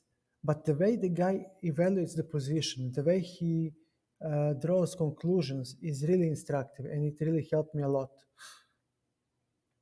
So if you ever see me playing the game with 95% precision, it's because of that guy for most partly, and he really has effective examples. Some real games, recent games, 2 years ago, most lately, packed with tense quality grandmaster games. And when I first saw the positions, I was like, Jesus Christ, I cannot evaluate this. I don't know what to do. and then when he goes through the solution, and he tells you, hey, this is how I play, this is how I see it, this is how I analyze it, you really get a lot of info, and you learn something new. So in your play, this is tough, this is hard, but maybe that book will help you to learn how to evaluate the position, to learn when to attack and when not.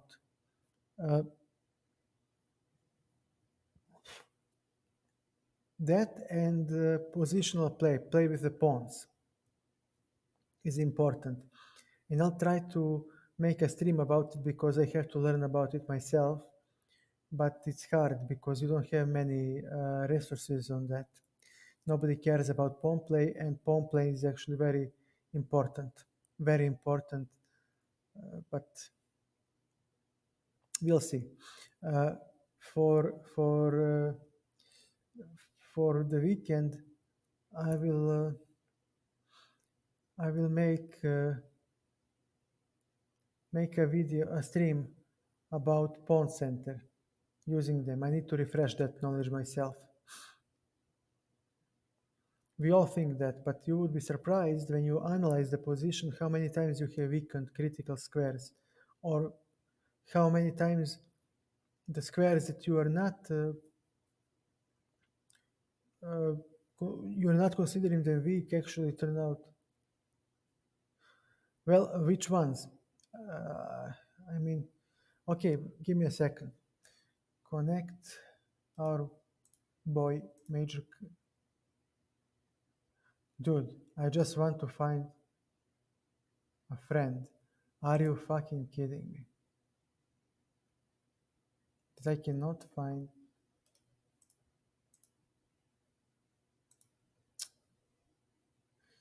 Okay, most likely he logged me out. What an ape.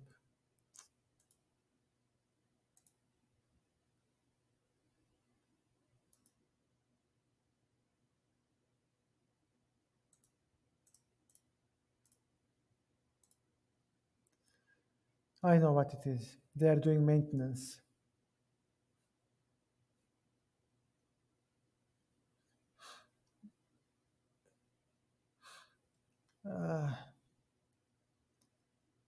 Okay.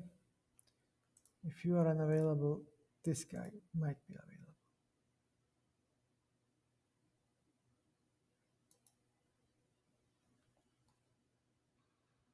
Well, with the rook pawns, it's always hard. I mean, it's always hard to play. I mean, usually this move is the only thing you need. But the point is to know when to start the pawn storm on the wing. And that's very hard to play. Also, the center of the board. So many times I played these moves, and after I exchange this guy, d4 becomes weak. And I have space advantage, but he somehow wriggles out, and all of a sudden all the weak squares start to creak and I lose. It's very hard to play. But again, I need to see your openings, but chess.com is unavailable. So, okay, maybe it's enough celebrating. Maybe we can talk about it on your stream tomorrow. Because there are not many people watching at the moment, and I am yawning all the time, which is a signal that my body needs to sleep. If you don't have anything that you want me to do, like go through the game or play a game or whatever, I would simply go sleep. And we will meet tomorrow at the same time, at the very least. I'll try to get up in the morning earlier to stream a little, maybe, but at the very least tomorrow we'll have a stream. Again, hanging out. Who knows what will happen? Maybe I finish, get some material for the stream on the pawn center pawns. So catch you later, guys. Thank you so much for all of your support, for joining me, for celebrating today with me 1 month of streaming, and I wish you all well. Major good luck in your streams. I will try to help you as much as I can. And that's it from me. Good night. Bye, guys.